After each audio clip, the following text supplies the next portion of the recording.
Hello, my friend. I hope you're doing well today. Thank you for spending part of your evening with me.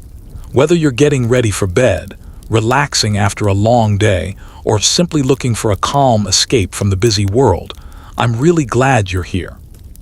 Tonight, we're taking a slow and peaceful journey back through time. So get comfortable, adjust your pillow if you need to, and let your mind wander into one of history's most fascinating civilizations. There won't be loud battles or dramatic adventures tonight. Instead, we'll discover the quiet side of history, the ordinary people, the peaceful villages, the gentle rhythms of daily life, and the remarkable inventions that quietly changed the world forever. So if you're ready, let's travel back more than 2,000 years. The first light of dawn slowly stretched across the rolling hills of central Italy. A gentle morning breeze carried the scent of fresh grass, olive trees, and damp earth after a cool night.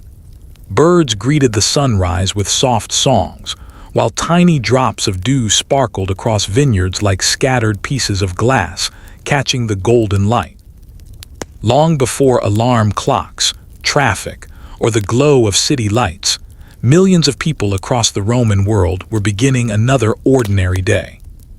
Most of them had never seen an emperor. Most would never step inside the famous Colosseum. Many had never traveled farther than a few miles from the villages where they were born. History often remembers kings, generals, and famous battles. But the Roman Empire was built by ordinary people. Farmers, bakers, stonecutters, teachers, potters, shepherds, fishermen, children carrying baskets, grandmothers baking warm bread, blacksmiths shaping glowing iron beneath quiet morning skis. Their names have almost all disappeared from history. Yet together, they created one of the greatest civilizations the world has ever known. As the sun climbed a little higher, smoke slowly drifted upward from hundreds of small homes with clay-tiled roofs. Inside modest kitchens, families prepared simple breakfasts that had changed very little for generations.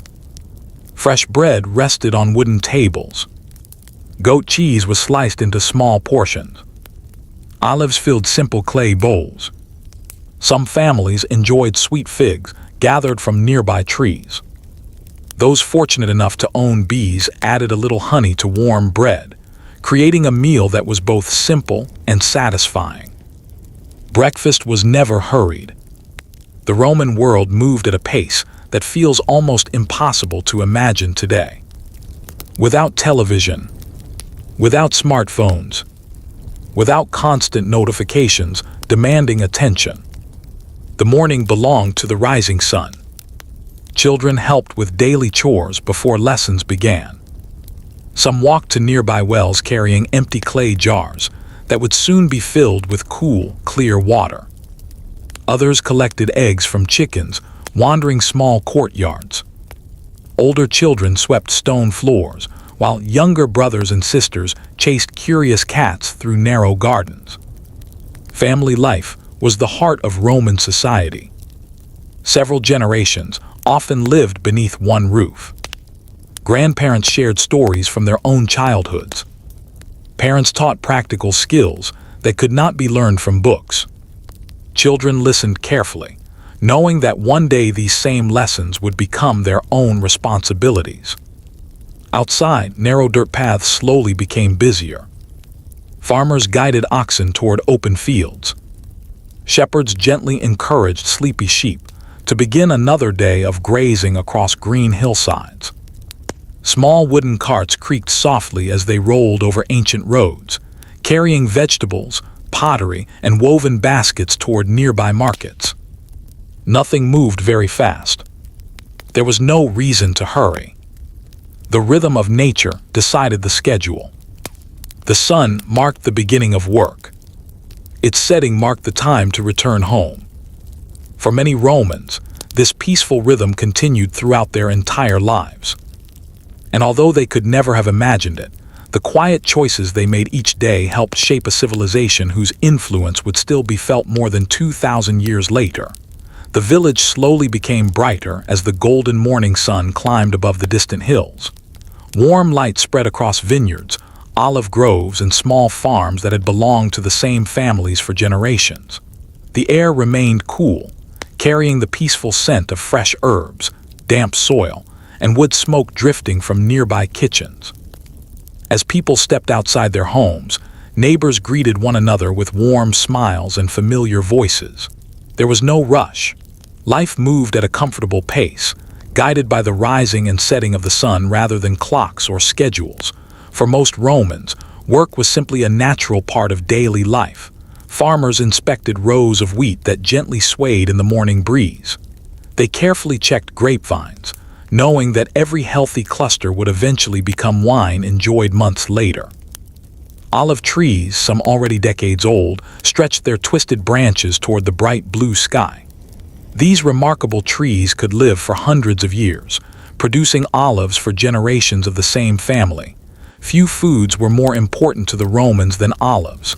Olive oil-flavored meals, preserved vegetables, lit homes after sunset, softened leather, and even served as part of daily bathing. It was one of the most valuable products in the empire, quietly connecting farms in Italy, Greece, Spain, and North Africa through an enormous network of trade. Nearby, shepherds slowly guided sheep across rolling hills covered in wildflowers. Bells hanging around the animals' necks created a gentle melody that echoed through the quiet countryside. The peaceful sound blended with birdsong and the distant trickle of small streams flowing toward larger rivers. Many Roman children learned by watching adults rather than sitting inside classrooms all day. A young boy might spend the morning helping his father repair wooden fences. A young girl might learn how to weave colorful wool into warm clothing. Older grandparents patiently explained how to recognize changing weather by watching clouds, birds, and the direction of the wind. These lessons were passed from one generation to the next, not through textbooks, but through everyday experience. In many villages, craftsmen had already begun their work. The local potter slowly shaped wet clay upon a spinning wheel. With calm, steady hands, simple lumps of earth transformed into beautiful bowls, plates, jars, and drinking cups. Once dried and fired inside hot kilns, these pieces would serve families for years. Archaeologists have discovered thousands of these ordinary Roman pottery pieces buried beneath the ground. Although the people who used them disappeared long ago, their everyday objects quietly survived, allowing us to understand how they lived, cooked, and shared meals together. Not far away, the village blacksmith worked beside glowing coals. Every careful strike of his hammer echoed softly through the morning air. He repaired farming tools, shaped horseshoes, crafted kitchen knives, and created strong iron nails that helped build homes across the countryside. His workshop smelled of hot metal, burning charcoal, and fresh-cut wood. Even though his work required great strength, there was an almost peaceful rhythm to every movement: heat, hammer, turn, hammer, cool, repeat. The same simple pattern day after day. As the morning continued, merchants began arriving from nearby towns. Some traveled on foot, while others guided donkeys carrying baskets filled with fresh vegetables, herbs, woven fabrics, colorful pottery, spices, and handmade tools. Trade was the heartbeat of the Roman world. Even small villages were connected to places hundreds or even thousands of miles away. A family enjoying black pepper with their evening meal might never realize that the spice had traveled from distant India, crossed deserts, sailed across seas, and passed through countless hands before finally reaching their humble kitchen. The Roman Empire was enormous, yet somehow, ordinary people living quiet lives in small villages became part of one of the greatest trading networks the ancient world had ever known. And as the peaceful morning slowly drifted toward midday, another fascinating chapter of everyday Roman life was just beginning. As the morning sun climbed higher into the clear blue sky, the countryside gradually filled with gentle sounds of everyday life. The cheerful songs of birds mixed with the soft rustling of wheat fields as a warm breeze wandered across the landscape. Somewhere in the distance, a donkey pulled a small wooden cart along a carefully built Roman road, its wheels rolling steadily over smooth stone. For many Romans, midday was the busiest part of the day. Yet even during their busiest hours, life rarely felt rushed. The Roman world moved with a quiet confidence, built on routines that had remained almost unchanged for generations. One of the greatest reasons for this peaceful rhythm was something surprisingly simple: roads. The Romans didn't invent the idea of roads, but they perfected them. Their engineers carefully studied the land before laying a single stone. Workers dug deep foundations, filled them with layers of gravel and crushed rock, and finally placed large, flat paving stones on top. Each road was slightly raised in the middle so rainwater would flow away instead of collecting on the surface. It was an incredibly clever design. Many of these roads survived for nearly 2,000 years. Even today, modern highways in parts of Europe follow the exact paths first planned by Roman engineers. Imagine standing beside one of these ancient roads. The air is warm but comfortable. Wildflowers grow along the edges. A gentle breeze carries the scent of pine trees and fresh earth. Instead of speeding cars, travelers pass at a peaceful pace. A merchant leading 2 mules loaded with pottery. A farmer returning from the market with a basket of seeds. A family visiting relatives in the next village. A messenger delivering official letters across the empire. Each traveler greets the next with a friendly nod before continuing down the endless ribbon of stone stretching toward the horizon. Roads connected far more than cities. They connected ideas, recipes, languages, stories, music, new farming methods, fresh inventions. Even simple everyday habits spread from one corner of the empire to another because these remarkable roads made travel easier than almost anywhere else in the ancient world. Along many roads stood small inns where travelers could rest for the night. These welcoming places offered warm meals, fresh water, and simple wooden beds. The owners often knew hundreds of stories gathered from visitors arriving from distant lands. A traveler from Egypt might describe the towering pyramids. Another from Hispania could speak of endless olive groves. Someone from Greece might tell tales of philosophers teaching beneath shady trees. Listening to these conversations must have felt like traveling the entire world without ever leaving the dining room. By early afternoon, the village marketplace reached its busiest moment. Colorful cloth fluttered gently above wooden stalls, creating patches of welcome shade beneath the Mediterranean sun. Fresh fruits were stacked into neat rows: bright red apples, golden pears, deep purple grapes, sweet figs still warm from the morning harvest. Nearby, baskets overflowed with onions, garlic, beans, cabbage, carrots, and fragrant herbs.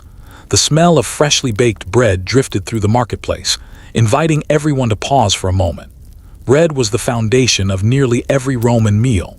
Some loaves were round, others were flat. Many were scored into sections before baking, making them easy to break apart and share with family and friends. Sharing food was an important part of Roman life. Meals were not simply about eating. They were moments for conversation, for laughter, for exchanging news, for strengthening friendships that often lasted a lifetime. As merchants chatted with customers, children wandered through the market with wide eyes, fascinated by colorful pottery, carved wooden toys, polished jewelry, and tiny glass bottles that shimmered in the sunlight. Glass itself was something rather extraordinary. Although glassmaking existed long before Rome, Roman craftsmen improved the technique dramatically. By learning how to blow molten glass into delicate shapes, they created beautiful cups, bottles, lamps, and windows that amazed people throughout the empire. Some of these delicate glass objects have survived beneath the earth for nearly 2,000 years. Today they rest quietly inside museums, still sparkling beneath modern lights just as they once sparkled beneath the warm Roman sun. As the afternoon breeze gently cooled the busy marketplace, few people realized they were living through one of history's most remarkable civilizations.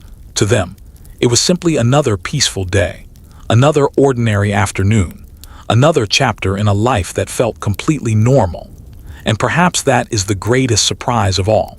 History's greatest empire was built not only by emperors and generals, but by millions of ordinary people quietly living ordinary lives.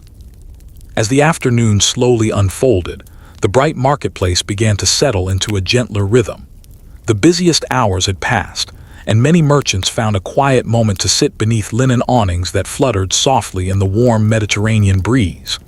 Conversations became slower, laughter quieter, and the steady hum of everyday life blended with the peaceful sounds of the city.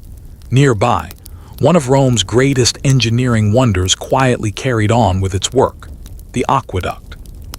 Unlike towering temples or magnificent palaces, aqueducts were built for something wonderfully ordinary: water. Fresh, clean water flowed day and night from distant mountains, traveling across valleys, over bridges, and through carefully carved channels. There were no electric pumps, no engines, and no machines making noise. Gravity did all the work. Roman engineers understood that even the smallest slope mattered.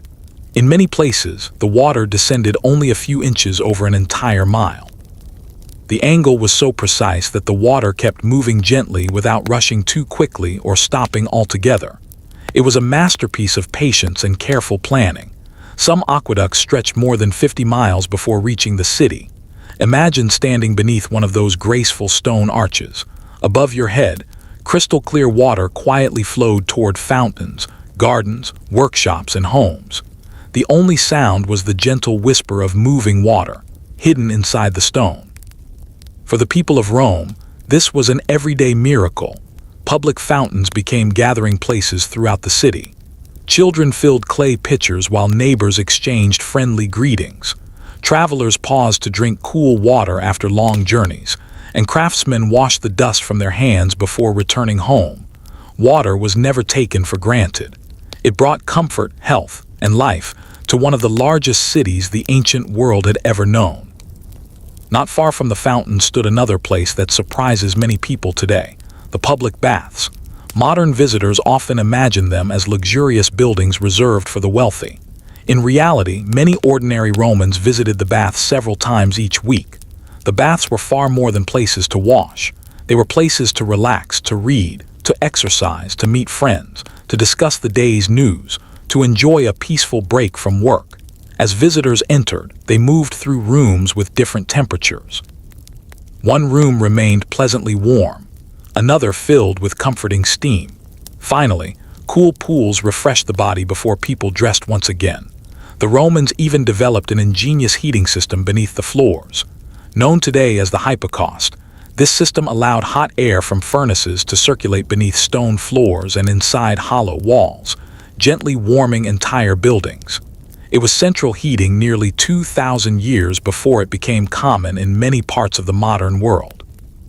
The experience must have felt wonderfully relaxing. Warm stone beneath your feet, soft echoes of quiet conversations, steam rising gently into the air, sunlight filtering through high windows. Outside, fountains continued their endless song as water splashed into polished stone basins. Beyond the baths, libraries welcomed those who wished to spend a peaceful afternoon reading. Scrolls carefully copied by skilled scribes filled wooden shelves from floor to ceiling. Histories, poems, plays, scientific observations, and philosophical writings waited patiently for curious readers. Books were precious. Every scroll had been copied entirely by hand. A single mistake meant starting again with great care.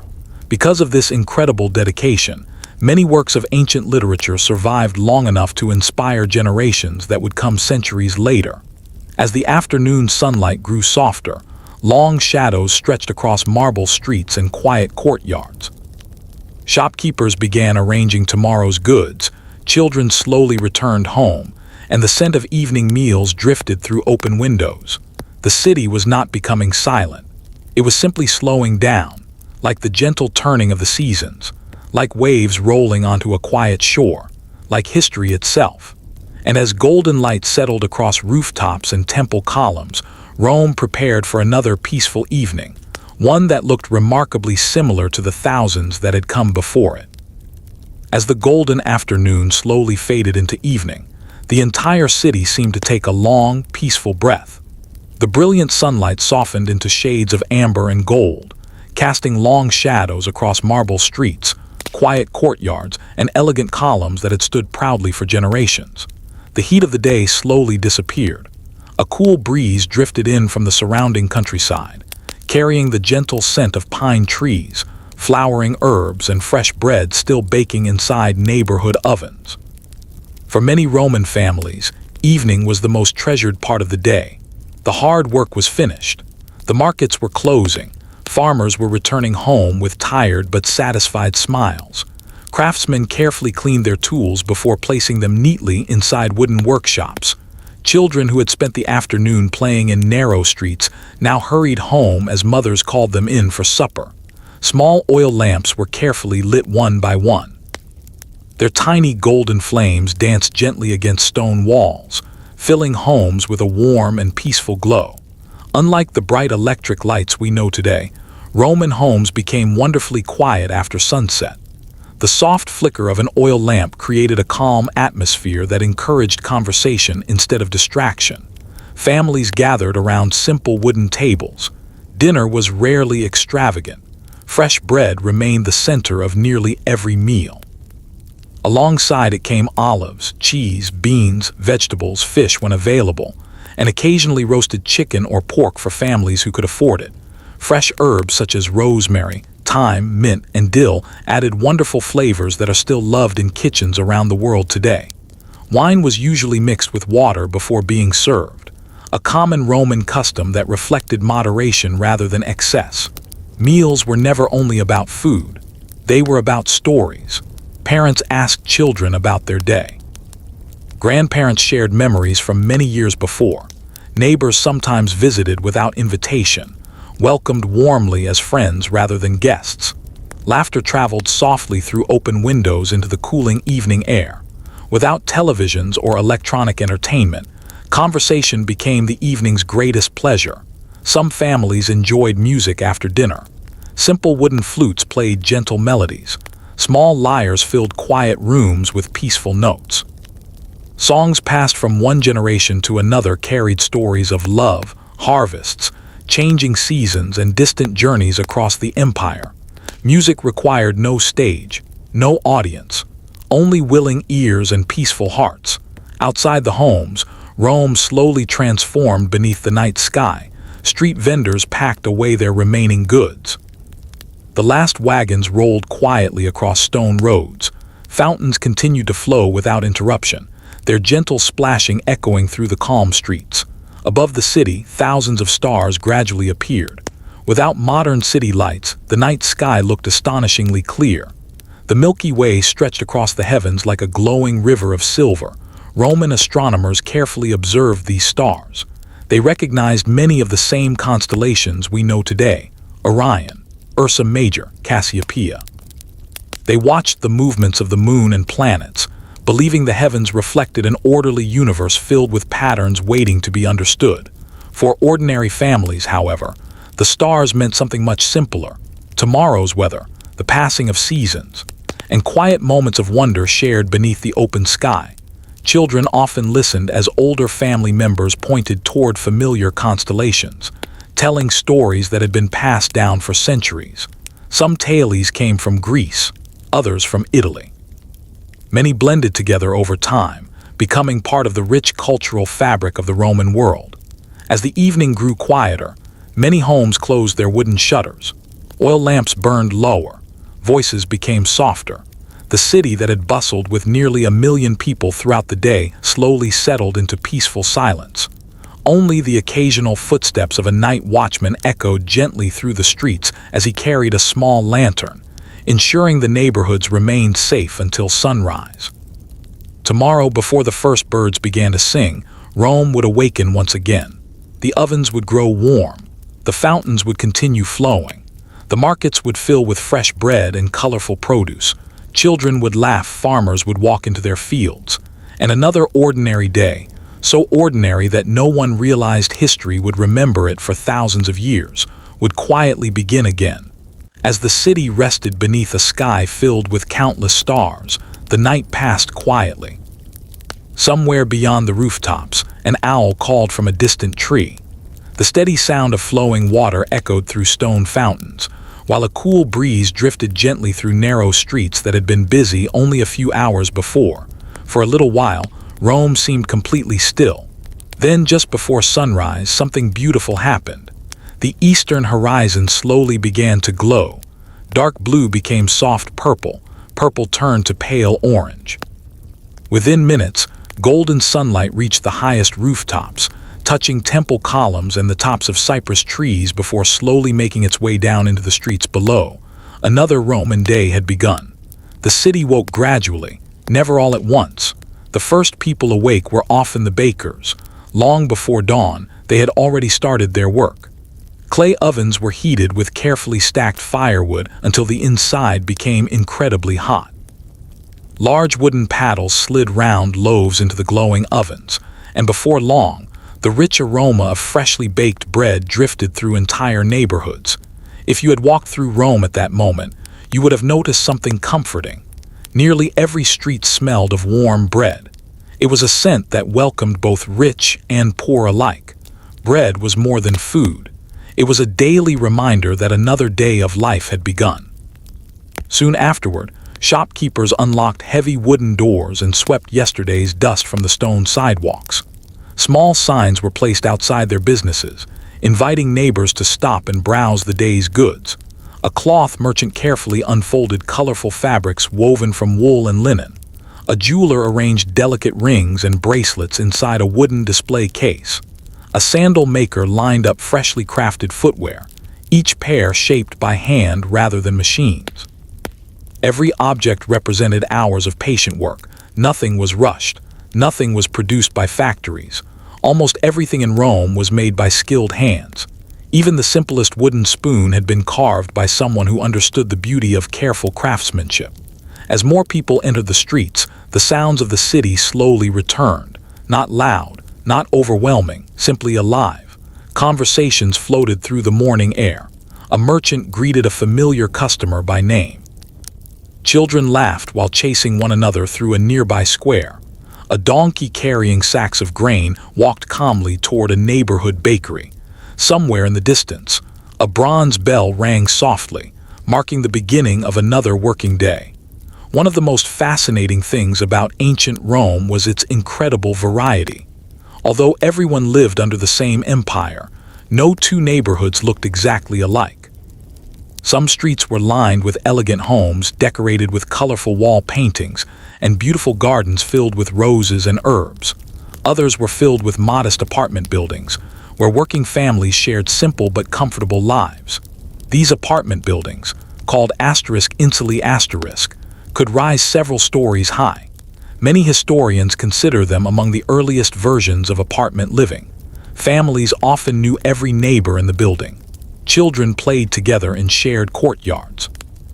Residents borrowed cooking pots, exchanged recipes, and helped one another during difficult times. Community was woven into everyday life. The Romans understood something that still feels true today. A city is not defined by its buildings. It is defined by its people, their kindness, their friendships, their shared routines. As the morning continued, teachers welcomed students into small schools where lessons focused on reading, writing, mathematics, and public speaking. Writing was done with a reed pen dipped into ink, while many younger students practiced by scratching letters into wax tablets using a small metal stylus. If they made a mistake, they simply smoothed the wax with the flat end of the stylus and tried again. No paper was wasted. No notebook had to be replaced. It was a simple idea, yet remarkably practical. Learning required patience. Teachers expected students to repeat lessons until they could remember them by heart. Many famous Roman writers, philosophers, and leaders began exactly this way, quietly practicing their letters on small wax tablets as children. And while those students concentrated on their lessons, the rest of the city carried on with its familiar rhythm. The fountains continued to flow. The ovens continued to bake. The roads welcomed travelers from every corner of the empire. Life moved steadily forward, one peaceful morning at a time. Without realizing it, These ordinary Romans were creating the quiet moments that would one day become extraordinary history. As the morning gently gave way to late morning, sunlight poured into the heart of the city, making the white marble buildings seem almost golden. The streets grew a little busier, but even at their busiest, they carried a rhythm that felt calm rather than chaotic. If you stood quietly in the center of Rome and simply listened, you would hear a beautiful mixture of everyday sounds. The splash of water flowing into public fountains, the steady footsteps of sandals against smooth stone roads, the cheerful voices of merchants greeting familiar customers, the fluttering wings of pigeons gathering in open squares, the soft creaking of wooden wagon wheels carrying fresh vegetables from nearby farms. None of these sounds competed with one another. Instead, they blended together into the peaceful soundtrack of an ordinary Roman day. One place where this gentle rhythm was especially noticeable was the Forum. Today, historians call it the Roman Forum, but to the people who lived there, it was simply the center of everyday life. The Forum was where neighbors met, where business agreements were made, where teachers discussed ideas with students, where travelers shared stories from distant lands, and where ordinary citizens paused to hear the latest news from across the empire. Although the Forum could become lively, it was also filled with quiet moments. An elderly man sat on a stone bench reading from a carefully rolled scroll. A young apprentice watched his master carve delicate letters into a marble monument. Two old friends greeted each other after many months apart, smiling warmly before slowly walking together beneath the shaded colonnades. Nearby stood some of the finest buildings ever constructed in the ancient world. Massive columns reached toward the bright blue sky. Smooth marble reflected the afternoon sunlight. Every building had been carefully designed not only to be useful, but also to inspire a sense of balance and harmony. The Romans believed beautiful architecture could make everyday life more pleasant. Even today, thousands of government buildings, museums, libraries, and courthouses around the world still borrow ideas first developed by Roman architects. Large columns, graceful arches, symmetrical designs, wide staircases. These familiar features quietly connect our modern world to a civilization that flourished more than 2,000 years ago. Perhaps the most remarkable invention was the Roman arch. At first glance, it seems almost too simple, just a curved opening made of carefully shaped stones. Yet that elegant curve allowed builders to create stronger bridges, larger buildings, longer aqueducts, and magnificent gateways that could support enormous amounts of weight. Without the Roman arch, many of the empire's greatest engineering achievements would never have been possible. Walking beneath one of these arches must have felt reassuring, solid, strong, built to last, and many of them truly did. Some Roman bridges continue to stand after nearly 20 centuries, carrying modern visitors across the very same rivers crossed by ancient travelers. As the day continued, craftsmen could be seen restoring buildings, replacing worn stones, and carefully maintaining public spaces. The Romans understood something important. Great cities are not built only once. They are cared for every single day. Clean streets, working fountains, safe bridges, strong roads, all required constant attention. This quiet commitment to maintenance helped Rome remain one of the most impressive cities of the ancient world for centuries. In shaded courtyards nearby, philosophers gathered with small groups of students. Rather than giving loud speeches, they often encouraged thoughtful conversations. They asked gentle questions. What makes a good life? Why is kindness important? Can wisdom be learned? How should people treat one another? There were rarely simple answers. Instead, students were encouraged to think carefully, listen respectfully, and consider different ideas before reaching their own conclusions. It was a peaceful way of learning. Not through arguments, but through curiosity. As the warm breeze continued drifting through the Forum, carrying the scent of cypress trees and blooming flowers, life moved forward with quiet confidence. The empire was vast. Its roads stretched for thousands of miles. Its people spoke many languages. Its cities were filled with remarkable achievements. Yet here, in the heart of Rome, the greatest miracle wasn't the marble temples or the towering monuments. It was the ordinary people, millions of them, living simple lives, sharing meals, helping neighbors, teaching children, building a future they would never live to see. And without ever realizing it, they were leaving behind a legacy that would quietly echo across the centuries. As the gentle breeze wandered through the forum, carrying the scent of fresh herbs and warm stone, the city continued its calm and steady rhythm. The sun had now climbed high into the clear Mediterranean sky, bathing rooftops, temples, and narrow streets in a soft golden light. For many Romans, this was the perfect time to slow down for a while.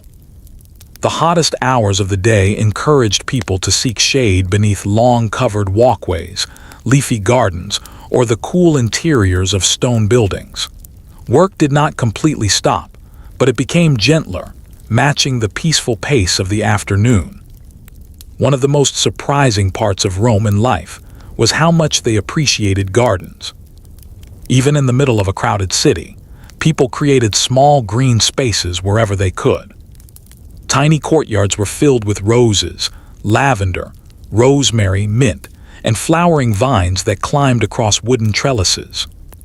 The sound of trickling fountains filled the air. Birds landed among fruit trees. Butterflies drifted lazily from flower to flower. For wealthy families, gardens were places of quiet reflection. For ordinary families, even a few potted herbs growing beside a doorway brought beauty into everyday life. Nature was never very far away. Many Romans believed that spending time in peaceful surroundings helped create a balanced and healthy life. As visitors walked through these gardens, they often noticed beautiful statues standing among the flowers. Some honored famous leaders. Others represented gods, heroes, or mythical creatures. Yet many statues simply celebrated the beauty of the human form and the natural world. Roman artists were remarkable observers. They carefully studied faces, clothing, animals, and plants, creating sculptures that still amaze visitors in museums today. Nearby, skilled painters decorated the walls of homes with colorful scenes from daily life. Some paintings showed quiet countryside landscapes. Others featured baskets overflowing with fruit, peaceful gardens, or calm seaside views. A few even created the illusion that a room opened onto another beautiful world beyond the wall. These artistic techniques were so advanced that modern artists still admire them. One extraordinary discovery came centuries later when archaeologists uncovered the buried city of Pompeii. Because volcanic ash preserved homes, paintings, and everyday objects, we can still see many of these colorful Roman artworks almost exactly as they appeared nearly 2,000 years ago. Walking through those preserved rooms today feels almost like stepping into a peaceful afternoon frozen in time. Not far away, the gentle tapping of chisels echoed from the workshop of a stone mason. With incredible patience, he shaped blocks of marble into perfectly smooth columns and decorative carvings. Every careful strike removed only a tiny piece of stone. There were no shortcuts, only skill developed through years of practice. His apprentice watched closely, learning that true craftsmanship could never be rushed. Across the street, a mosaic artist worked quietly on another masterpiece. Thousands of tiny pieces of colored stone and glass were arranged one by one into intricate patterns. Blue pieces became flowing water. Green stones formed leaves. Golden tiles reflected sunlight like tiny stars. A single floor mosaic could take months or even years to complete. Yet the finished work often lasted for centuries. Many Roman mosaics still survive today, their colors surprisingly bright despite the passing of nearly 2 millennia. As the afternoon breeze gently cooled the city once again, families began thinking about the evening ahead. Children finished their lessons. Shopkeepers counted the day's earnings. Farmers prepared to return from the fields with baskets of vegetables, olives, and grapes. The pace of life slowed almost without anyone noticing. No loud announcement marked the end of the working day. The lowering sun quietly gave everyone the same gentle reminder. It was almost time to go home. And as long shadows stretched across the ancient streets, Rome prepared for another peaceful evening. One more ordinary day in a civilization that, without realizing it, was quietly writing history with every sunrise and every sunset. As the afternoon slowly melted into evening once again, the sunlight became softer, painting the city in warm shades of gold, amber, and rose. Long shadows stretched across marble streets, while the tops of ancient columns glowed gently beneath the fatting sky. This was one of the quietest and most beautiful moments of the Roman day. The busiest work had ended. The markets were beginning to close. The city's steady heartbeat slowed to a peaceful rhythm. Merchants carefully packed away baskets of fruit, folded colorful fabrics, and counted a handful of bronze and silver coins before locking the wooden doors of their shops. Nothing was thrown away. Every basket was repaired when it wore out. Every piece of cloth was used until it could no longer be mended. Every tool was valued because replacing it required time, skill, and careful craftsmanship. The Romans lived in a world where nearly everything was made to last. As families made their way home, the streets filled with familiar faces. Neighbors greeted one another with warm smiles. Children proudly carried small bundles of vegetables or fresh bread, eager to help prepare the evening meal. Older residents sat outside their homes, enjoying the cooler air while watching another peaceful day come to an end. No one seemed to be in a hurry. There was comfort in routine. There was peace in familiarity. Beyond the city walls, the countryside was just as beautiful. Golden wheat fields shimmered beneath the evening light. Rows of grapevines stretched across gentle hills, their leaves rustling softly in the breeze. Olive trees, with their twisted silver-green branches, stood quietly as they had for generations. Some of those ancient trees may have already been hundreds of years old. They had witnessed countless harvests, countless summers. Countless families growing, changing, and passing their farms to the next generation. Nature moved patiently. The Romans learned to do the same. Harvest seasons could not be hurried, neither could the changing of the weather. The moon followed its own path. The stars appeared at their own time. Life was measured by the rhythms of the earth rather than the ticking of a clock. As dusk settled over the landscape, fishermen along the nearby coast prepared small wooden boats for tomorrow morning. They carefully folded their nets, repaired loose knots, and checked smooth wooden oars polished by years of use. The Mediterranean Sea had long been called Mare Nostrum our sea, by the Romans.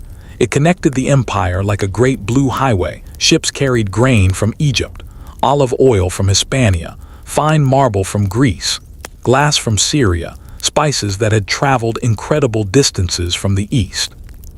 Every cargo told the story of thousands of miles of peaceful trade. As darkness slowly arrived, lighthouses guided ships safely toward busy harbors.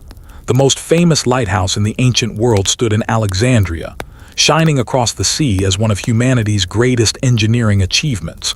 For sailors returning home after weeks at sea, that distant light meant safety, family, and rest. Back inside Rome, oil lamps flickered to life one by one. Their gentle glow spilled through open windows and into quiet streets.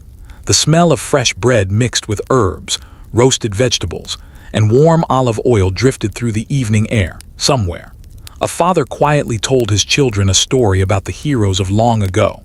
In another home, a grandmother patiently taught her granddaughter how to spin wool into thread. Elsewhere, friends gathered in a small courtyard, sharing simple food and peaceful conversation beneath a sky slowly filling with stars. These were the moments that history books rarely describe. No emperors, no battles, no grand speeches, only ordinary people enjoying ordinary evenings. And perhaps that is the greatest lesson ancient Rome still offers us today. Long before history remembered the empire for its monuments and victories, it was a place where millions of people simply hoped for a good harvest, a warm meal, healthy children, kind neighbors, and another peaceful sunrise. Those quiet hopes have never really changed. Even after more than 2,000 years, they still sound wonderfully familiar. The stars shone brightly above the quiet rooftops of Rome. their gentle light reflected in the calm waters of countless fountains scattered throughout the city. A cool night breeze drifted through narrow streets, carrying with it the faint scent of olive wood fires that had slowly burned low after the evening meal. For most families, the day was coming to a peaceful close. Oil lamps flickered softly beside wooden tables. Parents quietly prepared for tomorrow. Children, tired from a full day of learning, helping, and playing, slowly drifted to sleep beneath simple wool blankets. Outside, the city grew wonderfully still. Without automobiles, airplanes, or electric lights, the ancient night felt remarkably peaceful. If you had stood on one of Rome's gently sloping hills and looked across the city, you would have seen thousands of tiny golden lights glowing softly against the darkness, while above them stretched one of the clearest night skies imaginable.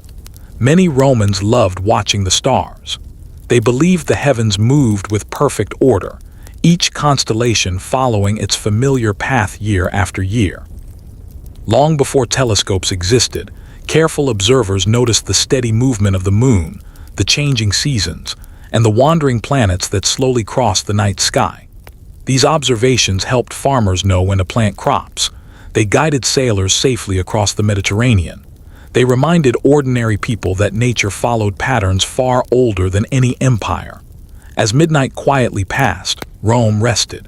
Yet even while the people slept, another part of the city continued its silent work.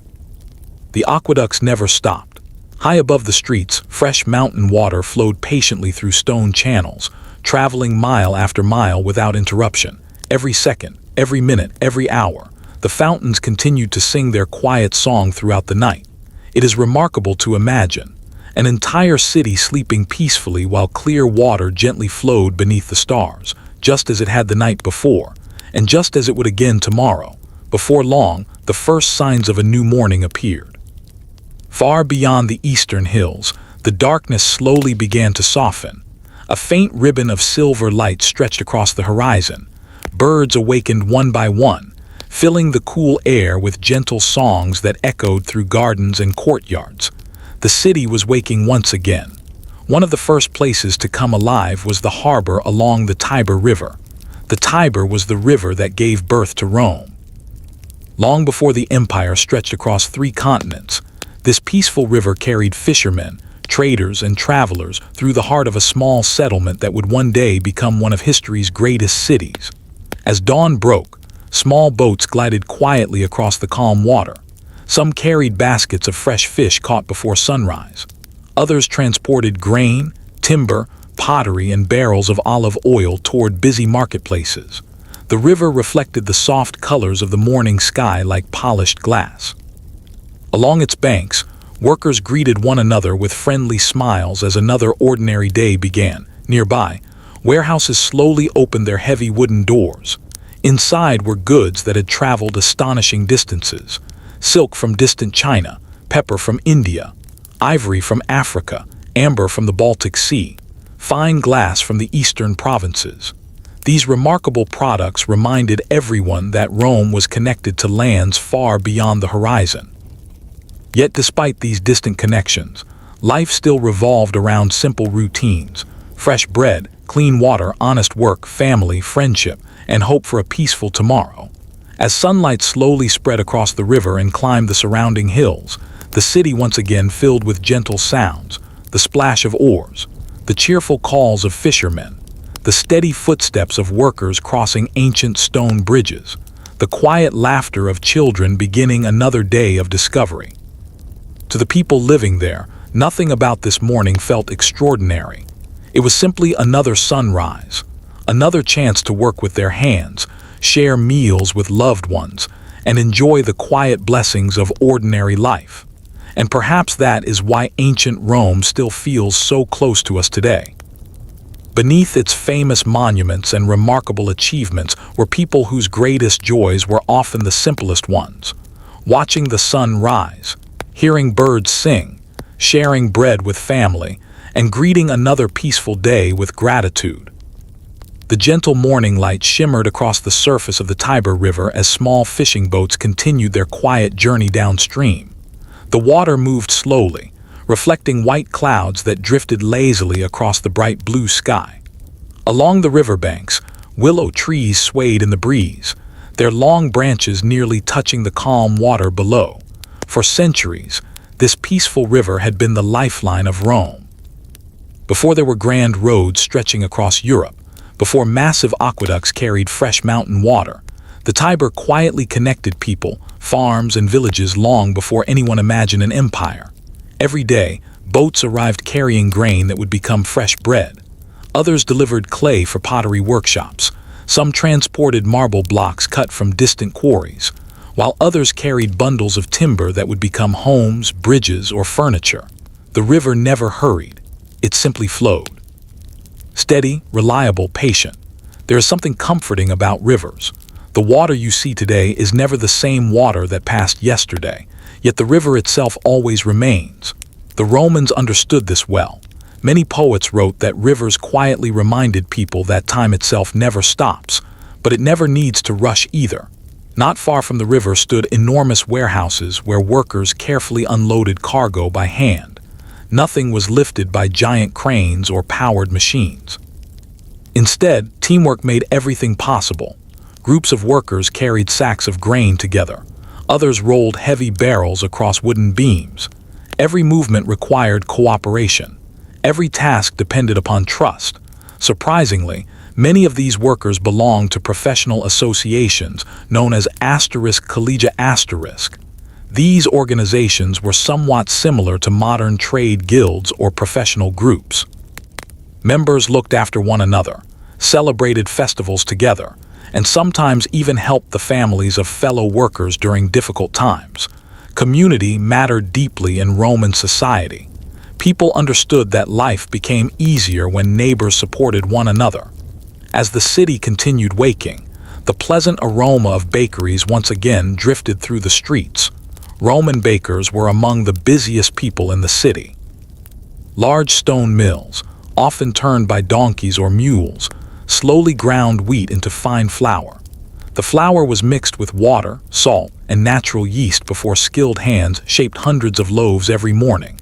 Some bakeries stamped decorative patterns onto each loaf before baking. Others divided bread into equal sections, making it easy for families to share. Archaeologists exploring the buried city of Pompeii discovered entire loaves of Roman bread preserved by volcanic ash. Even after nearly 2,000 years, the shape of those loaves can still be recognized today. It is a remarkable reminder that the simple comfort of fresh bread has changed very little across the centuries. Nearby, the scent of herbs filled small neighborhood gardens. Romans loved growing useful plants close to home. Mint freshened drinks, sage-flavored meals, rosemary seasoned roasted vegetables. Lavender added a pleasant fragrance to homes and clothing. Even the smallest courtyard often became a peaceful little garden filled with life. Bees moved quietly from flower to flower. Bright butterflies floated through the warm air. Tiny birds searched for seeds among the stone pathways. These small moments of nature brought calm to everyday life. Many Roman writers believed that a simple garden could bring as much happiness as a grand palace. Perhaps they were right. As the morning continued, teachers gathered small groups of children beneath shaded porticos or inside modest classrooms. Lessons began with reading aloud. Students practiced careful handwriting using wax tablets before graduating to expensive sheets of papyrus. They memorized poems, solved arithmetic problems, studied history, and learned the art of speaking clearly and respectfully. The Romans believed that words carried great power. A person who could speak honestly, thoughtfully, and calmly earned respect throughout society. Some of those quiet students would one day become lawyers, architects, engineers, physicians, or teachers. Others would remain farmers, merchants, or craftsmen. Yet every child shared the same bright morning sun, the same peaceful streets, and the same hope for a meaningful future. As church bells define many modern towns, the gentle flow of fountains defined ancient Rome. Their endless music echoed through courtyards, marketplaces, and quiet gardens. It became such a familiar sound that most people probably stopped noticing it. Yet if the fountains had suddenly fallen silent, everyone would have known something was wrong. Sometimes the greatest comforts are the ones we barely notice. Clean water, kind neighbors, fresh bread, and the quiet certainty that tomorrow will begin with another beautiful sunrise. And as Rome continued its ordinary day, those simple blessings quietly shaped one of the greatest civilizations the world has ever known. As the peaceful morning slowly unfolded, the city settled into its familiar rhythm once again. Sunlight poured across rooftops covered with reddish clay tiles, warming the stone streets that had carried countless footsteps for generations. A gentle breeze wandered through the narrow lanes, bringing with it the scent of fresh bread, blooming jasmine, and cool water flowing endlessly from public fountains. If you looked closely, you would notice that Rome was not only a city of grand monuments, it was also a city of doors. Thousands of wooden doors opened every morning. Behind each one lived a different story. A baker's family beginning work before sunrise, a potter carefully shaping wet clay into graceful bowls, a teacher preparing lessons for eager students, a tailor measuring cloth with practiced hands, a grandmother patiently weaving warm blankets for the coming winter. History often remembers emperors, but Rome truly belonged to these ordinary families. One quiet street might be filled with the rhythmic tapping of a cobbler repairing worn sandals. Farther along, a carpenter smoothed rough pieces of oak into sturdy tables and chairs that would last for decades. The smell of fresh-cut wood mixed with the fragrance of olive oil and herbs, creating an atmosphere that felt both comforting and familiar. Everything around them was built with patience. A single chair might take several days to complete. A finely carved chest could require weeks. There was no assembly line, no machines producing thousands of identical objects. Every item carried the mark of the person who made it. Even today, archaeologists sometimes find Roman tools that look surprisingly familiar. Wooden rulers, iron hammers, bronze chisels, hand saws, simple measuring cords.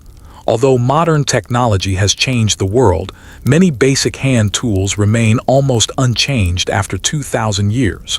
Good ideas have a remarkable way of surviving. As the city became busier, another fascinating group quietly went about their work: the letter carriers.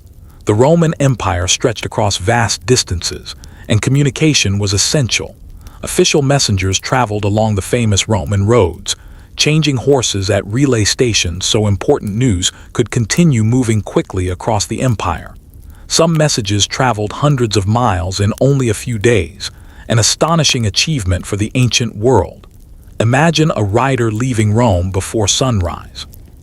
By evening, another messenger had already taken the same letter farther north, then another, and another. Like runners passing a baton in a relay race, each person helped carry information across continents. Without these organized systems, governing such a large empire would have been nearly impossible. Meanwhile, inside the city, life remained wonderfully ordinary. Children played games using small stones, wooden hoops, and carved dice. Friends challenged one another to simple board games scratched into stone benches.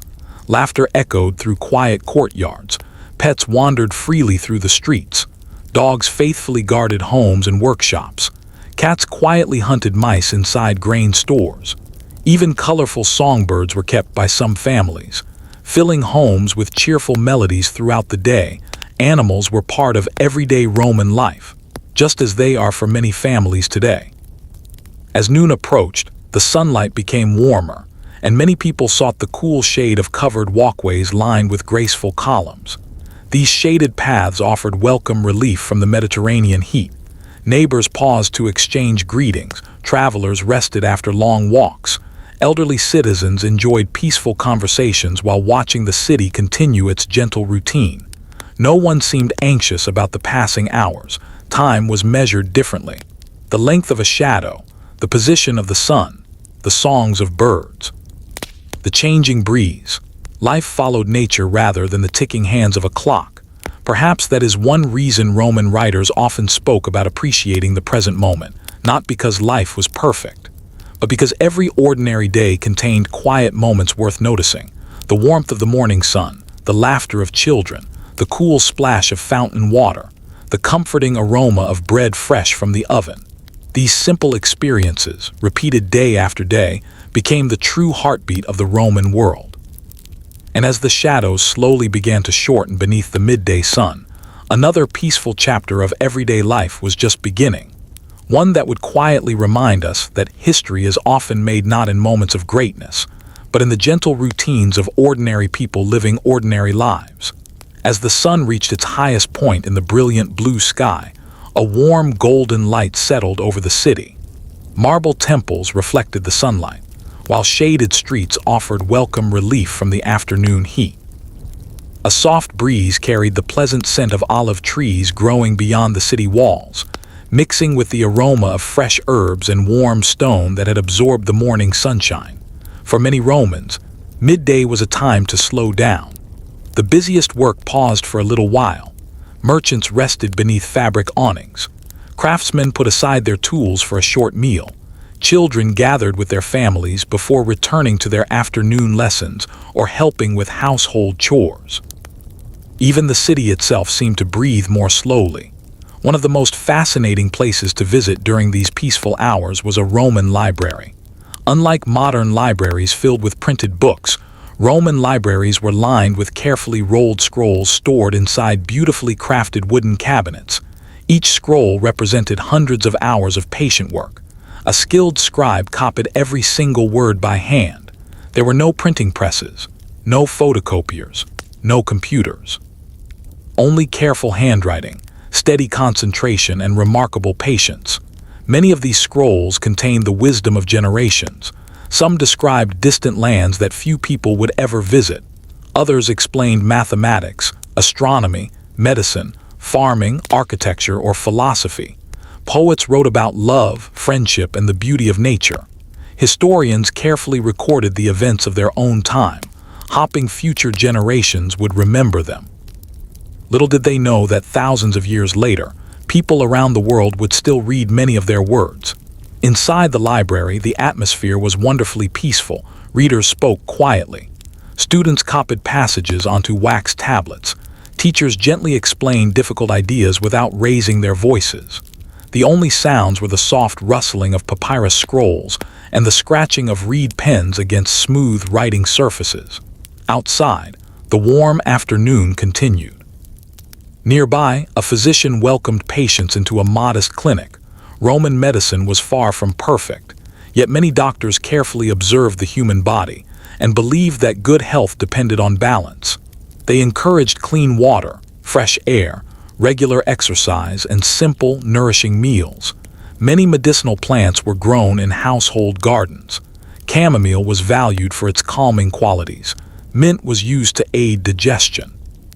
Fennel, sage, and rosemary were common ingredients in both cooking and traditional remedies. Although modern medicine has advanced far beyond Roman knowledge, some of these familiar herbs are still appreciated today. Across the street, a clock quietly marked the passing hours. Not a mechanical clock. Those had not yet been invented. Instead, many public spaces used sundials. As the sun moved across the sky, its shadow slowly shifted across carefully carved markings. It was a beautifully simple way to measure time. The Romans trusted the sky itself. On cloudy days, however, the sundial rested silently, reminding everyone that nature always had the final word. Elsewhere in the city, builders continued repairing roads, replacing worn paving stones one by one. They knew that every smooth road made travel easier for farmers, merchants, teachers, physicians, and families. Their work was rarely celebrated. Few people remembered the names of the workers who repaired the streets, yet millions of footsteps depended upon their quiet dedication. Sometimes the most important work is the work few people notice. As the afternoon breeze gently cooled the city once again, flocks of swallows circled high above the rooftops, diving gracefully through the warm air. Children stopped for a moment to watch them. An elderly man smiled as he remembered watching the very same birds during his own childhood. Seasons changed. Generations came and went. Empires grew and eventually faded. But the swallows returned every spring, just as they always had. Nature gently reminded everyone that life was part of something much larger than themselves. And beneath that endless blue sky, surrounded by fountains, gardens, libraries, workshops, and peaceful neighborhoods, another quiet Roman afternoon continued, calm, ordinary, and beautiful in ways that history books often forget. The afternoon sunshine slowly softened as gentle clouds drifted across the sky, giving the city a welcome break from the warmth of the day. A light breeze wandered through the narrow streets, stirring the leaves of fig trees and carrying the soothing sound of flowing fountains from one neighborhood to another. By this time of day, many Romans found themselves with a few quiet moments to enjoy. Some chose to sit beneath shaded porticos, where long rows of elegant columns created cool places to rest. Others wandered through public gardens, listening to birds singing among cypress trees and flowering shrubs. Children continued to play simple games, their laughter echoing softly through peaceful courtyards. There was no need for expensive toys. A wooden ball, a hoop rolled along the street with a stick, a handful of smooth pebbles collected from a nearby river. These small things were enough to fill an afternoon with happiness. Watching them today would probably feel surprisingly familiar. Across the city, artists continued their quiet work. Inside small workshops, sculptors carefully polished marble until it felt as smooth as glass. Painters mixed natural colors made from crushed minerals, charcoal, clay, and plants. Deep red came from iron-rich earth, bright yellow from natural ochre. Rich blue was precious and often difficult to obtain. Every brushstroke required patience. Every statue demanded careful attention. The Romans believed that beauty deserved time. Many homes, even modest ones, contained colorful wall paintings or decorative mosaics. Art was not reserved only for palaces. It was woven into everyday life. One remarkable feature of Roman homes was the central courtyard, known as the atrium. It was often the heart of family life. Sunlight poured through an opening in the roof, while rainwater collected in a shallow pool below. This clever design provided fresh air, natural light, and a peaceful gathering place for the household. Small plants often surrounded the pool. The gentle sound of dripping water created an atmosphere of calm that welcomed everyone who entered. Imagine sitting there on a quiet afternoon, warm sunlight, the scent of rosemary growing nearby, a soft breeze moving through the open roof, the distant songs of birds, the quiet conversation of family members sharing stories from their day. It must have been a wonderfully peaceful place to spend time. Meanwhile, just outside the city, farmers continued tending vineyards that stretched across the rolling hills. Rows of grapevines followed the curves of the landscape like green ribbons. Workers carefully examined each vine, removing damaged leaves and making sure the grapes received plenty of sunlight. Winemaking was an important part of Roman life, but it was also an exercise in patience. The harvest came only once each year. Nature decided the schedule. No amount of wishing could make the grapes ripen faster. Perhaps this taught the Romans one of life's simplest lessons. Some of the best things cannot be rushed. A good harvest, a strong friendship, a beautiful piece of art, or a meaningful life. As the afternoon slowly drifted toward evening, shepherds began leading their flocks back toward the villages. The gentle ringing of small bells around the sheep's necks floated across the countryside. Dust rose softly beneath their hooves, glowing golden in the lowering sunlight. High above, swallows darted gracefully through the air, catching insects before returning to their nests beneath tiled rooftops. The city itself also began preparing for the evening. Shopkeepers swept the floors of their stores. Craftsmen carefully covered unfinished work until tomorrow. The smell of fresh bread once again filled the streets as ovens baked the final loaves of the day.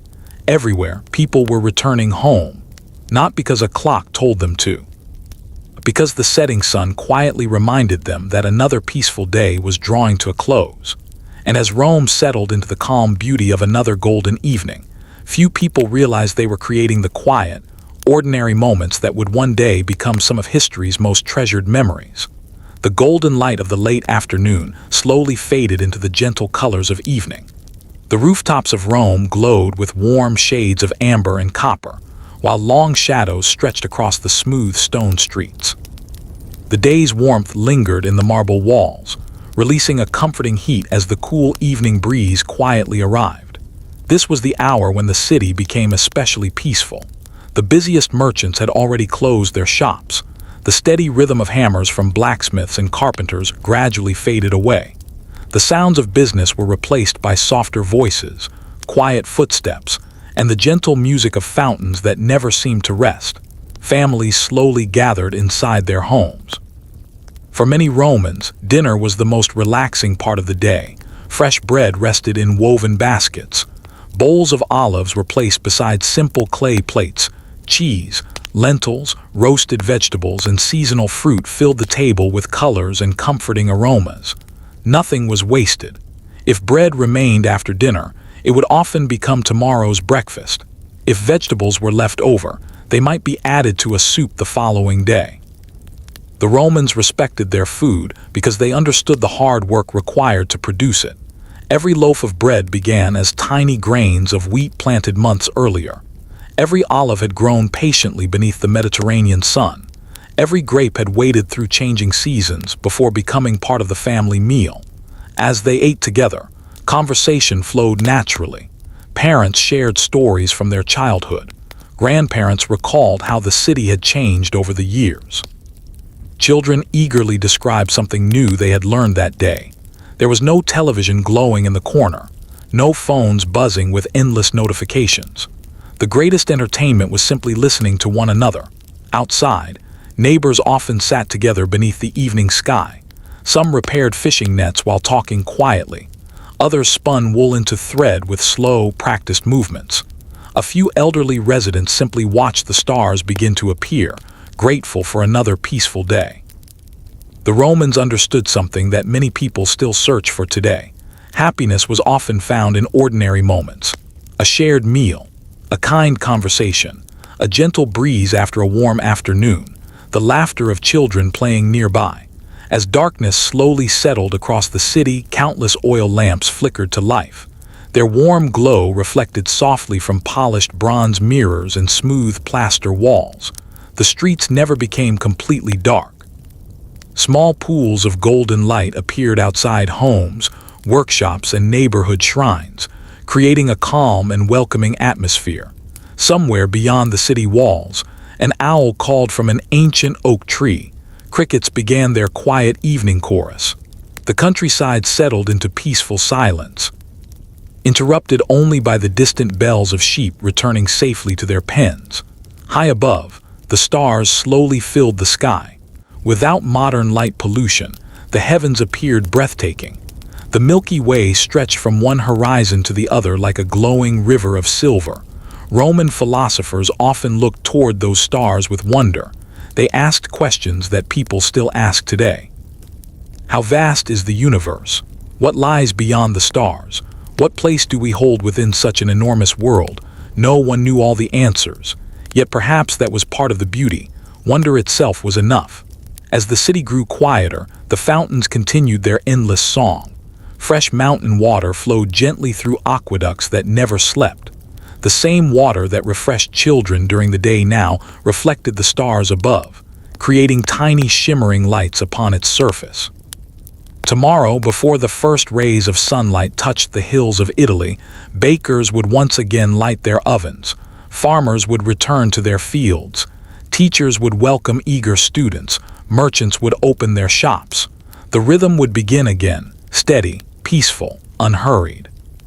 And in those quiet routines, repeated day after day across generations, ancient Rome quietly built a civilization whose greatest strength was not only its monuments or its armies, but the ordinary people who greeted each sunrise with hope and each sunset with gratitude. Night settled gently over the eternal city. The last glow of the sunset disappeared beyond the western hills, and a deep blue sky stretched over Rome like a soft blanket.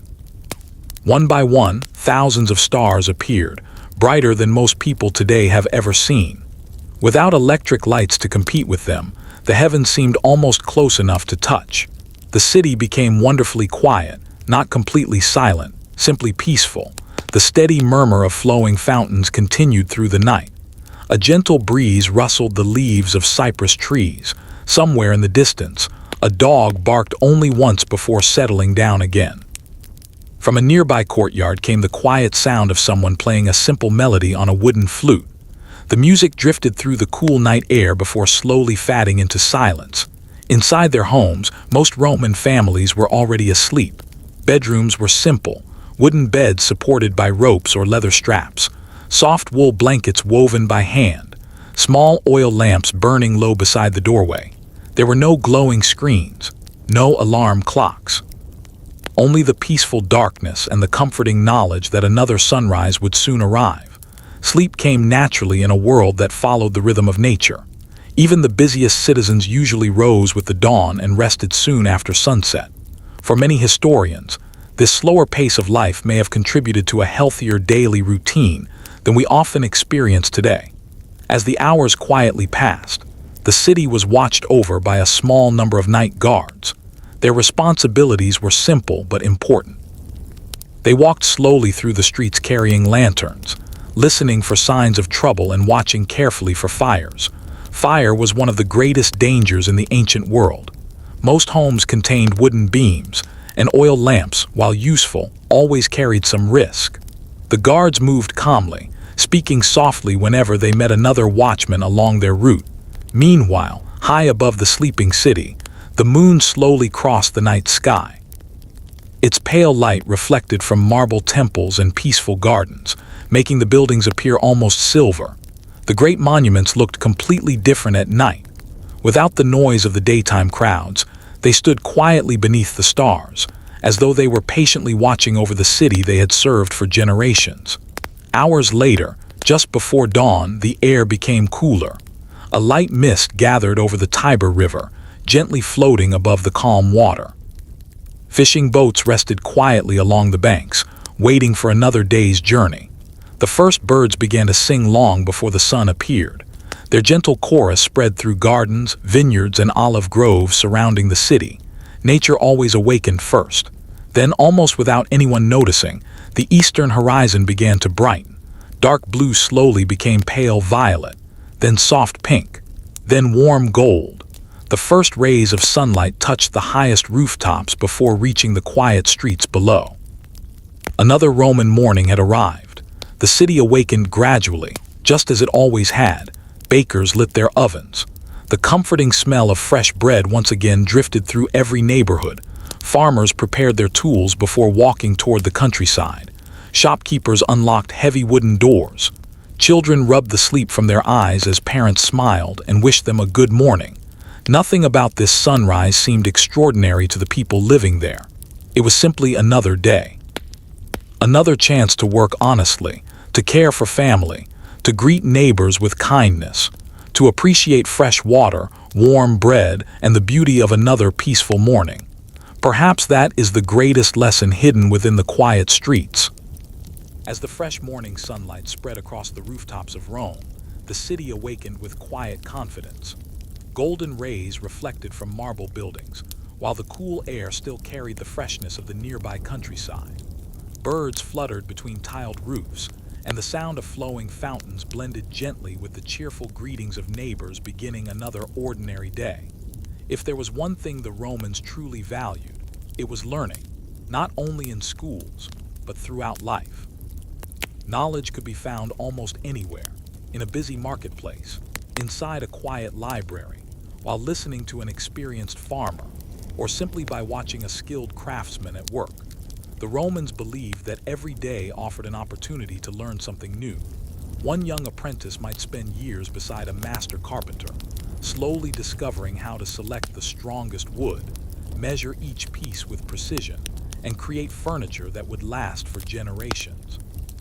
Another apprentice might study under a talented metal worker, learning how heat could transform raw iron into sturdy tools, elegant lamps, or beautifully decorated locks and keys. These skills were rarely written down.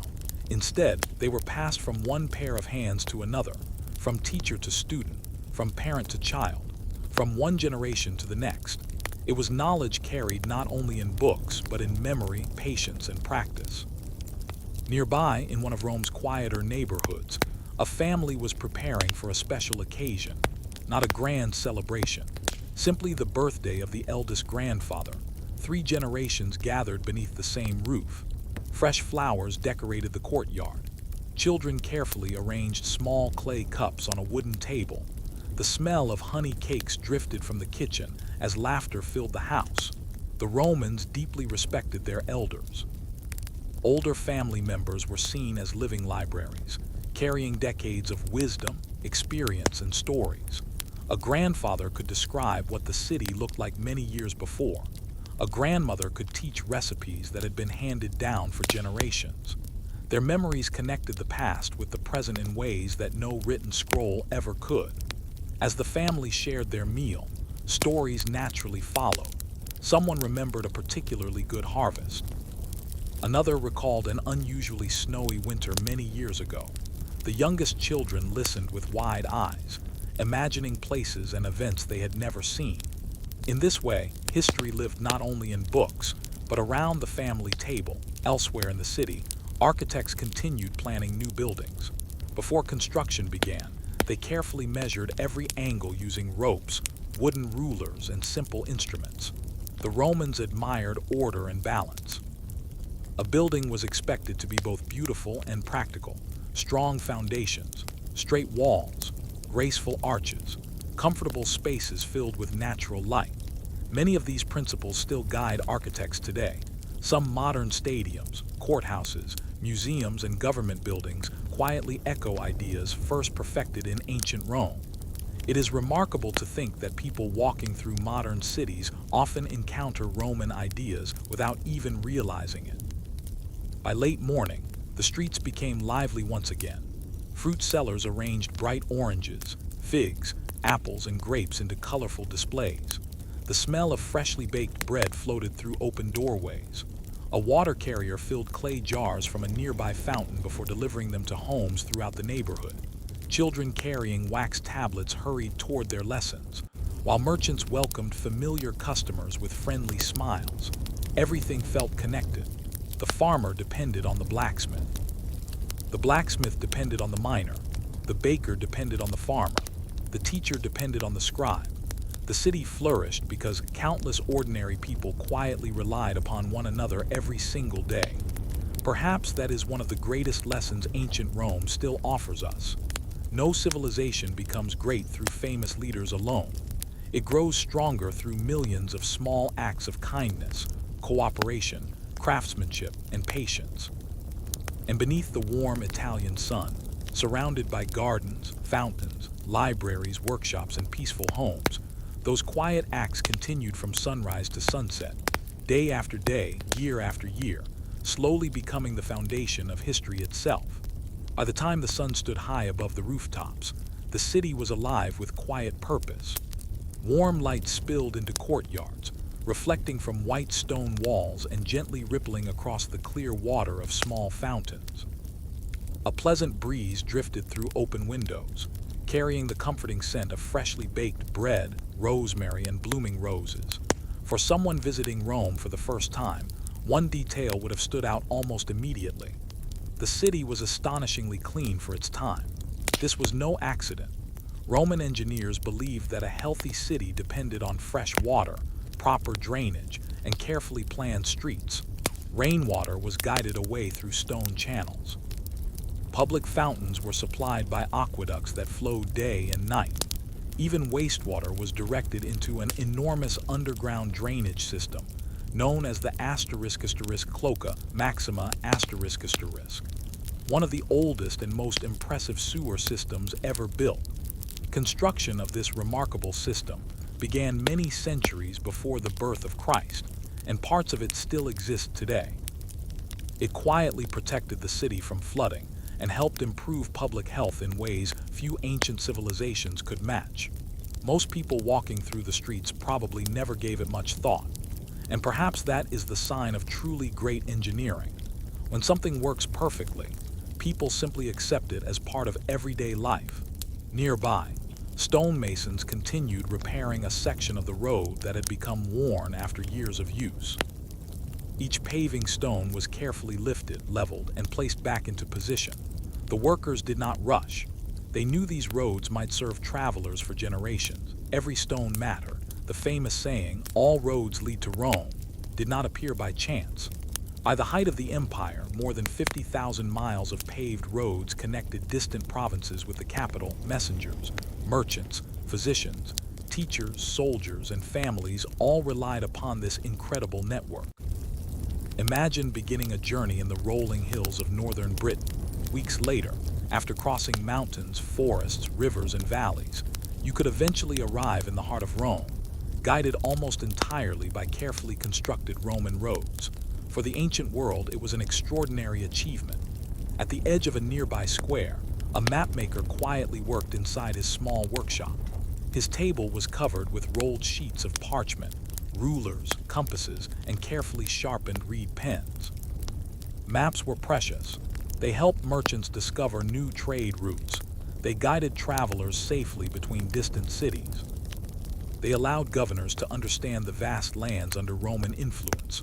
Although many ancient maps look very different from the detailed maps we use today, they represented humanity's growing desire to understand the world beyond the horizon. Outside, children paused to watch a flock of white doves circle gracefully above the rooftops before disappearing into the bright afternoon sky. An elderly teacher smiled. "Birds always know the way home," he quietly remarked. "Perhaps people are not so different." No matter how far they travel, there is something comforting about returning to familiar streets, familiar faces, and familiar voices. As the afternoon breeze cooled the city once more, shopkeepers greeted neighbors by name. A baker quietly handed an extra loaf to an elderly widow. A carpenter stopped his work to help a traveler lift a heavy bundle onto a wagon. A physician paused to comfort an anxious child before beginning an examination. These moments would never appear in official records. No marble monument would be carved to remember them. Yet they were the quiet threads that held Roman society together. Kindness rarely announces itself. It simply appears when it is needed. As the sunlight slowly shifted across the ancient buildings, the city continued its peaceful rhythm. Water flowed, birds sang, children learned, craftsmen created, families shared meals, travelers followed roads that stretched beyond the horizon.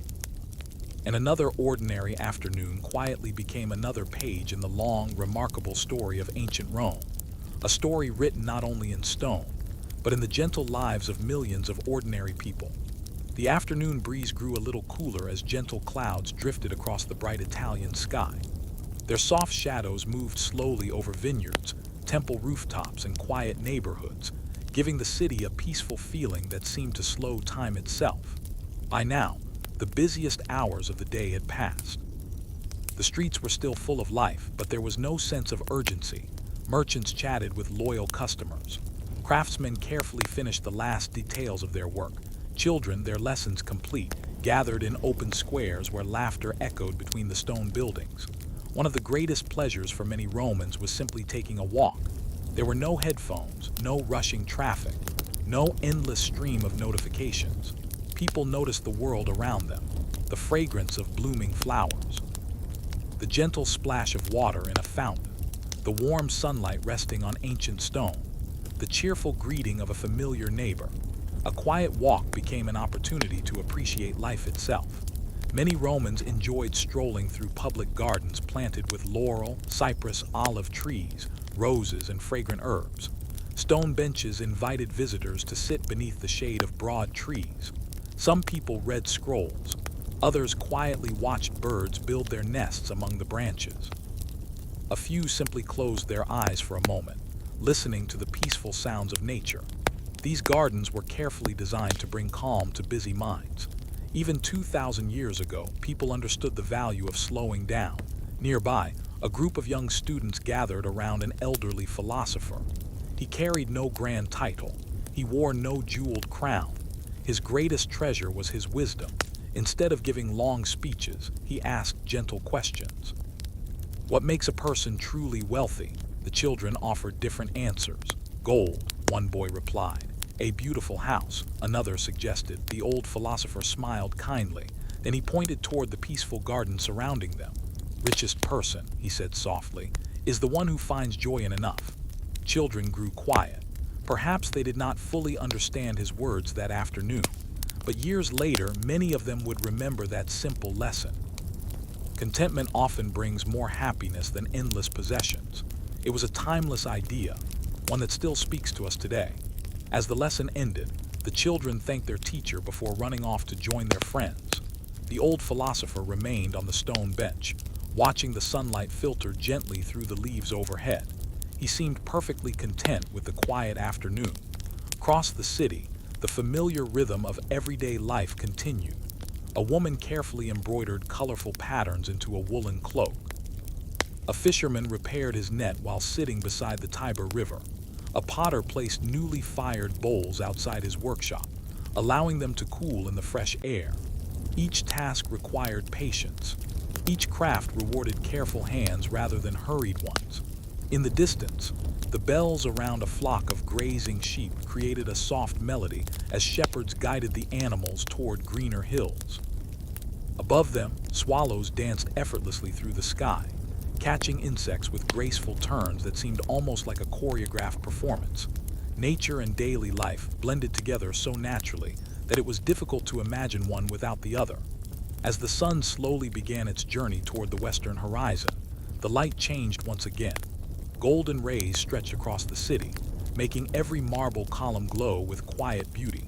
Windows reflected the afternoon sky. Fountains sparkled like polished crystal. The entire city seemed wrapped in a warm, peaceful glow. Tomorrow, the same streets would welcome another sunrise. The same fountains would continue flowing. The same ovens would bake fresh bread before dawn. The same families would gather around their tables. Life in ancient Rome was always changing, yet somehow always familiar, day after day, season after season, generation after generation. And it was within these gentle, repeating moments, not only in grand victories or famous monuments, that the true heart of Rome quietly continued to beat.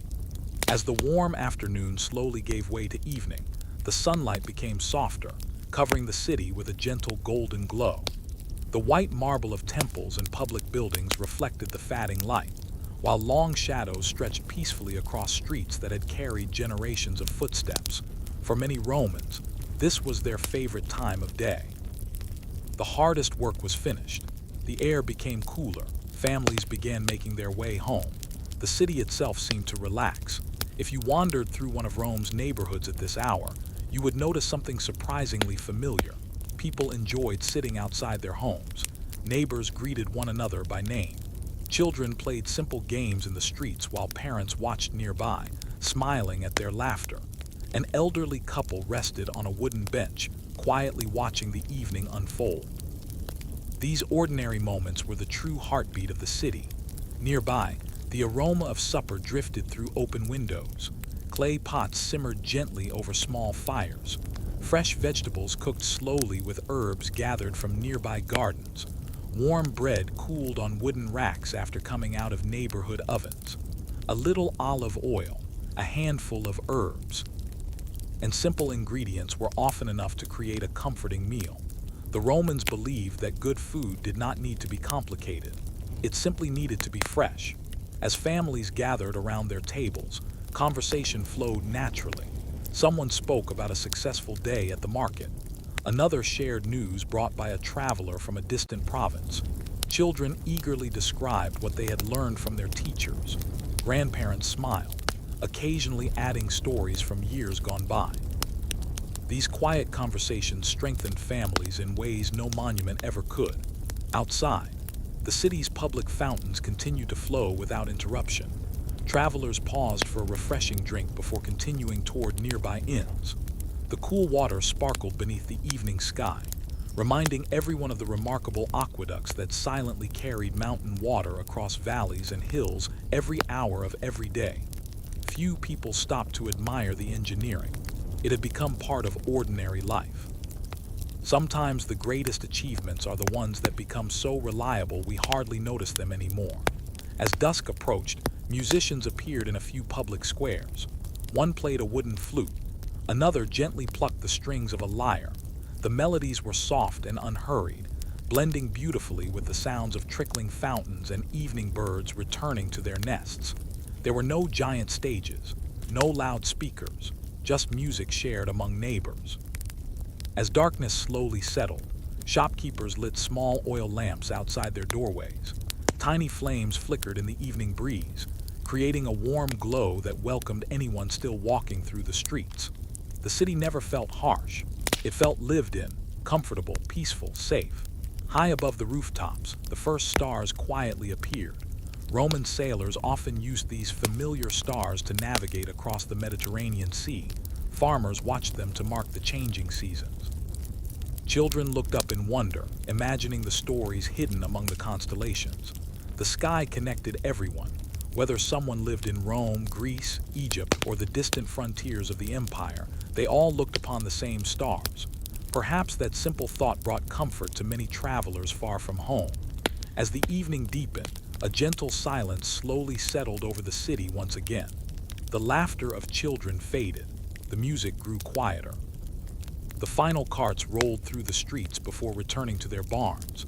Tomorrow would bring another sunrise, another loaf of bread fresh from the oven, another lesson in a small classroom, another conversation between neighbors, another peaceful walk beside a fountain. For the people of ancient Rome, greatness was not found every day in extraordinary events. It was found in ordinary routines, shared kindness, steady work, and the quiet confidence that tomorrow would begin just as beautifully as today. And beneath the calm evening sky, with the stars shining above and the fountains singing below, the eternal city slowly prepared for another restful night. As night gently embraced the city once more, Rome became quieter with every passing moment.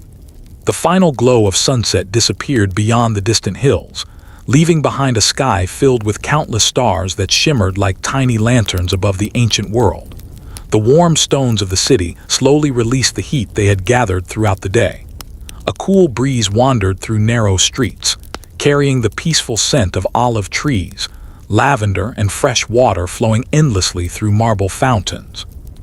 This was the Rome that very few history books describe. Not the Rome of conquering armies, not the Rome of political speeches, but the Rome where ordinary people ended another ordinary day with grateful hearts. Inside modest homes, oil lamps burned with small, steady flames.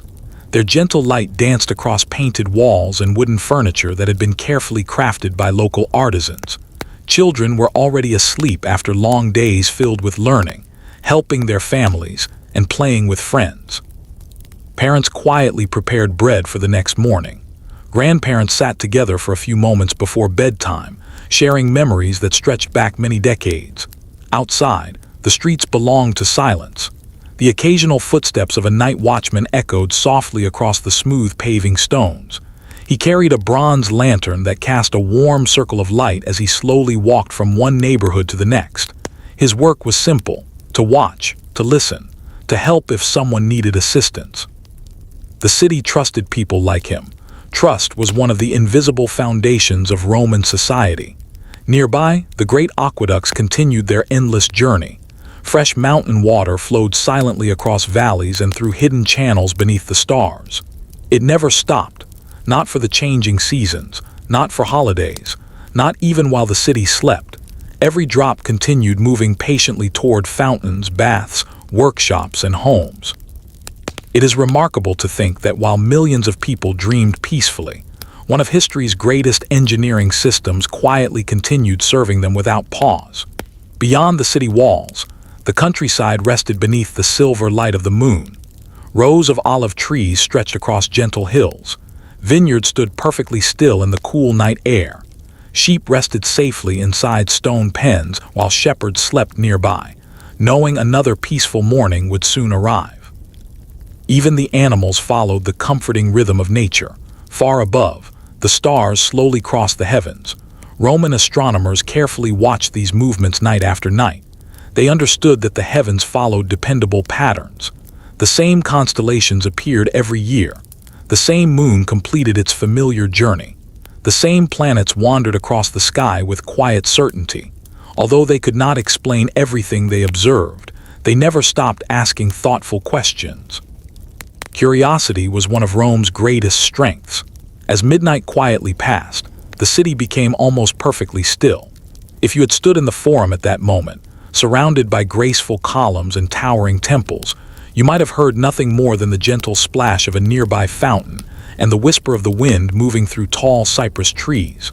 Moments like these remind us that even the greatest cities in history have always known silence. And perhaps silence has its own kind of wisdom. It allows people to rest, to reflect, to prepare for another day.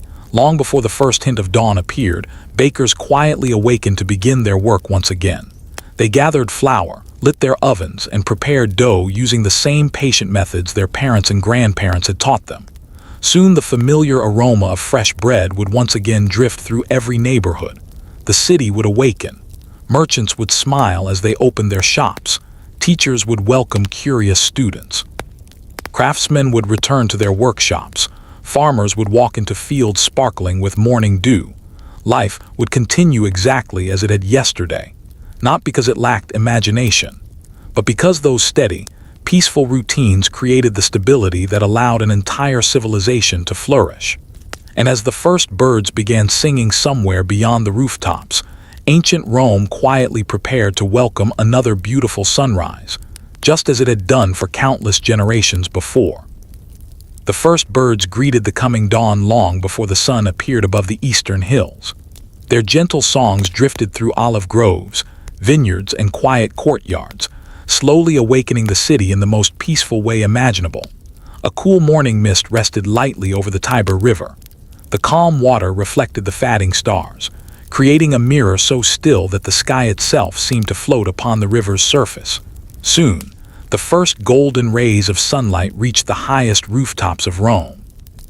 One by one, the city opened its eyes. Smoke rose gently from hundreds of chimneys as families lit their morning fires. The comforting smell of fresh bread once again drifted through the streets. Water splashed into marble fountains without pause. The familiar rhythm of another ordinary day quietly began.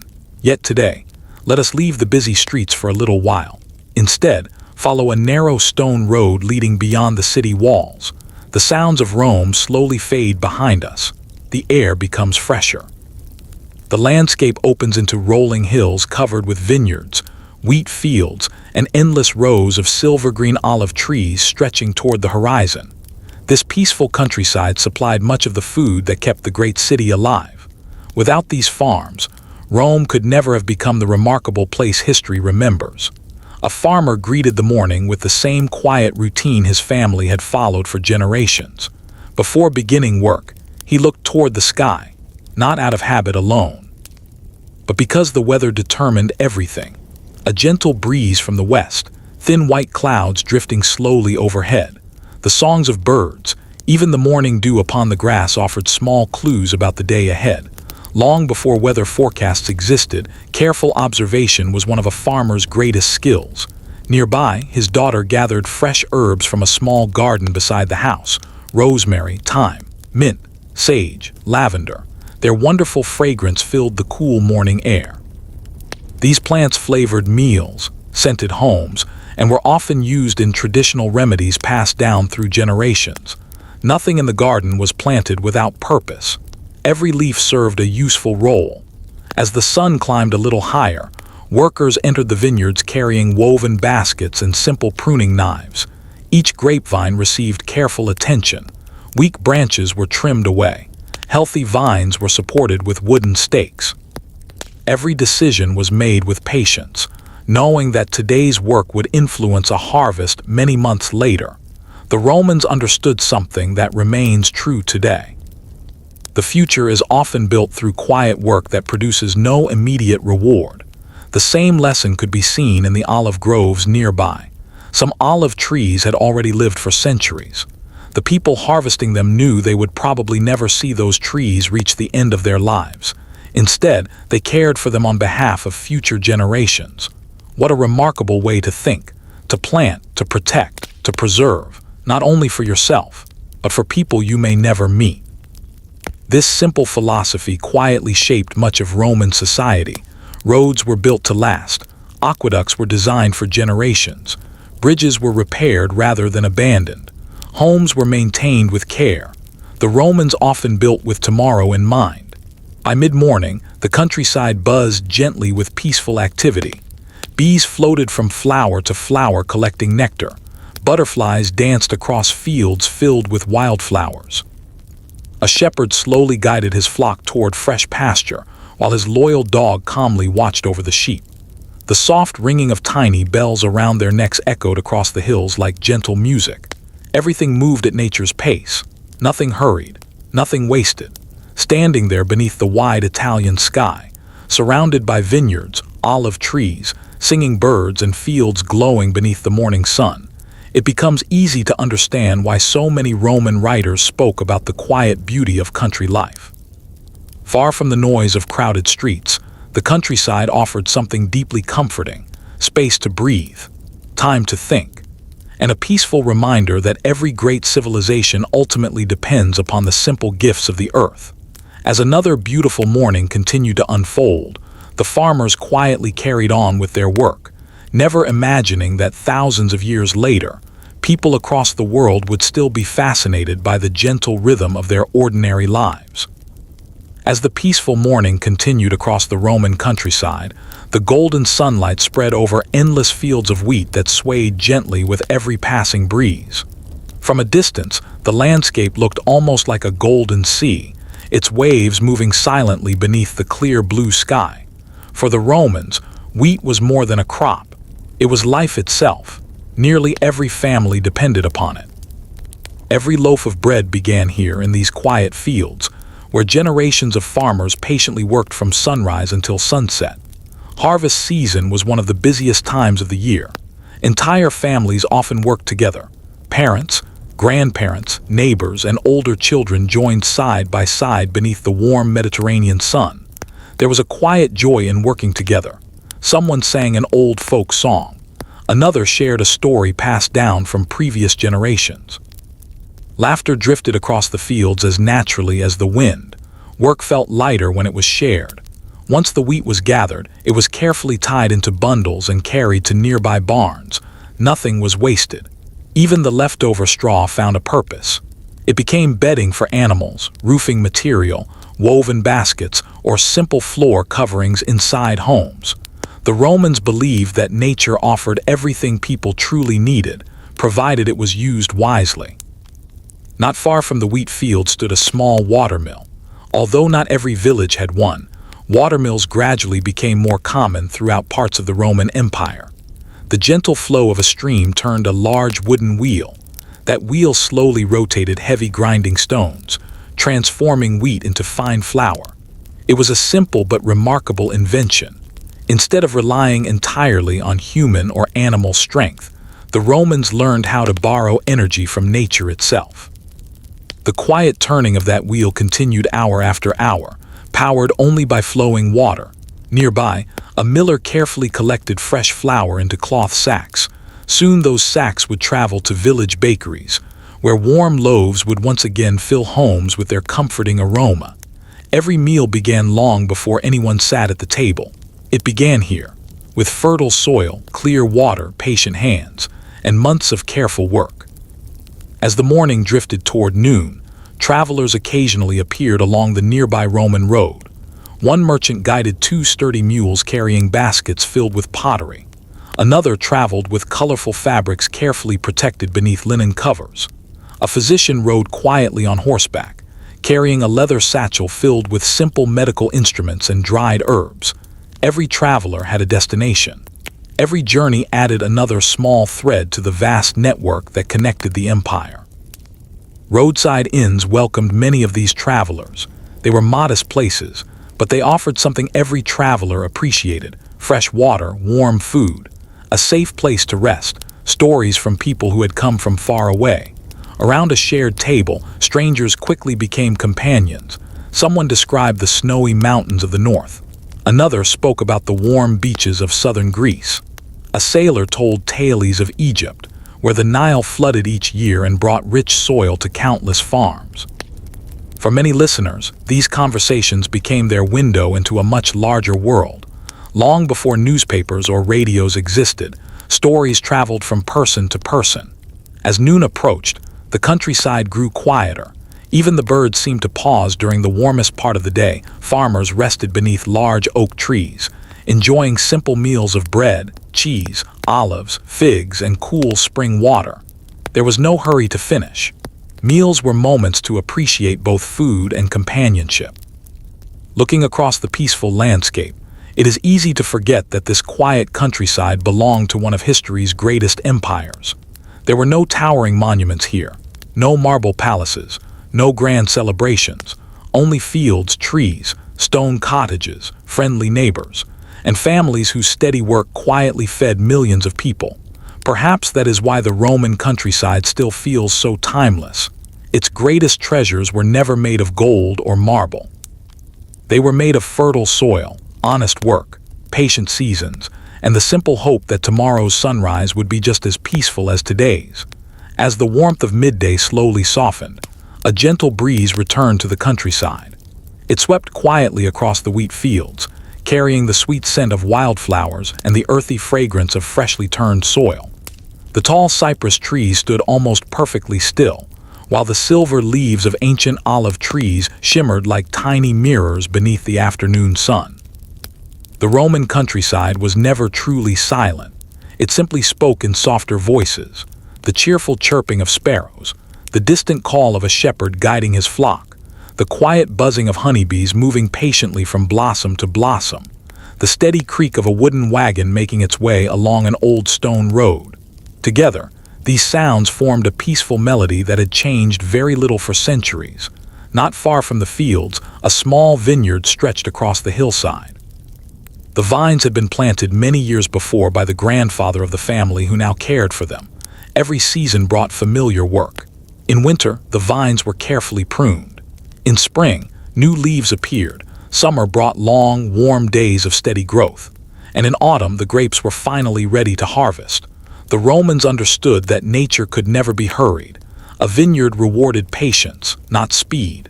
Perhaps that is why so many Roman writers compared life itself to tending a garden. Kindness needed time. Wisdom needed time. Friendships needed time. Even great civilizations needed time to grow nearby. An elderly woman sat beneath the shade of a fig tree, patiently weaving a large basket from thin willow branches. Her hands moved slowly but confidently. She had woven hundreds of baskets throughout her life. Each one looked slightly different, yet every one was strong enough to carry fruit, vegetables, grain, or freshly baked bread. Her young granddaughter sat beside her, carefully copying every movement. No classroom, no textbooks, only quiet observation. The knowledge passed naturally from one generation to the next. This was how many traditional skills survived for centuries. As the afternoon continued, a group of travelers stopped beside a cool spring that flowed from the rocky hillside. They filled clay jars with crystal-clear water and rested beneath the shade of broad oak trees.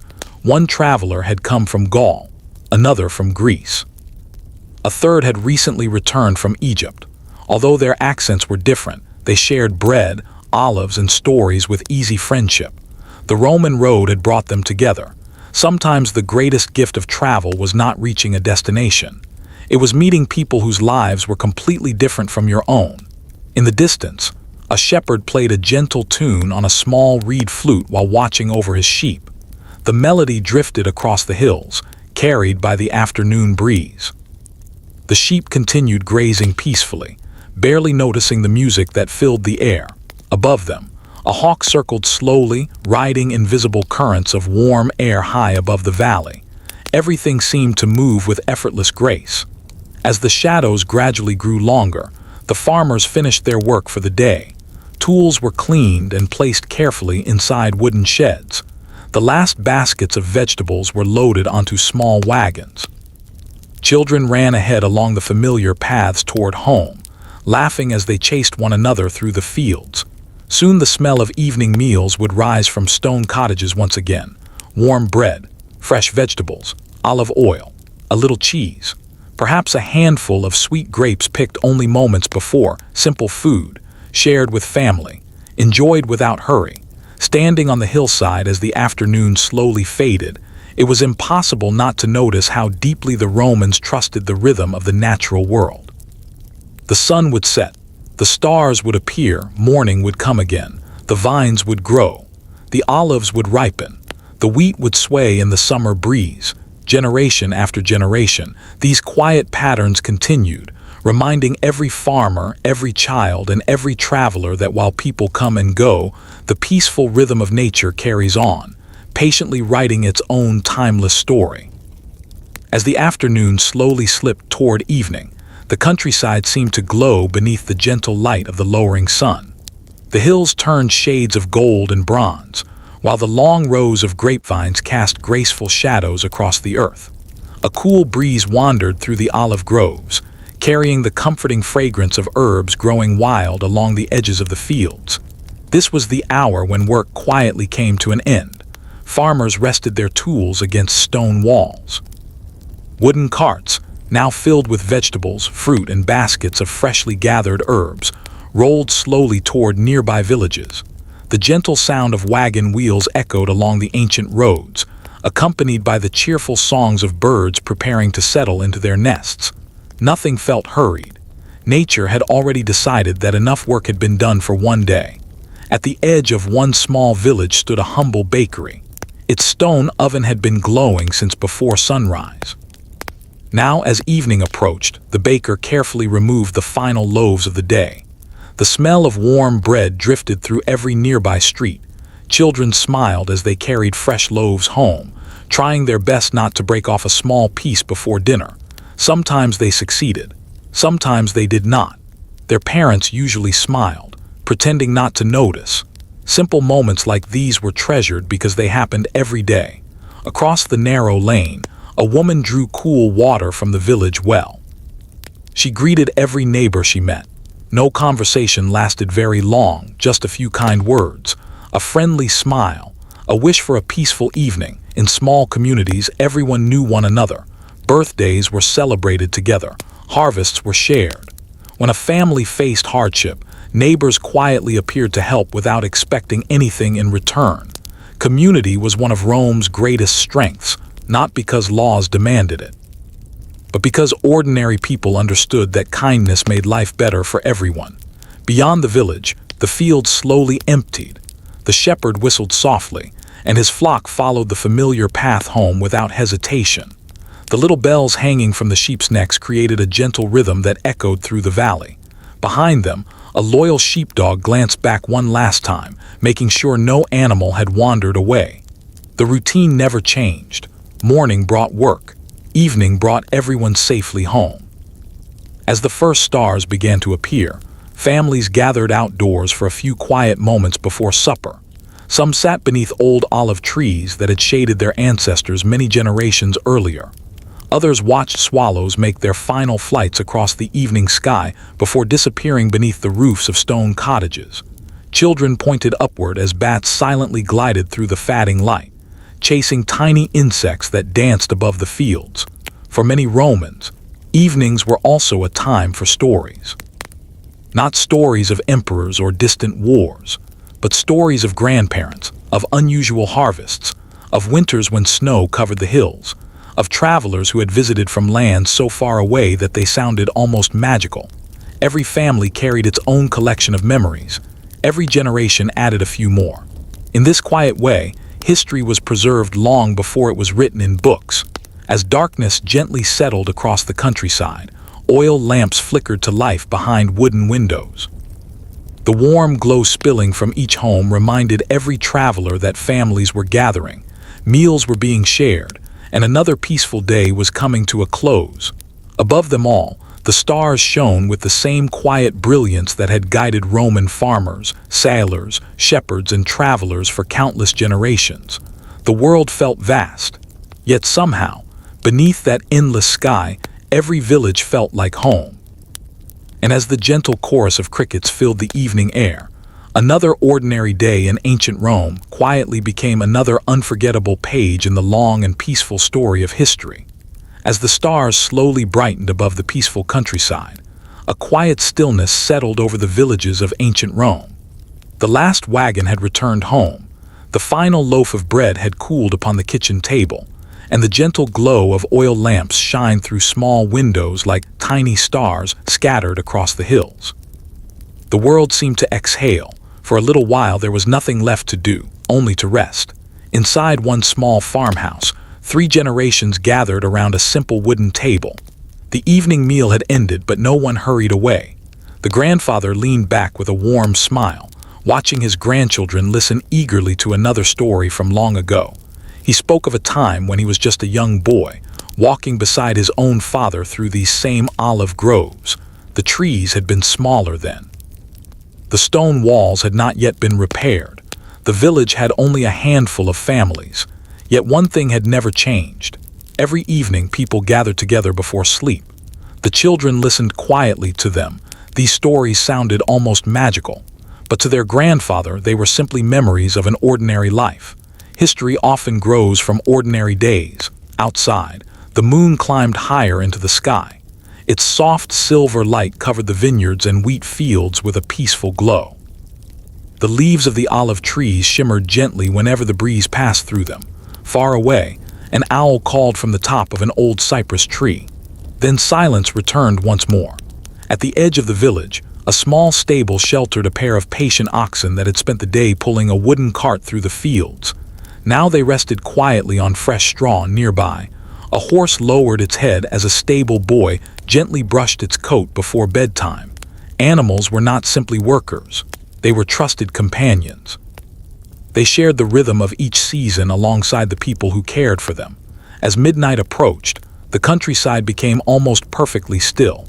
The only constant sound was the slow, steady flow of water from a nearby spring. That same spring had refreshed travelers for generations. It had filled clay jars during hot summers. It had supplied villages during dry seasons. Long after the people of today were gone, the water would likely continue flowing just the same. Nature often measures time differently than we do. A spring does not hurry. An olive tree does not rush. The stars never compete with one another. Everything follows its own peaceful rhythm. Perhaps that is why life in the Roman countryside feels so calming even after 2,000 years. It reminds us that not everything important needs to happen quickly. Long before dawn, a baker quietly rose from bed. The village remained asleep as he stepped outside beneath the fatting stars. He gathered dry olive wood, carefully arranged it inside the stone oven and struck a spark. Soon a small flame appeared, then another. Within minutes, the bakery filled with the comforting crackle of burning wood. He kneaded fresh dough with practiced hands, just as his father had taught him many years before. There was something deeply satisfying about beginning the day before anyone else. He knew that when the village awakened, warm bread would already be waiting. It was his quiet gift to the community. Not long afterward, the eastern horizon began to change. The darkest blue slowly softened into pale violet. Then delicate shades of pink spread across the sky. Birds greeted the coming morning with cheerful songs that echoed from tree to tree. The stars gradually disappeared, one by one. Another Roman day was ready to begin. The fields would welcome farmers. The roads would welcome travelers. The markets would welcome merchants. The schools would welcome curious young minds. And somewhere another child would sit beside a grandparent, listening to stories that would quietly become part of history itself. As the first golden sunlight touched the rolling hills, the peaceful rhythm of ancient Rome continued once again, steady, gentle, and beautifully timeless. Good evening, my friend. I'm so glad you're here. Find a comfortable place to rest. Let your shoulders relax, and allow the gentle rhythm of history to carry you peacefully through another quiet chapter of ancient Rome. Tonight, our journey continues, not through the halls of emperors or the noise of great battles, but through the calm, ordinary moments that made an extraordinary civilization possible. As the first rays of morning sunlight slowly spread across the Italian countryside, a light mist rested over the rolling hills like a soft blanket. Tiny drops of dew sparkled on blades of grass, catching the sunlight until the fields shimmered like they were covered in countless little diamonds. The world awakened gently. No loud engines, no busy highways, only birds greeting the dawn with cheerful songs and the distant crow of a rooster announcing the arrival of another beautiful day. Along a quiet country path, a young shepherd slowly opened the wooden gate to his family's pasture. The sheep wandered out one by one, calmly following the familiar trail they had walked hundreds of times before. Their small bronze bells created a soft melody that echoed through the valley. The shepherd carried nothing more than a wooden staff, a simple leather pouch containing bread and cheese, and a small clay flask filled with cool spring water. His work required patience more than strength. He knew every hill, every stream, every old oak tree that offered welcome shade during warm afternoons. He also knew each sheep surprisingly well. If one animal wandered away, he noticed immediately. The flock was not simply a collection of animals. It was a responsibility passed from one generation to another. Not far away, sunlight filtered through an ancient olive grove whose trees had stood quietly for centuries. Some trunks were thick and twisted, shaped by countless winters and summers.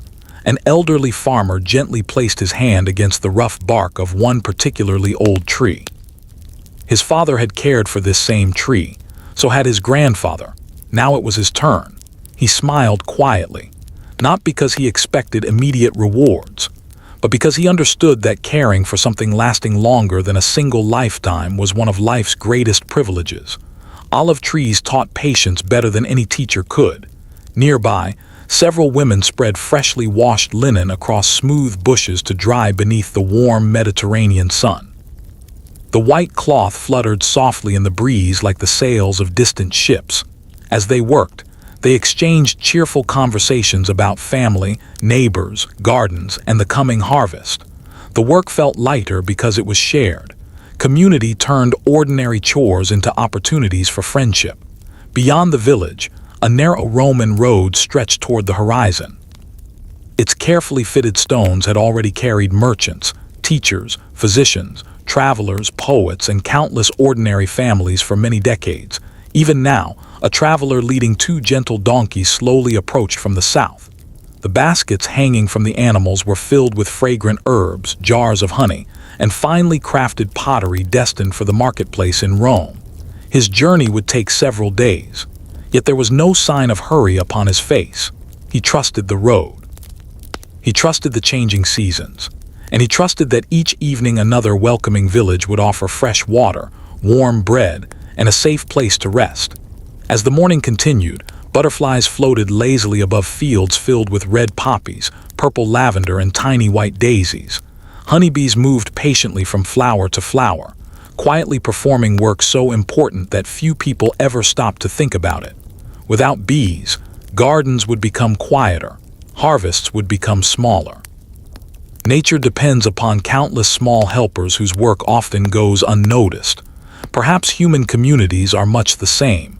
Every baker, every shepherd, every teacher, every gardener, every parent, every child, each quietly contributes something valuable. Together, their ordinary efforts create something far greater than any one person could accomplish alone. And as the gentle breeze carried the scent of wildflowers across the peaceful hills, another calm morning unfolded beneath the endless blue sky of ancient Rome, reminding us once again that history is often written not by moments of greatness, but by countless quiet acts of patience, kindness, and hope. Hello, my friend. I'm so happy you've joined me again. Settle in, get comfortable, and let the peaceful rhythm of ancient Rome gently carry you into another relaxing journey through history. There is nowhere you need to be, nothing you need to hurry toward. For the next little while, we'll simply wander together through another ordinary day in a world that existed nearly 2,000 years ago. The morning sun climbed a little higher above the rolling hills of Italy, filling the countryside with a warm golden light. Tiny droplets of dew slowly disappeared from the grass, while the fresh scent of pine trees, wild herbs, and blooming flowers drifted gently through the cool air. A narrow stone bridge crossed a quiet stream just outside a small Roman village. The bridge was simple, no grand statues, no towering arches reaching into the sky. Yet every day it quietly served hundreds of people. Farmers crossed it with wooden carts full of vegetables. Children skipped across it on their way to lessons. Travelers paused for a moment to watch the clear water flowing beneath its ancient stones. For years, perhaps even generations, the bridge had stood without asking for recognition. It simply did its job. Roman engineers often believed that the best structures were the ones people could trust without thinking about them, strong enough to last, simple enough to use, beautiful enough to become part of the landscape itself. Beside the stream, a water wheel turned slowly with the gentle current. Its steady rhythm was almost hypnotic, round and round, hour after hour, day after day. The sound of moving water blended perfectly with birds singing from nearby willow trees. It was the kind of peaceful sound that invited people to slow their breathing and simply enjoy the moment. Close by, a young girl filled a clay jar with fresh spring water. She smiled as tiny fish darted between smooth stones beneath the clear surface. Dragonflies hovered above the stream, their wings catching flashes of sunlight like tiny pieces of colored glass. Everything felt calm. Everything moved with quiet purpose. Further along the road, an elderly mapmaker sat beneath the shade of a large oak tree. Spread across his wooden table were carefully drawn maps showing roads, rivers, villages, mountains, and distant cities. He worked patiently with a reed pen dipped into dark ink. Every line was drawn by hand, every place carefully measured using knowledge gathered from countless travelers. Maps in the Roman world were more than drawings. They represented curiosity. Every new road explored, every river crossed, every mountain climbed, added another small piece to humanity's understanding of the world. The mapmaker often smiled when travelers stopped to ask for directions. Helping someone find their way brought him quiet satisfaction. In many ways, teachers, guides, and storytellers all shared the same purpose, helping others continue their journey. As the morning continued, the village marketplace slowly came alive. Fresh figs were carefully arranged inside woven baskets. Bright red apples caught the morning sunlight. Bundles of lavender filled the air with their gentle fragrance. Nearby, a beekeeper displayed small clay jars filled with golden honey collected only days before. Honey was one of the most treasured natural sweeteners in the Roman world. It flavored bread, cakes, fruit, and warm drinks. It was also valued in traditional medicine, and sometimes even used to help preserve certain foods. The beekeeper spoke proudly about his bees. They work together, he explained with a gentle smile. No bee can build a hive alone. Perhaps that simple lesson was true for people as well. Great communities are built through cooperation, patience, and countless small acts of care. As the breeze gently rustled the leaves overhead, the marketplace filled with quiet conversations, friendly greetings, and the peaceful rhythm of everyday life. No one imagined they were living inside the pages of history. To them, it was simply another beautiful morning. Yet thousands of years later, these ordinary moments still remind us that the true strength of ancient Rome was not only found in its monuments, but in the kindness, craftsmanship, and quiet lives of the people who called it home. Hello, friends. I'm truly happy you're here with me tonight. Find your favorite place to relax, take a slow, comfortable breath, and let your mind drift gently into another peaceful chapter of history. There's no rush, no loud adventures waiting around the corner, just the quiet rhythm of everyday life in ancient Rome, where simple moments often became the most meaningful ones. The marketplace had now settled into its gentle morning routine. Merchants smiled as familiar customers approached their stalls. Fresh vegetables rested neatly inside woven baskets. Bundles of fragrant basil, thyme, rosemary, and mint filled the cool air with their pleasant aroma. Nearby, colorful fabrics swayed softly in the breeze like bright sails upon a calm sea. One merchant carefully polished a bronze oil lamp before placing it on display. Its surface reflected the morning sunlight with a warm golden glow. A young boy stopped to admire it. The merchant noticed his curiosity and smiled. Without saying a word, he placed the lamp into the boy's hands for a closer look. The child examined every tiny detail with wide eyes before gently returning it. Moments like these happened every day. Curiosity was welcomed. Knowledge was shared freely. Not everything valuable needed to be bought. Across the marketplace, a potter arranged dozens of freshly fired clay bowls upon a wooden shelf. Each bowl looked almost identical at first glance. Yet if you looked carefully, every one carried tiny differences left by the hands that shaped it. A slightly curved rim, a unique pattern, a small fingerprint forever baked into the clay. No two pieces were exactly alike. Even ordinary objects quietly carried the story of the craftsman who created them. Nearby, A woman selected a simple clay pitcher for her family. She gently tapped its side with her finger, listening to the clear sound it produced. An experienced buyer knew that a well-fired pot often sang with a clean, bright tone. The potter nodded with quiet pride. His work spoke for itself. Beyond the marketplace, a small school had already begun its lessons. Children sat on wooden benches holding wax tablets in their laps. Their teacher slowly wrote the letters of the Latin alphabet while the students carefully copied each one. Learning required patience. Mistakes were expected.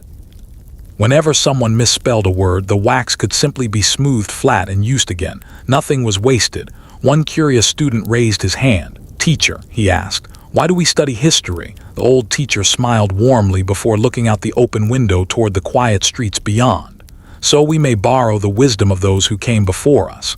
Classroom became silent. "It is impossible to live every life ourselves," he continued. "But through history, we may learn from thousands." The children quietly returned to their writing. Perhaps they understood only a little. Perhaps they understood more than anyone realized.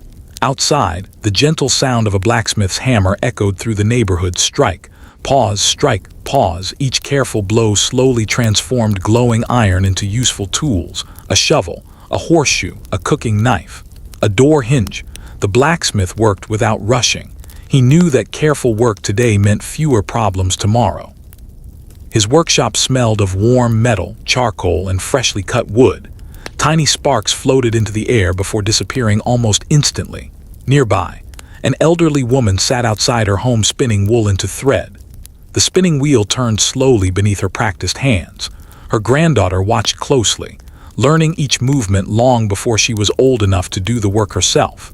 Knowledge in ancient Rome often traveled quietly, from one pair of hands to another, not through grand speeches, but through daily life. As the sun climbed higher, swallows circled gracefully above the rooftops. The fountains continued their endless song. The bakers' ovens remained warm. The market remained cheerful. And another peaceful morning quietly unfolded, reminding everyone that the greatest chapters of history are often written in the smallest acts of kindness, learning, patience, and shared community. Hello, friends. Welcome back. I'm so happy you've chosen to spend another peaceful evening with me. Get comfortable, let your breathing become slow and easy, and together we'll continue our quiet walk through the everyday life of ancient Rome. Tonight, there are no great battles to fight, no urgent messages to deliver, and no kings demanding our attention. There is only the gentle rhythm of a civilization living one calm day at a time. The sun continued its slow climb across the clear Italian sky, and the morning marketplace reached its busiest, but still surprisingly peaceful, hour. Wooden carts rolled gently over the smooth stone streets. The soft clip-clop of horses echoed between rows of buildings. Merchants greeted one another with friendly smiles before arranging their goods with great care. Everything had its place. Fresh apples were stacked neatly beside ripe figs. Bundles of carrots rested beside onions and garlic. Bright green lettuce, fragrant herbs, and baskets of olives created a colorful display that reflected the richness of the Roman countryside. A cheesemaker proudly offered rounds of fresh sheep's cheese wrapped in clean linen. Nearby, a honey merchant carefully opened a clay jar, allowing customers to taste the golden sweetness collected from nearby hills only a few weeks before. There was no shouting, no rushing crowds. People moved at a comfortable pace, stopping to greet neighbors they had known for many years. For many Romans, the marketplace was more than a place to shop. It was where friendships stayed strong, news was shared, births were celebrated. Travelers exchanged stories from distant provinces. The market connected the community just as surely as the roads connected the empire. At one corner of the square, an elderly storyteller gathered a small circle of children beneath the welcome shade of a large sycamore tree. He carried no books. Everything he knew lived inside his memory.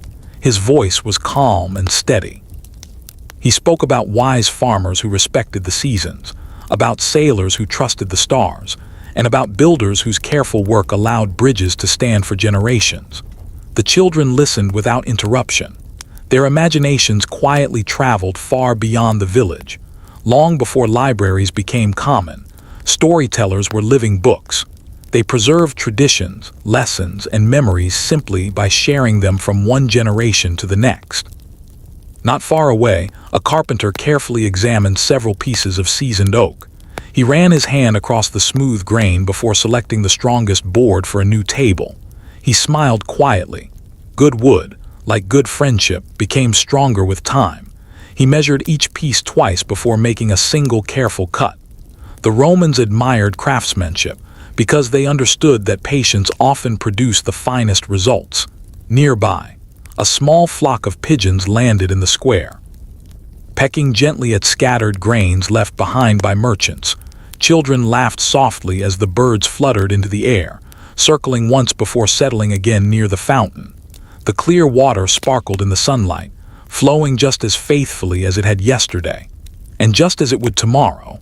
A physician crossed the marketplace carrying a leather satchel filled with herbs, simple instruments, and neatly folded cloth bandages. Several people greeted him warmly. He smiled back, asking an elderly woman how she was feeling after recovering from a recent illness. He remembered her name. He remembered her family. In communities like these, care extended far beyond medicine. It was rooted in kindness. By late morning, the gentle ringing of a nearby blacksmith's hammer blended with birdsong, quiet conversation, and the soothing splash of flowing fountains. The city seemed perfectly balanced, busy enough to feel alive, calm enough to feel restful. Perhaps that was the quiet secret of everyday life in ancient Rome. People worked with care. They rested without guilt. They valued family, friendship, learning, and simple pleasures. And beneath the warm Mediterranean sun, another peaceful morning quietly became another page in the long and beautiful story of history. Hello, friends. I'm so glad you're back. Settle in, make yourself comfortable, and let the worries of today slowly drift away. Together, we'll continue our peaceful journey through ancient Rome, where life moved with the seasons. Mornings began with birdsong, and even the busiest days carried a quiet sense of calm. Our walk takes us away from the marketplace now. We follow a gently winding stone road toward one of the most remarkable places in the Roman world, a public bath. Now, if you've imagined these baths as noisy or rushed, you may be surprised. For many Romans, the baths were places of relaxation, conversation, and quiet routine. They were part of everyday life. As we approach the entrance, warm sunlight shines across tall marble columns. A fountain nearby sends crystal-clear water into a wide stone basin, where a few birds stop for a refreshing drink before flying away toward the gardens. Visitors arrive slowly. Some come after working in the fields. Others have spent the morning teaching, baking bread, repairing roads, or making pottery. Everyone leaves the dust of the day outside. Inside, the atmosphere feels calm. Footsteps echo softly across polished stone floors. The air carries the faint scent of olive oil and fresh herbs. Sunlight enters through high windows, filling the halls with a gentle golden glow. The Roman baths were carefully designed. Many included different rooms with different temperatures. One room remained comfortably cool. Another was pleasantly warm. A third held hot water heated by an ingenious system beneath the floor. This system, called the *hypocaust*, circulated warm air under the stone floors and inside hollow walls. It was one of the greatest engineering achievements of the ancient world. Imagine enjoying warm floors nearly 2,000 years ago. It still feels surprisingly modern. Nearby, friends sat quietly on stone benches, talking about simple things: the weather, the olive harvest, a new bridge being built outside the city, the arrival of migrating birds. No one hurried the conversation. Time felt generous here. An elderly man smiled as he watched his grandson carefully splash water into a small basin. "This place hasn't changed much," he said softly. "When I was your age, my grandfather brought me here too." Little boy looked around with wide eyes. To him, everything seemed enormous. The polished columns, the graceful arches, the pools reflecting sunlight like mirrors. He could hardly imagine that his own grandchildren might one day stand in the very same place. In another corner, attendants quietly folded clean linen towels while others filled small clay bottles with fragrant olive oil. Many Romans gently rubbed olive oil onto their skin before washing. It helped remove dust after a long day's work and left a pleasant, natural fragrance. Nearby, a physician explained to a young apprentice that cleanliness was an important part of staying healthy: fresh water, clean surroundings, regular bathing. These ideas may sound ordinary today, but they were remarkably advanced for much of the ancient world. Outside the bathhouse, gardens surrounded the building with rows of cypress trees, flowering roses, lavender, and carefully trimmed shrubs. Butterflies drifted through the warm afternoon air. Bees quietly visited blooming flowers. The sound of flowing fountains blended with birds singing in the branches overhead. Many visitors lingered in these gardens after leaving the baths. Some read scrolls. Some simply sat in silence. Others closed their eyes for a few peaceful moments, enjoying the cool breeze before returning home. As the afternoon slowly continued, the bathhouse emptied little by little. Families gathered once again. Workers returned to quiet streets. The fountains continued their endless song. And the great city of Rome carried on with its familiar rhythm, never rushing, never standing still, always reminding those who lived there that even the simplest routines could become the most comforting traditions of all. Hello, friends. Welcome back. I'm happy you're here to continue our slow and peaceful journey through the everyday world of ancient Rome. Find a comfortable position, let your eyes grow a little heavier if they wish, and allow the gentle rhythm of this ancient city to guide you into a calm and restful evening. As we leave the quiet garden surrounding the bathhouse, a gentle stone path leads us toward one of the most fascinating places in the city, the Roman aqueduct. At first glance, it may appear simple, a long line of graceful stone arches stretching across the countryside. But those arches carried one of the greatest gifts any city could receive: fresh, clean water. Long before electric pumps or modern plumbing, Roman engineers discovered how to move water over astonishing distances using nothing more than careful planning, gravity, and extraordinary craftsmanship. Water began its journey high in the hills, where cool mountain springs flowed all year round. From there, it traveled through covered stone channels. The slope was so gentle that, over many miles, the water seemed almost perfectly level. Yet it never stopped moving, drop by drop, hour after hour, day after day. Without engines, without electricity, only gravity patiently doing its quiet work. Imagine standing beneath one of those magnificent arches. A cool breeze passes by. Wildflowers sway gently along the hillside. Above your head, fresh mountain water continues its silent journey toward the city. Most travelers never hear it. Most never even think about it. Yet every fountain, every bakery, every garden, every public bath, and every household depends upon that unseen stream. Sometimes the most important things in life are the ones working quietly in the background. Nearby, two young apprentices walked beside an experienced engineer. He carried a simple wooden measuring rod and a length of tightly woven cord. There were no laser levels, no satellite maps, no digital tools, only careful observation, mathematics, and remarkable patience. The engineer stopped beside a stone marker and smiled. "Nature always tells us the truth," he said, "if we learn to listen." He explained how even the smallest mistake in measuring the slope could prevent the water from reaching the city. Too steep and the water would rush dangerously fast. Too flat, and it would stop flowing altogether. Balance was everything. The apprentices nodded quietly. It was a lesson about engineering, but perhaps it was also a lesson about life. As the afternoon breeze carried the scent of pine trees across the hills, shepherds guided their flocks beneath the arches. Travelers paused in the shade before continuing along the Roman road. Children gathered wildflowers growing between the stones.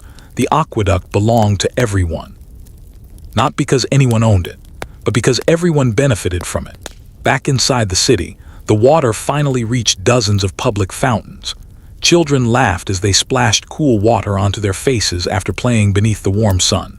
An elderly woman filled a clay jar before walking home at an unhurried pace. A baker mixed fresh dough using crystal-clear spring water that had traveled many miles to reach his small workshop. Life continued quietly because the water never stopped flowing. As evening slowly approached, Sunlight painted the ancient arches with warm shades of gold. Long shadows stretched across the peaceful countryside. Birds returned to their nests. The gentle sound of flowing water continued without interruption, just as it had yesterday and just as it would tomorrow. Even after 2,000 years, some Roman aqueducts still stand.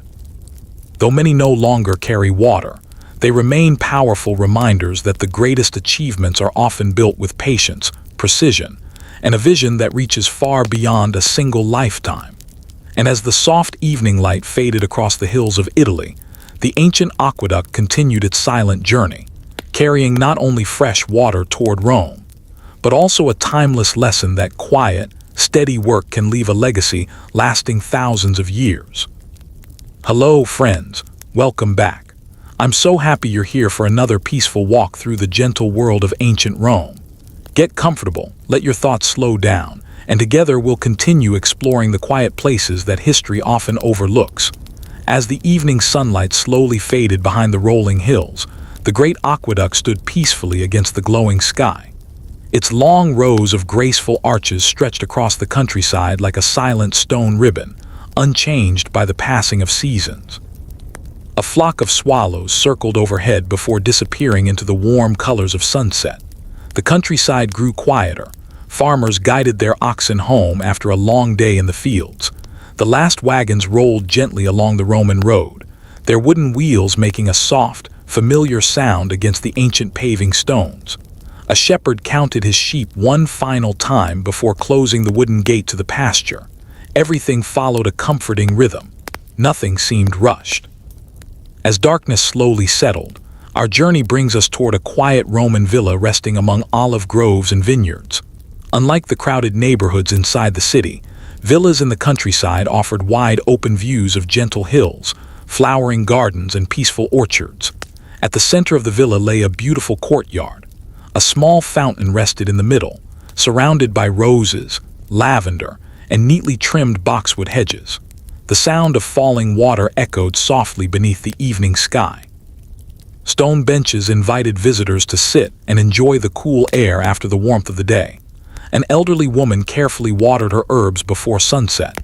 She moved from one plant to another with slow, practiced hands. Mint, sage, rosemary, thyme. Each had its own place. Each served a purpose. She smiled as she gently touched a young olive sapling growing near the edge of the garden. "It won't be large in my lifetime," she quietly told her grandson, "but perhaps your grandchildren will rest beneath its shade." Young boy looked at the tiny tree with wonder. It seemed impossible, yet the Romans often planted trees they knew they would never fully enjoy themselves. They believed that caring for the future was simply part of being a good neighbor. It is a beautiful thought, to leave something behind for people you may never meet. Nearby, inside the villa, dinner was being prepared. Fresh bread rested on a wooden board. Bowls of olives, grapes, figs, and roasted vegetables filled the table with rich colors. A clay pitcher of cool spring water stood beside simple cups carefully made by local potters. The family gathered slowly. No one hurried. There was time to talk, time to listen, time to laugh quietly together. Outside, the evening breeze carried the sweet fragrance of jasmine climbing along the stone walls. Fireflies appeared among the gardens, their tiny lights blinking softly in the gathering darkness. Children watched with quiet amazement as the little insects floated through the warm summer air. Far above, the first stars returned one by one. The grandfather pointed toward a bright constellation. "When I was your age," he said gently, "my father showed me those same stars." Children looked upward. The stars had watched over countless generations, farmers, sailors, teachers, builders, poets, children just like them. Empires rise, empires fall. But the night sky continues its quiet journey, unchanged by the passing centuries. As the family finished their evening meal, someone began telling a gentle story. Not a story of war, not a story of powerful rulers, simply the tale of a clever fox, an old olive tree, and a patient farmer who discovered that wisdom often grows more slowly than crops. The younger children smiled. The older ones listened with peaceful eyes. Soon, one by one, the oil lamps were gently lowered. The courtyard became still. Only the soft splash of the fountain and the distant sound of crickets filled the night. Another ordinary day in ancient Rome had quietly come to an end. And beneath the endless stars, surrounded by gardens, olive trees, and the gentle whisper of the evening breeze, the ancient world drifted peacefully into another restful night. Hello, friends. Welcome back. I'm so glad you're here to continue this peaceful journey through the quiet heart of ancient Rome.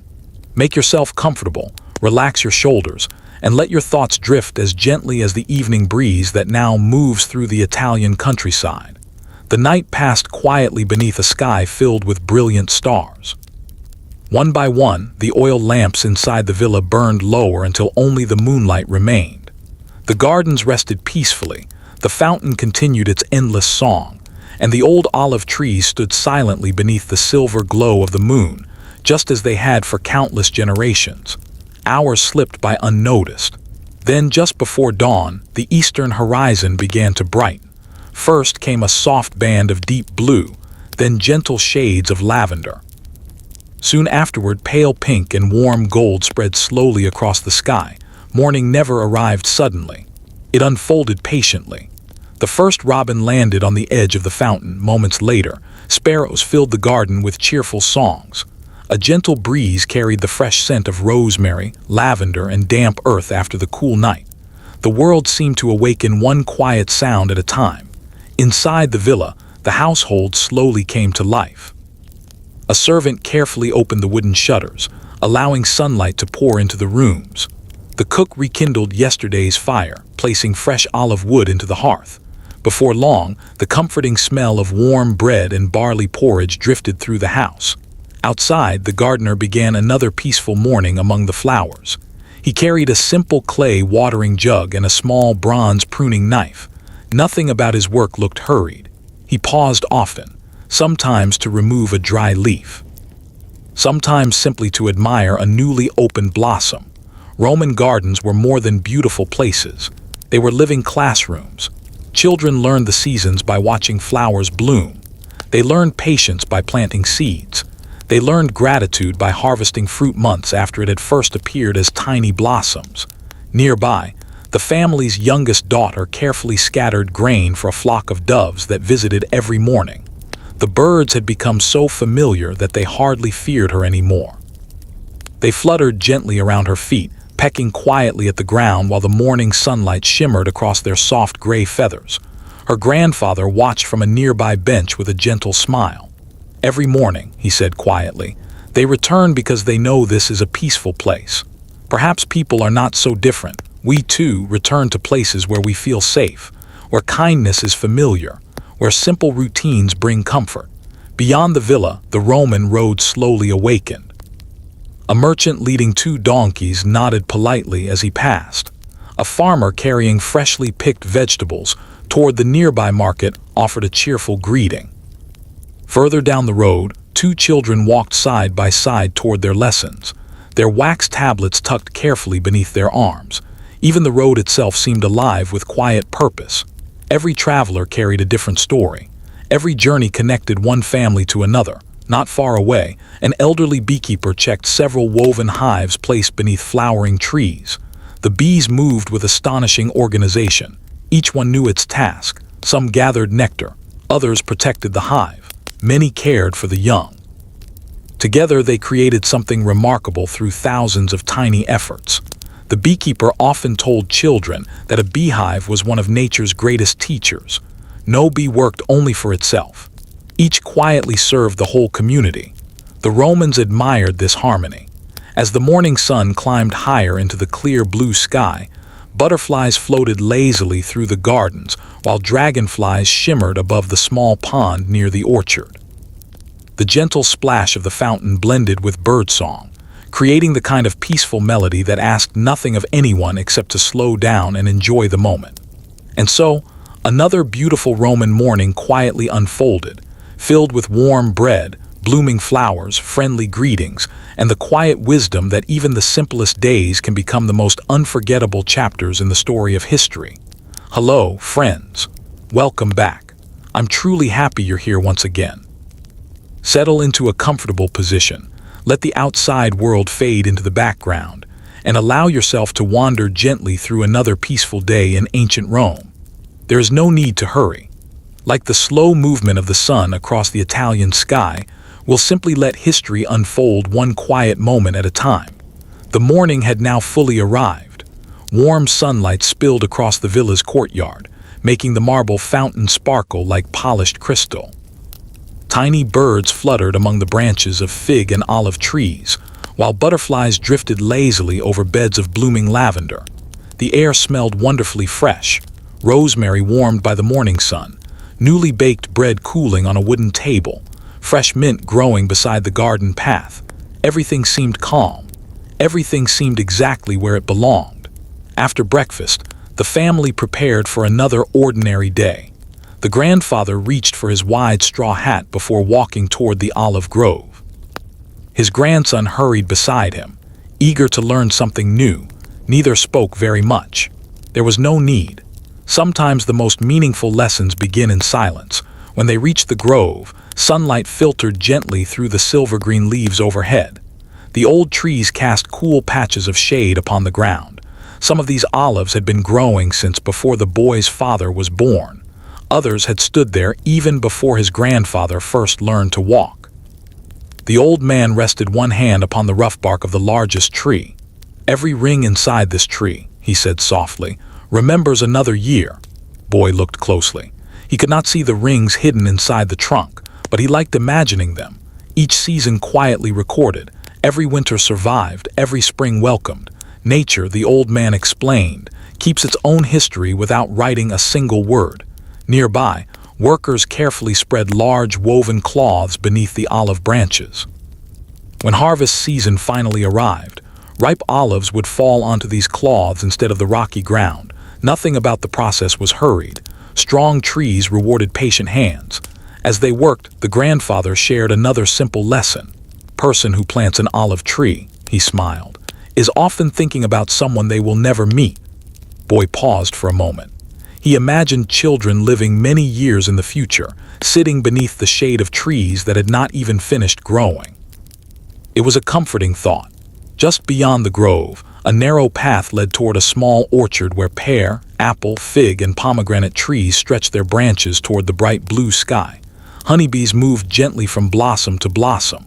Without asking for thanks, they quietly helped every tree prepare for another harvest. The Romans admired such quiet work. Many philosophers pointed to nature as the greatest teacher. The bees never hurried. The trees never competed. The seasons never argued with one another. Everything simply arrived at the proper time. As late morning approached, a gentle breeze carried the distant sound of wagon wheels along the Roman road. A merchant traveling toward the city tipped his hat politely as he passed. Behind him followed another traveler carrying carefully rolled maps inside a leather case. Further down the road, two shepherds exchanged friendly greetings before continuing toward different hillsides with their flocks. Every meeting lasted only a few moments. Yet every greeting strengthened the invisible threads that connected the community. Back at the villa, the cook gathered fresh vegetables from the garden. Bright tomatoes had not yet reached Europe in Roman times, so instead the basket filled with onions, leeks, cabbage, beans, cucumbers, herbs, and tender leafy greens. Everything would become part of another simple, nourishing meal. Nothing fancy, nothing wasted, only fresh ingredients grown close to home. As the sun continued its slow climb overhead, the peaceful rhythm of the countryside remained unchanged. Birds sang, fountains flowed, children learned, farmers worked, neighbors smiled. And somewhere beneath the endless blue sky, another quiet Roman morning gently became another beautiful memory. One that would never appear in the pages of official history, yet one that truly reveals what everyday life in ancient Rome felt like. Hello, friends. Welcome back. I'm so glad you've returned for another peaceful walk through the gentle world of ancient Rome. Find a comfortable position. Let your breathing become slow and steady, and together we'll continue exploring the quiet moments that made this remarkable civilization feel so alive. The morning sun now stood higher in the sky, warming the stone paths that wound through the olive groves and vineyards. A light breeze carried the sweet scent of wild thyme and blooming lavender, while the distant sound of flowing water reminded everyone that the hills surrounding Rome were full of life. Our path today leads us toward a peaceful country villa, where one of the most treasured rooms is not the dining hall or the garden. It is the library. The room is not enormous. Its shelves are made of polished wood. Neatly rolled scrolls rest inside small compartments, each marked with a simple label so they can be found again. Sunlight streams through a high window, filling the room with a soft golden glow. The air carries the pleasant scent of papyrus, beeswax, cedar wood, and old parchment. An elderly scholar carefully lifts one scroll from its shelf. Before opening it, he gently brushes away a tiny bit of dust with a linen cloth. Books, more accurately, scrolls, were precious. Every copy had to be written by hand. A skilled scribe might spend weeks or even months copying a single work with careful attention. There were no printing presses. Every letter reflected patience. Every page represented hours of quiet dedication. A young student sits beside the scholar. "People know everything back then?" the boy asks. The old man smiles warmly. "Oh no," he replies. "They knew far less than they wished." He pauses before adding another thought. "But they never stopped asking questions." That simple curiosity became one of the greatest strengths of the ancient world. Roman scholars studied medicine from Greek physicians. They learned engineering from earlier civilizations. They observed the stars. They measured rivers. They recorded history. They believed that every generation could leave a little more knowledge for the next. Outside the library window, a gardener trims a hedge into a neat shape. Nearby, doves gather around a shallow stone basin filled with cool water. Everything feels peaceful. Everything moves without hurry. The scholar unrolls another scroll.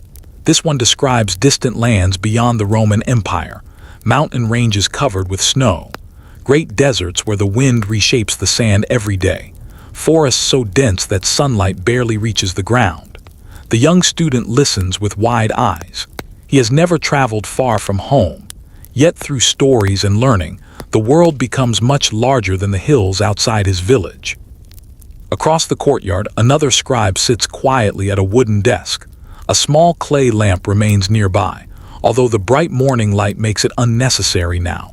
He dips a reed pen into dark ink and carefully copies each line from an older scroll.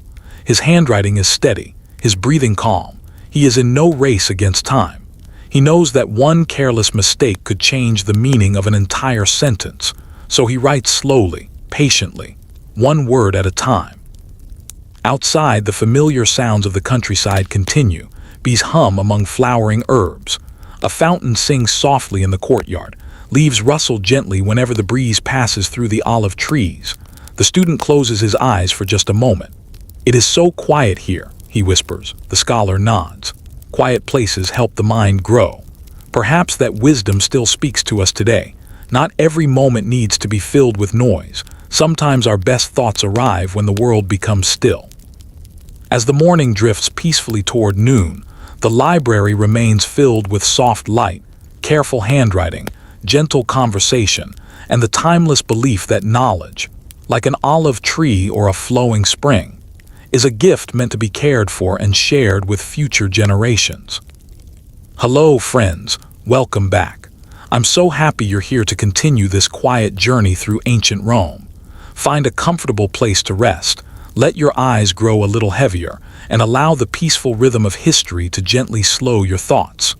Together, we'll continue exploring a world where every ordinary day held its own quiet beauty. By now, the morning had gently drifted toward noon.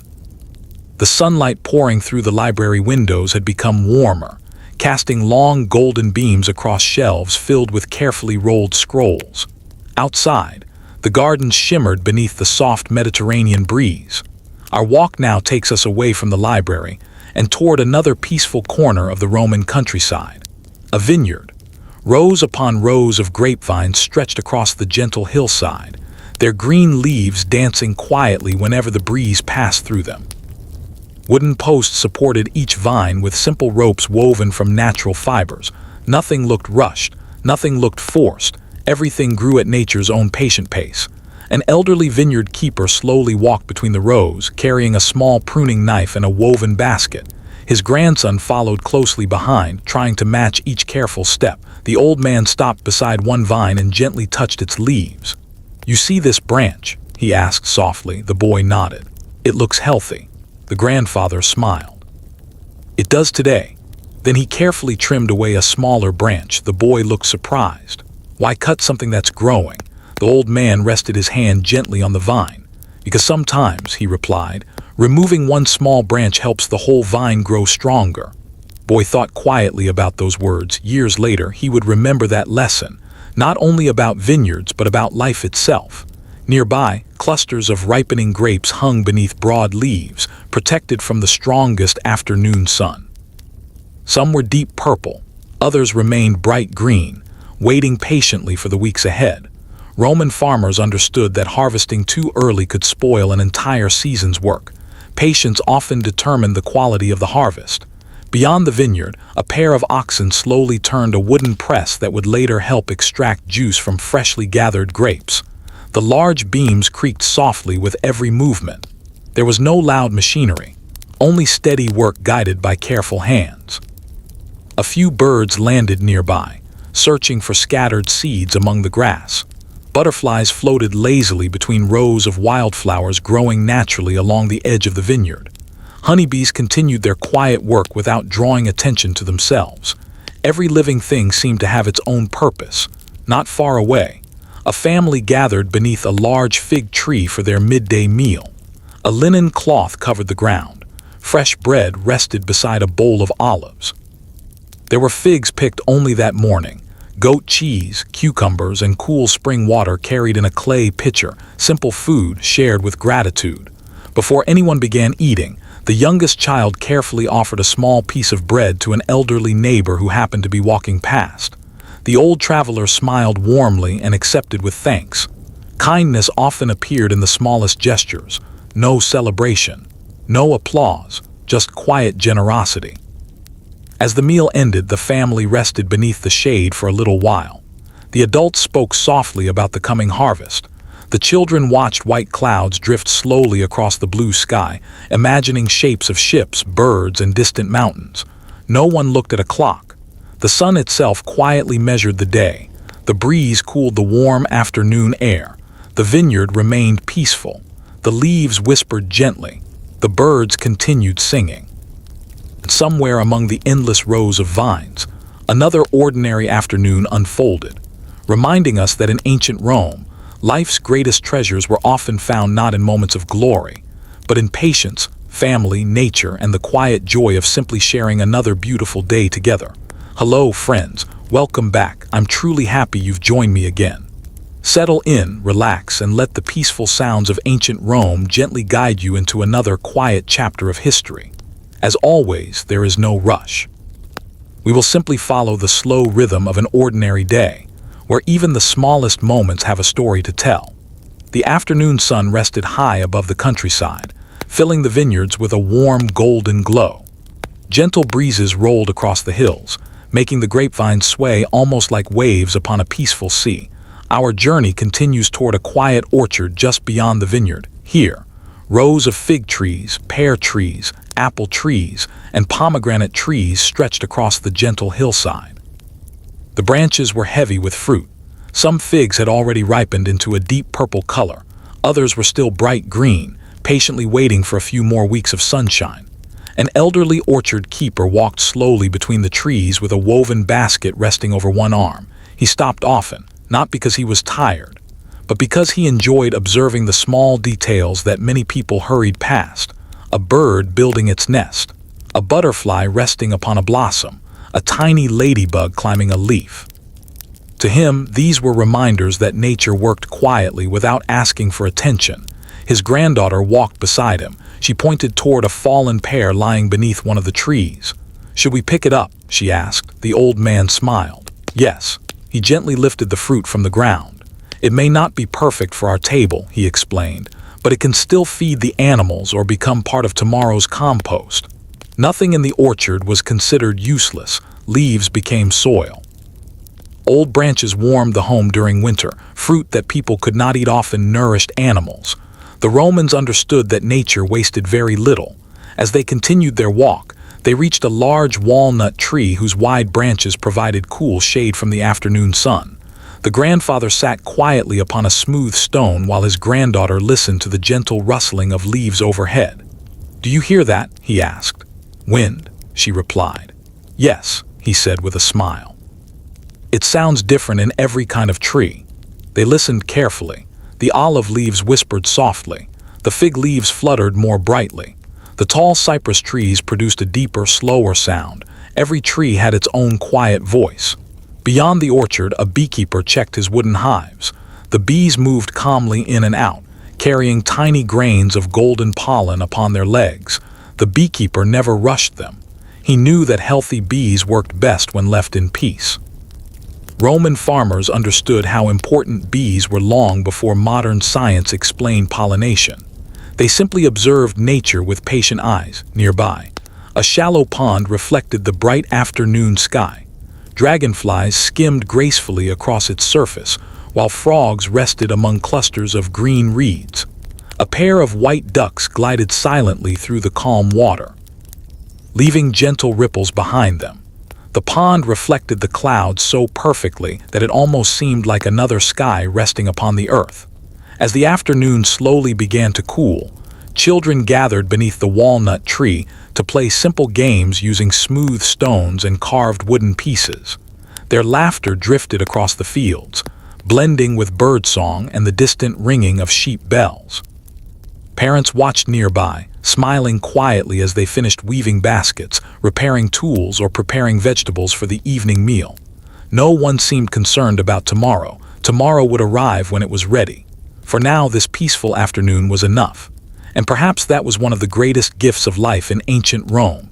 People worked hard, they cared deeply for one another, but they also knew how to pause, to notice the breeze, to appreciate the shade of an old tree, to enjoy the laughter of children, and to be thankful for another calm day beneath the endless blue sky of Italy, where history was quietly unfolding one gentle moment at a time. Hello, friends. Welcome back. I'm so happy you've returned for another peaceful chapter of our journey through ancient Rome. Get comfortable, let your breathing become slow and gentle, and together we'll continue wandering through a world where life moved with the seasons and every ordinary day held a quiet kind of beauty. The afternoon was beginning to soften. The bright sunlight that had warmed the vineyards all day slowly turned into a rich golden light. Long shadows stretched across the countryside, while the distant hills looked almost as if they had been painted with soft shades of amber and bronze. A gentle breeze carried the sweet fragrance of ripening grapes, fresh hay, and wild lavender. It was the kind of afternoon that invited people to slow down. Our path now leads us to a small Roman mill standing beside a quiet stream. The building is simple. Its walls are made of local stone. Its roof is covered with reddish clay tiles. Nearby, the clear water flows steadily over smooth rocks before turning a large wooden water wheel. The wheel moves slowly round and round, without hurry, without stopping. Its peaceful rhythm has remained the same for many years. Inside the mill, the sound is gentle. The steady turning of the grinding stones creates a soft rumble that almost feels comforting. An experienced miller smiles as he watches fresh wheat slowly become fine flour. He has done this work for decades. His father taught him, and before that his grandfather learned the same craft. The young apprentice beside him watches every movement carefully. "Why don't we turn the wheel faster?" the boy asks. The miller chuckles quietly. "Because the stream knows the perfect speed." He scoops a handful of fresh flour into his palm. "If we rush," he says, "the flour becomes coarse. Good things often take the time they need." Apprentice nods thoughtfully. It is another quiet lesson. Not only about milling grain, but about life itself. Outside, ducks paddle peacefully along the edge of the stream. Dragonflies skim just above the water, their delicate wings catching flashes of sunlight. A kingfisher suddenly dives beneath the surface and emerges a moment later with a tiny fish before disappearing into the trees. Nature continues its work with quiet confidence. Nearby, a wooden bridge crosses the stream. Travelers stop there for a moment, leaning against the smooth railing to enjoy the cool breeze. One merchant removes his wide-brimmed hat and splashes fresh water onto his face. Another fills a clay jug before continuing his journey toward Rome. Water has always been one of nature's greatest gifts. The Romans respected it deeply. They built aqueducts to carry it, fountains to share it, baths to enjoy it, and mills like this one to harness its gentle strength. As the afternoon continues, a flock of white geese wanders slowly across a nearby meadow. Children laugh softly as the curious birds waddle toward them, hopping for a few scattered grains. Their parents smile from a distance, enjoying the peaceful scene while repairing a wooden fence. Everything feels wonderfully ordinary. And perhaps that is exactly what makes it so beautiful. No emperor is passing by. No famous battle is taking place. No grand celebration fills the streets. Only families, neighbors, travelers, farmers, craftsmen, living another quiet day together. As the sun slowly begins its descent toward the western hills, the water wheel keeps turning. The stream keeps flowing, the birds keep singing, and the peaceful countryside reminds us once again that history is not only made by extraordinary events, it is also shaped by millions of ordinary afternoons like this one, filled with patient work, gentle conversations, flowing water, and the simple joy of sharing another beautiful day beneath the warm Italian sky. Hello, friends. Welcome back. I'm so happy you're here once again. Get comfortable, let your breathing become slow and easy, and allow the peaceful rhythm of ancient Rome to gently carry you through another quiet chapter of history. There is no need to rush. Together, we'll simply wander through another ordinary afternoon in one of history's most remarkable civilizations. The golden afternoon light continued to spread across the countryside, painting the rolling hills with warm shades of honey and amber. Small white clouds drifted lazily across the endless blue sky, casting gentle shadows that slowly glided over vineyards, orchards, and fields of waving wheat. Our peaceful walk now brings us to a quiet Roman farm where life follows the steady rhythm of the seasons. The farmhouse is built from pale limestone gathered from nearby hills. Its roof is covered with curved terracotta tiles. Wooden shutters frame the windows, standing open to welcome the cool afternoon breeze. Colorful flowers bloom beneath each window, filling the air with the delicate fragrance of roses, lavender, and chamomile. An elderly farmer sits beneath a large olive tree, carefully repairing a woven basket that has served his family for many years. He does not throw it away simply because one handle has become loose. Instead, he patiently weaves fresh willow branches into the old basket, making it strong enough for many more harvests. His granddaughter watches with quiet curiosity. "Grandfather," she asks, "why not make a new one?" He smiles gently without stopping his work. Because caring for something well is often wiser than replacing it. The little girl thinks quietly about his answer. It is another simple lesson, one that reaches far beyond baskets. Nearby, chickens wander freely through the yard, scratching gently beneath fig trees in search of seeds and insects. A colorful rooster proudly struts across the warm stone path while tiny chicks hurry behind their mother, disappearing beneath bushes whenever they hear the flutter of wings overhead. Life on the farm moves peacefully. Nothing seems forced. Everything has its place. Beyond the farmhouse, rows of vegetable gardens stretch toward a low stone wall. Cabbages grow beside onions. Leeks stand tall beside beans. Fresh herbs fill every empty corner: mint, parsley, sage, thyme. The gardener waters each row carefully using a clay jug filled from a nearby well. Not a single drop is wasted. Water is precious. Every plant receives exactly what it needs, no more, no less. Along the edge of the garden, an old scarecrow stands quietly among the vegetables. Its simple straw hat has faded after many summers beneath the Italian sun. Small birds occasionally perch upon its shoulders as though they no longer believe it could frighten anyone. The farmer laughs softly whenever he sees them. "Even the scarecrow has made new friends," he jokes. His granddaughter giggles. A little farther away, several sheep rest peacefully beneath the shade of oak trees while their shepherd quietly carves a small wooden flute. Every few moments he pauses to test another note. The melody is soft, gentle, almost carried away by the afternoon breeze before it fully reaches the nearby fields. A pair of rabbits emerges cautiously from tall grass at the edge of the orchard. They nibble quietly on clover before disappearing once again beneath the bushes. Above them, swallows glide effortlessly across the sky, catching tiny insects with graceful turns that seem almost like a carefully rehearsed dance. As the afternoon slowly begins leaning toward evening, the farmhouse fills once again with familiar sounds. Bread is placed upon the table, fresh fruit is washed, clay cups are filled with cool spring water, neighbors arrive carrying baskets of figs to share. No invitation is necessary. Friendship itself is enough. The old farmer looks across the peaceful fields one last time before joining his family. The wheat sways gently. The olive leaves shimmer beneath the sunlight.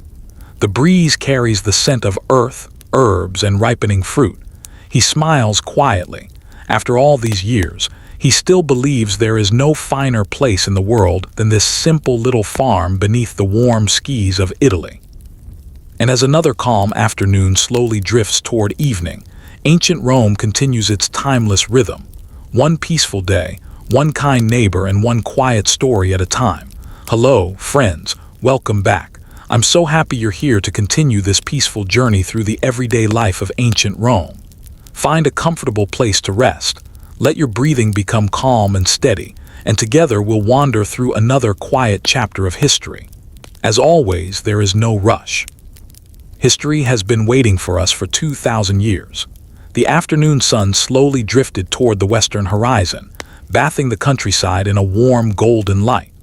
Long shadows stretched across the fields, and the gentle breeze carried the sweet scent of ripe wheat, wildflowers, and fresh herbs growing along the ancient roads. Our path now follows one of Rome's remarkable stone roads as it winds peacefully through the countryside. These roads were among the greatest engineering achievements of the ancient world. Roman surveyors measured every route with extraordinary care. Builders dug deep foundations, layered stones of different sizes, added gravel for drainage, and finally placed tightly fitted paving stones on top. Many roads were slightly curved in the center so that rainwater could flow away instead of collecting on the surface. It was a simple idea, yet it allowed many Roman roads to survive for centuries. Some are still visible today. As we stroll along this quiet road, we meet an elderly courier walking at an easy pace. A leather satchel hangs over his shoulder. Inside are letters written on carefully folded sheets of papyrus and thin wooden tablets covered with wax. Each message carries news from one family to another, a merchant waiting for supplies, a teacher writing to a former student, a father sending kind words to a son serving in a distant province. The courier smiles as he walks.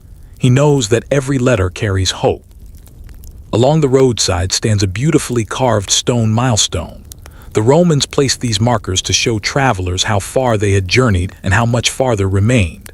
Imagine walking hundreds of miles across the empire, seeing one familiar milestone after another. Each one quietly whispered, "You are making progress." Perhaps life is much the same. We rarely notice how far we've come until we pause and look behind us. Nearby, a small group of travelers rests beneath a broad oak tree. One family shares fresh bread, olives, and figs.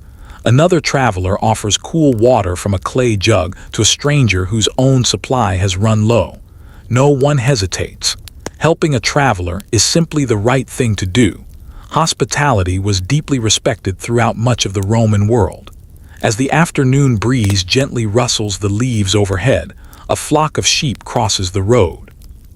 Guided patiently by a young shepherd, he waits politely while a merchant's cart rolls past.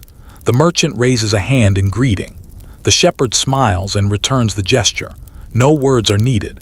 Kindness often speaks for itself. Further ahead, the road crosses a graceful stone bridge spanning a narrow river. The water below is so clear that smooth pebbles can be seen resting on the riverbed. Tiny fish swim quietly between waving strands of green water plants. Children lean over the bridge, watching dragonflies skim across the surface like tiny jewels with wings. One elderly fisherman sits patiently nearby with a simple line cast into the slow-moving water. He does not seem concerned whether he catches anything quickly. He enjoys the quiet as much as the fishing itself. The gentle sound of flowing water has a way of slowing every hurried thought. As evening draws closer, the road becomes quieter. Most travelers have already reached nearby villages. The last wagons make their steady journey home. Birds begin returning to their nests. The sunlight softens into beautiful shades of amber and rose. Standing beside this ancient road, it becomes easy to understand why Rome remained connected for so many centuries. These roads carried more than merchants and messengers. They carried ideas, friendships, knowledge, stories, and countless ordinary people whose peaceful journeys quietly became part of history. As the warm evening light settles across the countryside, the ancient road stretches toward the horizon, reminding us that every long journey, whether across an empire or through life itself, is completed one calm, steady step at a time. Hello, friends. Welcome back. I'm so happy you're here once again. Settle in, get comfortable, and let the gentle rhythm of history slowly quiet your mind. Tonight, we'll continue our peaceful walk through ancient Rome, following the soft glow of the setting sun as another ordinary day gently comes to an end. The Roman road slowly disappeared behind us as we followed a narrow path toward a quiet farming village nestled between rolling hills. The evening sky had begun to change from bright blue to warm shades of gold, amber, and soft pink. The air felt cooler now, carrying the comforting scent of wood smoke, fresh bread, and flowering jasmine. This was the hour when the countryside became wonderfully peaceful. Farmers finished their final tasks before sunset. Wooden gates were gently closed. Animals returned to their shelters. The sounds of the day gradually became softer with every passing minute. At the entrance to the village stood a large stone well that had served the community for generations. Its smooth edge had been gently worn by thousands of hands lowering buckets into the cool water below. An elderly woman slowly turned the wooden handle, raising a bucket filled with crystal-clear spring water. She smiled as two young children eagerly helped carry the heavy clay jars back toward their home. The well was much more than a place to collect water. It was where neighbors met each evening. People paused to exchange kind words. They asked about one another's families. They shared small pieces of news from nearby villages. No one seemed to be in a hurry. Conversation flowed as naturally as the water itself. Nearby, the village baker opened the heavy wooden door of his stone oven one final time. The last golden loaves of bread were carefully placed into woven baskets. Their warm aroma drifted through the narrow streets, making almost everyone smile as they walked past. Fresh bread has always carried a special kind of comfort. Its familiar scent welcomed people home after long days of work. Across the lane, an elderly carpenter carefully swept the wood shavings from his workshop floor. He neatly arranged his chisels, saws, and wooden planes before closing the shutters for the evening. His apprentice watched closely. "Why do we clean every tool before going home?" the young boy asked. The carpenter smiled as he gently wiped the blade of a chisel with an oiled cloth. "Because tomorrow deserves a fresh beginning." Apprentice nodded. It was another simple lesson. Take care of today's work. Tomorrow will thank you. As the sun sank lower, swallows made their final graceful flights above the rooftops before disappearing beneath the eaves of familiar homes. Soon, tiny bats replaced them, silently gliding through the evening sky as they searched for insects above the gardens. Nature quietly changed shifts. The daytime birds rested. The creatures of the night awakened. In the village square, several neighbors gathered beneath a large olive tree whose trunk was already ancient even by Roman standards. Someone brought a small wooden stool. Another carried a basket of ripe figs. A grandfather began telling gentle stories from his childhood. The children listened closely, their eyes growing sleepier as the evening breeze cooled the warm air. He spoke not of famous generals or mighty emperors. Instead, he remembered the first olive tree he had planted with his father, the snowy winter when everyone helped one another repair damaged roofs, the spring when thousands of wildflowers covered the nearby hills after weeks of gentle rain. These were the memories he treasured most, not because they were extraordinary, but because they were shared with people he loved. As darkness slowly settled across the countryside, oil lamps flickered to life inside every home. Warm light spilled softly through open windows, while the sound of quiet conversations mixed with the steady chorus of crickets hidden among the fields. Above the village, the first bright stars appeared one by one. The same stars watched over shepherds, sailors, travelers, and families throughout the Roman world. And beneath that peaceful sky, another gentle evening became another quiet page in the timeless story of ancient Rome. A reminder that history is often at its most beautiful when nothing remarkable seems to happen at all. Hello, friends. Welcome back. I'm so glad you've returned to spend another peaceful evening with me. Settle into your favorite chair, relax your shoulders, and let the gentle pace of ancient Rome slowly quiet your thoughts. Tonight, we'll continue our calm journey through a world where ordinary moments became lasting memories. Night had now settled completely over the little farming village. The last colors of sunset had faded from the western horizon, leaving behind a deep blue sky filled with countless stars. The moon rose slowly above the olive groves, bathing the stone cottages in a soft silver light. The village felt wonderfully peaceful. Only a few oil lamps still glowed behind wooden windows. The quiet sound of a fountain echoed through the square. Somewhere in the distance, an owl called from the branch of an old cypress tree. Then silence gently returned. Our walk now takes us through the sleeping village. The narrow stone streets are empty. Flower boxes rest beneath open windows. Jasmine vines climb gently along pale limestone walls. The cool night air carries their sweet fragrance through every quiet lane. A friendly village dog lifts its head for a moment as we pass.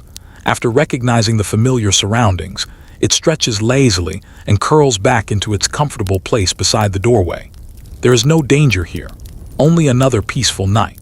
At the edge of the village stands a small observatory terrace built upon a gentle hill. It is not a grand building, only a quiet place where an elderly scholar enjoys watching the night sky. A young student sits beside him wrapped in a light wool blanket. Together they gaze upward without speaking for several moments. Above them, thousands of stars sparkle with breathtaking clarity. Without city lights, the heavens appear almost endless.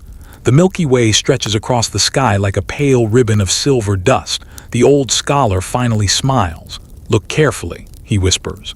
"The same stars watched over your grandparents." Boy nods. "And one day," the scholar continues softly, "they will watch over your grandchildren too." The thought fills the quiet night with gentle wonder.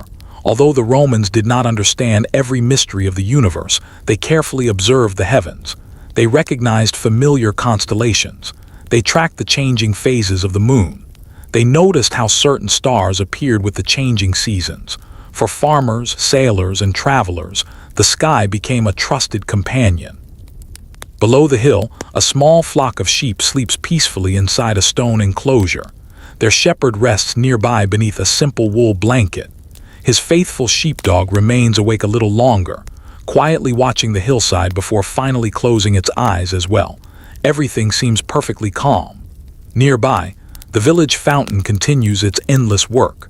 Fresh mountain water flows gently into the basin before continuing toward nearby gardens. It asks for nothing. It simply keeps flowing. Perhaps there is something comforting about that quiet consistency, morning after morning, night after night, year after year. Some things become beautiful precisely because they remain dependable.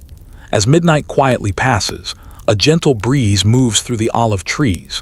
Their silver leaves shimmer softly beneath the moonlight, producing a whispering sound so delicate it almost resembles distant waves upon a quiet shore.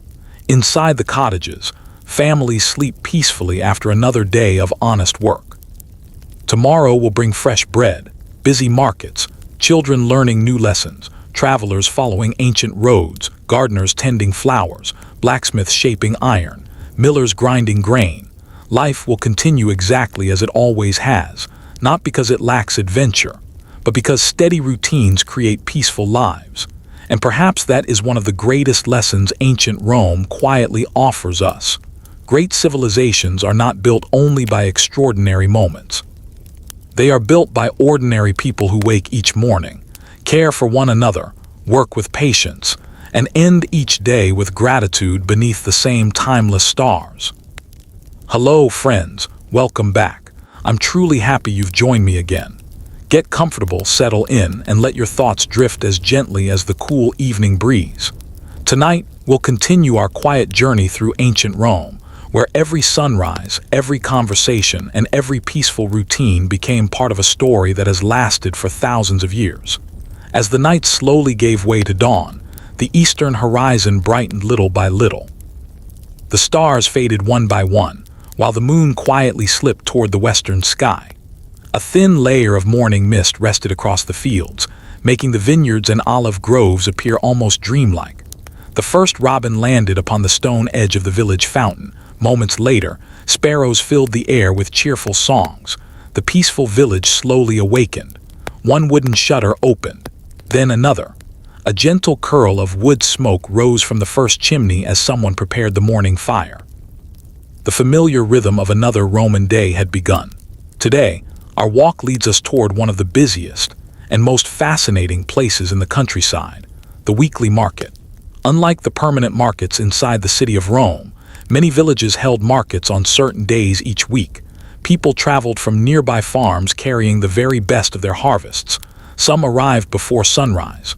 Others came from neighboring villages several miles away, guiding donkeys loaded with baskets and wooden crates. As we approach the market square, the air fills with wonderful aromas: fresh bread, sweet figs, newly picked grapes, rosemary and thyme, warm cheese, honey collected from hillside apiaries. Everything smells fresh because nearly everything was harvested only hours before. An elderly cheesemaker carefully arranges round wheels of sheep's cheese upon a linen cloth. Beside him, a beekeeper proudly places small clay jars of golden honey in neat rows. Across the square, a potter displays beautifully crafted bowls, cups, and water pitchers, each shaped by hand and fired in a wood-burning kiln. No two pieces are exactly alike. Each carries the quiet signature of the person who made it. Nearby, a shepherd greets an old friend he has not seen since the previous market day. They shake hands warmly before sitting together beneath the shade of a fig tree. Instead of rushing through business, they spend several peaceful minutes catching up on family news. How was the harvest? How are your children? Has the river been flowing well this summer? Simple questions, honest answers. The market is not only a place to buy and sell. It is where friendships remain strong. In one corner of the square, a traveling storyteller gathers a small crowd. He does not speak loudly. He simply begins telling a gentle tale about a clever farmer who learned that the richest harvest often belongs to the most patient gardener. Children settle onto the grass. Parents smile as they listen while arranging baskets beside them. Even passing travelers pause for a few quiet moments before continuing their journey. Stories travel just as people do, from village to village, from generation to generation. Not far away, an elderly woman carefully chooses a bundle of lavender. She rubs a few blossoms gently between her fingers before breathing in their calming fragrance. The merchant smiles knowingly. "That field has been in my family for nearly 100 years, he says. The woman nods with appreciation. She understands that every bundle of herbs carries not only a pleasant scent, but also years of careful work, healthy soil, and changing seasons. As the morning continues, the market grows livelier without ever becoming chaotic. Children laugh as pigeons flutter across the square. A blacksmith quietly sharpens farming tools while explaining their proper care to a young apprentice. A basket maker demonstrates how fresh willow branches can become sturdy containers with nothing more than patience and skilled hands. Everywhere you look, knowledge is being shared, not inside grand schools, but through everyday conversations. As the warm morning sun climbs higher above the peaceful hills of Italy, the little market becomes a beautiful reminder that the true wealth of ancient Rome was never measured only in coins or marble buildings. It was found in skilled hands, generous neighbors, honest work, and quiet communities where people cared not only for their families, but also for one another. Hello, friends. Welcome back.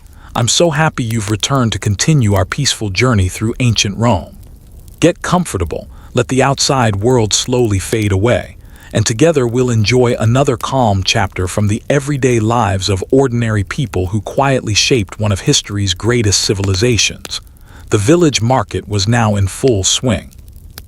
Warm sunlight filled the square, and a pleasant breeze carried the gentle fragrance of fresh herbs, warm bread, ripe fruit, and newly cut wood. The cheerful murmur of friendly conversations blended beautifully with birds singing from the rooftops. Nothing felt rushed. Everyone seemed to have enough time. Our walk today brings us to a corner of the marketplace where skilled craftsmen quietly practiced trades that had been passed down through many generations. The first workshop belonged to a basket maker. Bundles of willow branches rested neatly beside his wooden bench. He soaked the branches in cool water until they became flexible, then slowly began weaving them together, over, under, around, again and again. His hands moved almost without thought. Years of practice had transformed each movement into quiet habit. A young apprentice watched closely. "Do you know where every branch belongs?" he asked. The basket maker smiled. "I don't force the willow," he replied gently. "I simply follow the way it wants to bend." Boy looked carefully at the basket taking shape. It seemed almost alive, strong, flexible, beautiful in its simplicity. Nearby, a skilled weaver sat beside a large wooden loom. Threads of natural wool stretched tightly across the frame while her hands guided colorful strands through them, one careful row at a time. Soft shades of cream, deep green, earthy brown, gentle red. The colors reflected the forests, hills, and fields surrounding the village. Every blanket took many days to complete, sometimes weeks. Nothing beautiful was ever hurried. Across the lane, a leatherworker polished a sturdy pair of sandals. Roman sandals were built to last, strong leather straps, thick soles, simple craftsmanship. Many travelers walked hundreds of miles wearing sandals made by artisans just like him. Durability mattered more than fashion. Nearby, an elderly clock. Well, not a clockmaker, because mechanical clocks did not yet exist. Instead, a sundial maker carefully carved smooth lines into a circular stone. He smiled as a curious child approached. "Does it tell time?" she asked. The old craftsman pointed toward the sun. "The shadow does the work," he explained. "As long as the sun shines, it quietly tells us the hour." The little girl watched the shadow move ever so slightly. It seemed almost magical. Long before watches or phones, people simply looked at the sky. Nature itself became the world's first clock. As the day continued, a traveling musician entered the square carrying a small wooden lyre. He found a shady place beneath an olive tree and began playing a slow, peaceful melody. The music drifted gently across the marketplace. No one stopped working. Instead, the song became part of the afternoon itself. The potter continued shaping clay. The blacksmith continued tapping glowing iron. The baker continued arranging warm loaves. The melody accompanied everyday life rather than interrupting it. Perhaps that is why it felt so comforting. A little farther along, an old woman sold tiny cloth bags filled with dried lavender, chamomile, and mint. She explained that many families placed these herbs beneath their pillows or inside wooden chests to keep clothing fresh. The soft fragrances filled the air around her little table. People smiled as they walked past. By late afternoon, the sunlight became softer. Golden beams stretched across the marketplace. Children chased pigeons around the fountain before collapsing into laughter. Neighbors lingered a little longer before saying goodbye. No one seemed eager for the day to end. Standing quietly among the craftsmen, it becomes easy to understand one simple truth. The greatness of ancient Rome was never built only by emperors or famous generals. It was built by patient hands that wove baskets, shaped pottery, baked bread, repaired sandals, played gentle music, and shared simple kindness with everyone who crossed their path. And as the peaceful afternoon slowly moved toward evening, another ordinary day quietly added its own small chapter to the endless story of ancient Rome. Hello, friends. Welcome back. I'm truly happy you're here once again. Find a comfortable place to rest.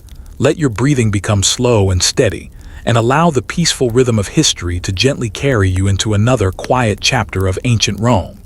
The afternoon sunlight had begun to soften, wrapping the marketplace in a warm golden glow. Long shadows stretched across the smooth stone streets, and the busy sounds of the morning slowly gave way to a calmer, gentler rhythm. One by one, merchants began organizing their stalls. The baker carefully covered the few remaining loaves of bread with clean linen cloth. The potter stacked his bowls and pitchers, making sure each piece was safely protected for another day. The basket maker tied bundles of fresh willow branches together before placing them inside his workshop. There was no rush. Tomorrow would come soon enough. Our walk now takes us away from the market and toward the edge of the village, where a small school is finishing its lessons for the day. The school is simple. Its walls are made of pale stone. Sunlight enters through wide windows without glass, allowing the fresh countryside air to flow gently through the room. Wooden benches stand neatly in rows. Wax tablets rest upon each one. At the front of the room, an elderly teacher slowly rolls up a scroll after completing the day's reading.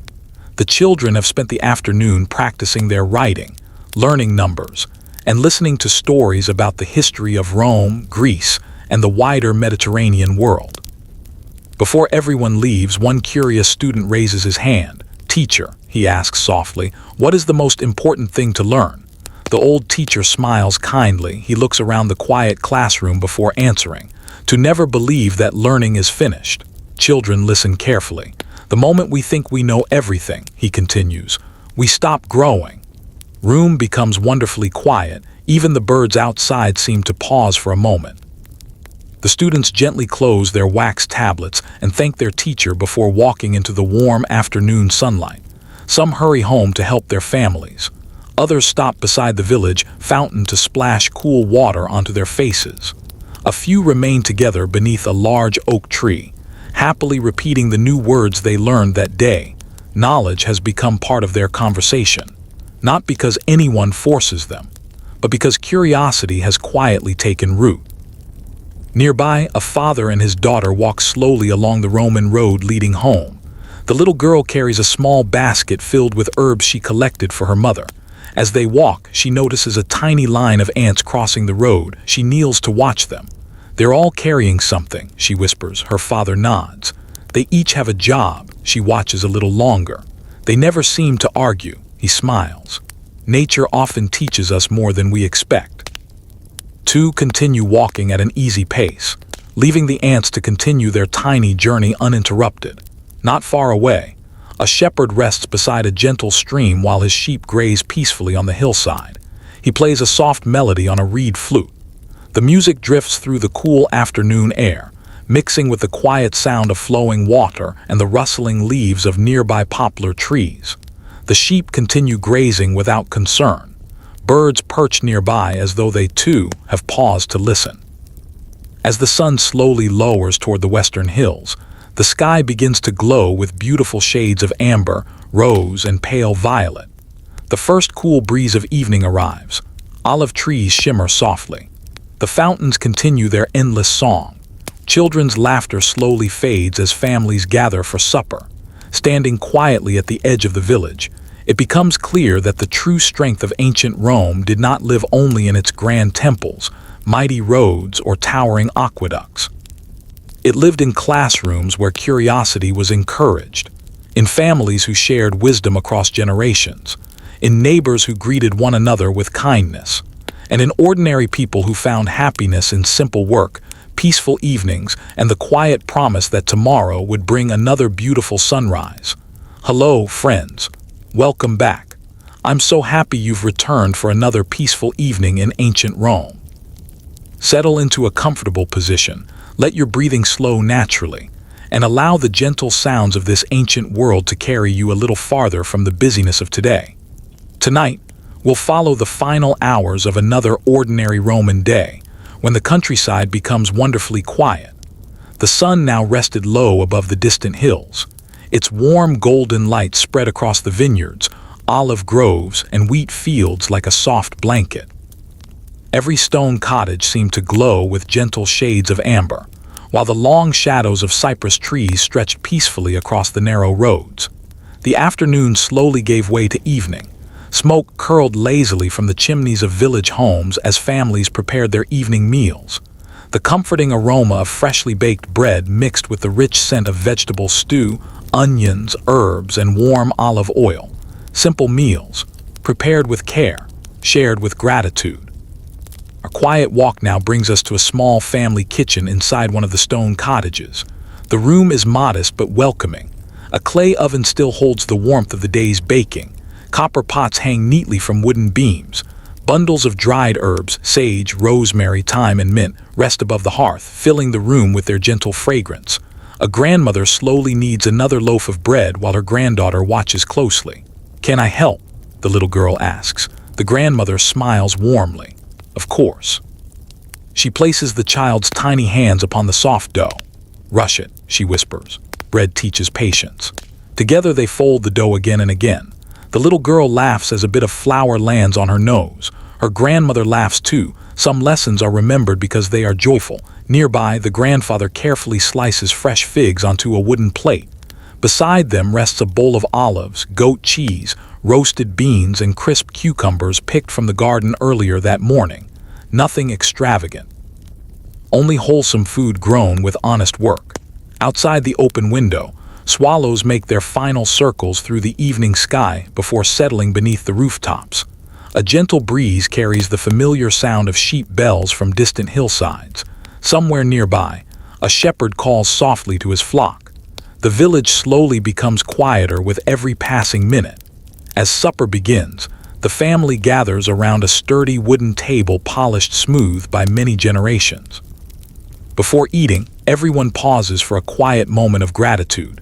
Not for riches, not for luxury, simply for another peaceful day, another good harvest, another meal shared together. Conversation flows easily.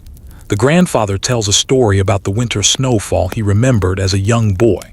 The grandmother recalls planting the oldest olive tree now standing beside the house. The children listen with wide eyes. Every family has its own history. Most of it is never written in books. Yet those stories quietly shape every generation. After the meal, the youngest members of the family help wash the clay bowls at the courtyard fountain. The cool water sparkles beneath the fatting light. They work together without complaint. Even small responsibilities are shared. As twilight deepens, neighbors begin strolling slowly through the village lanes. Some stop to exchange a few friendly words. Others carry small baskets of grapes or herbs to elderly friends who can no longer work their gardens alone. Quiet kindness fills the evening. No celebration is needed. No reward is expected. Helping one another is simply part of daily life. Above the rooftops, the first evening star appears. Soon another joins it. Then another. One by one, the heavens awaken as they have for countless centuries. The warm glow of oil lamps begins shining through cottage windows, while the gentle chorus of crickets rises from the nearby fields. The village prepares for another peaceful night.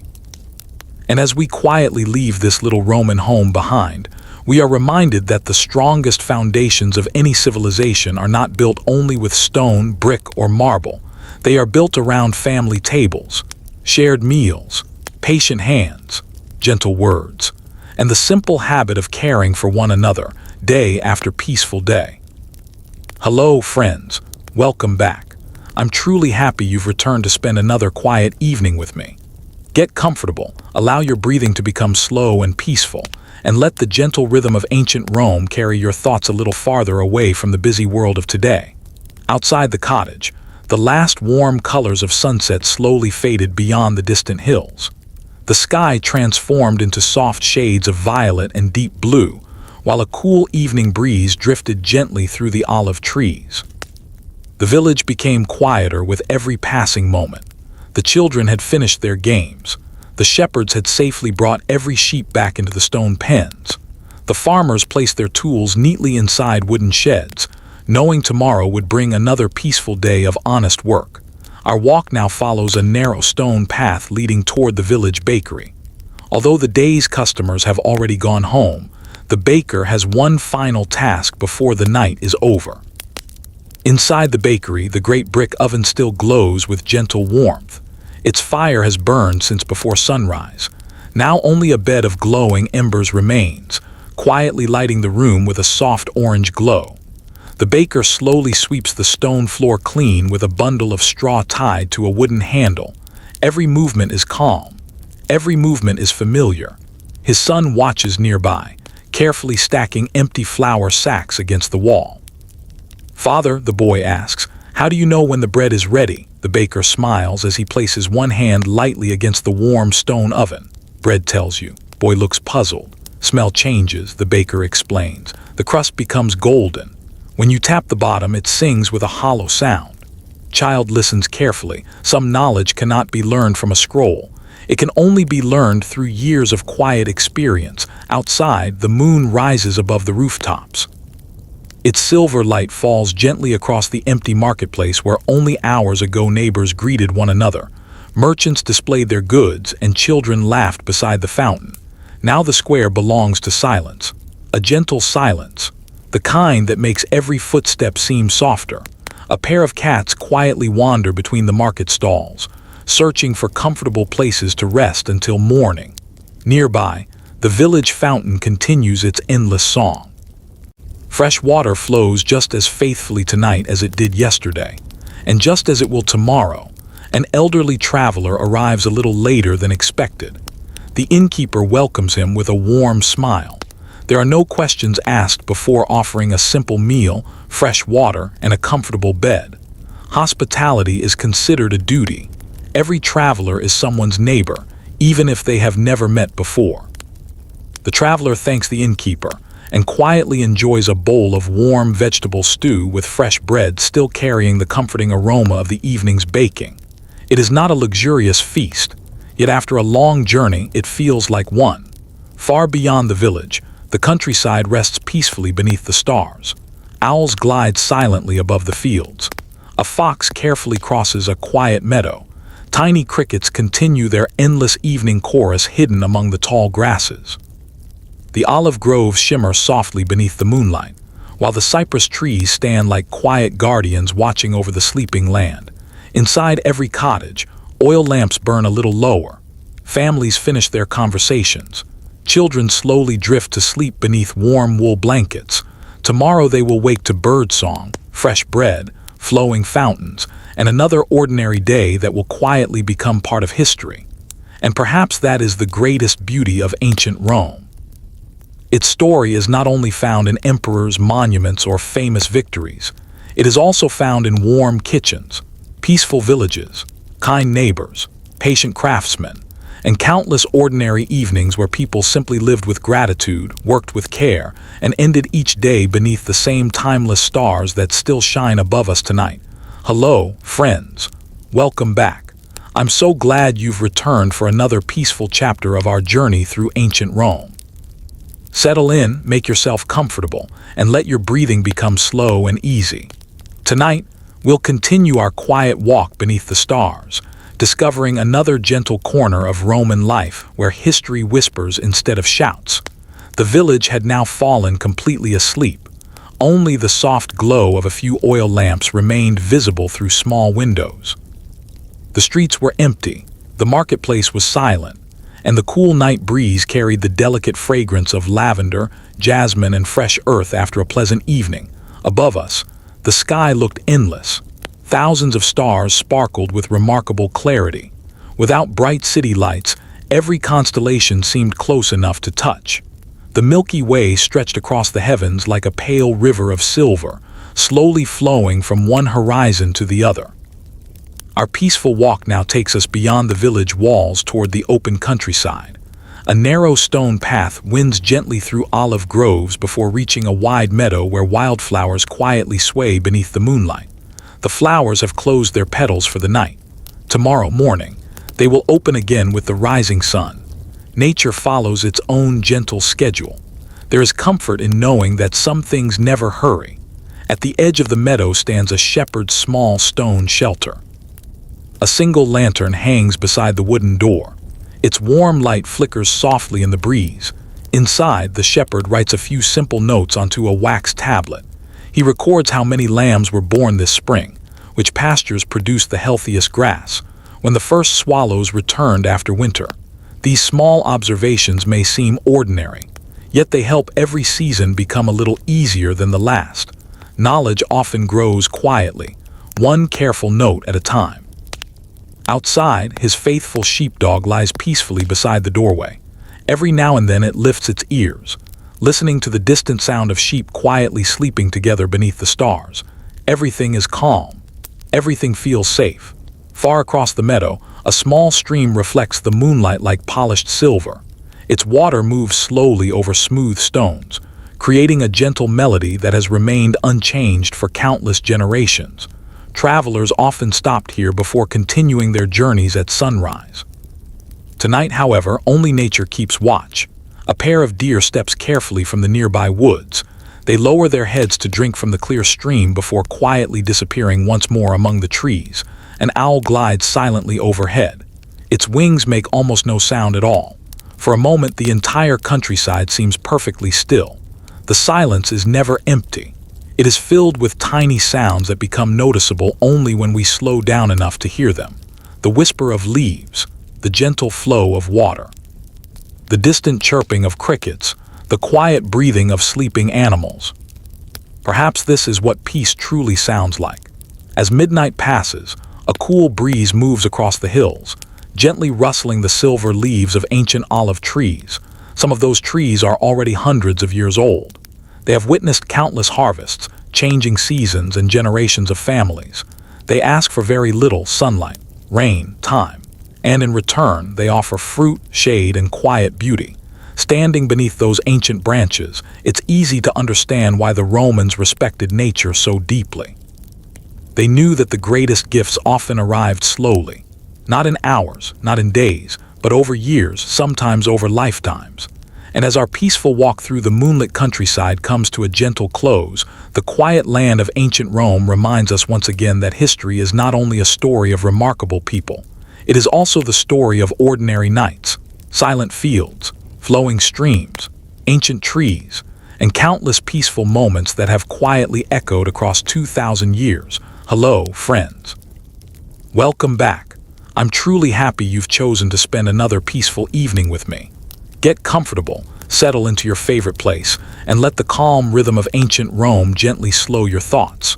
Tonight, we'll welcome a brand new day, just as millions of Romans once did nearly 2,000 years ago. The night slowly began to fade.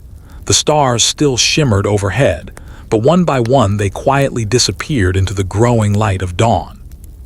A cool mist rested across the valleys, softening the outlines of olive trees, vineyards, and distant hills. For a few precious moments, the entire countryside seemed suspended between night and morning. Then came the first sound. A single rooster greeted the approaching sunrise. Soon another answered from a neighboring farm. Within minutes, birds awakened across the countryside, filling the cool air with cheerful songs. Morning had arrived once again. Our peaceful walk now leads us to the banks of a quiet river that had served nearby villages for countless generations. Its crystal-clear water flowed gently over smooth stones polished by centuries of patient movement. Tiny fish glided beneath the surface. Dragonflies rested on tall reeds growing along the shoreline. The river never hurried. It simply continued its endless journey toward the sea. An elderly fisherman had already arrived before sunrise. His small wooden boat rested quietly beside the riverbank. He untied the rope with slow, practiced hands before gently pushing the boat into the calm water.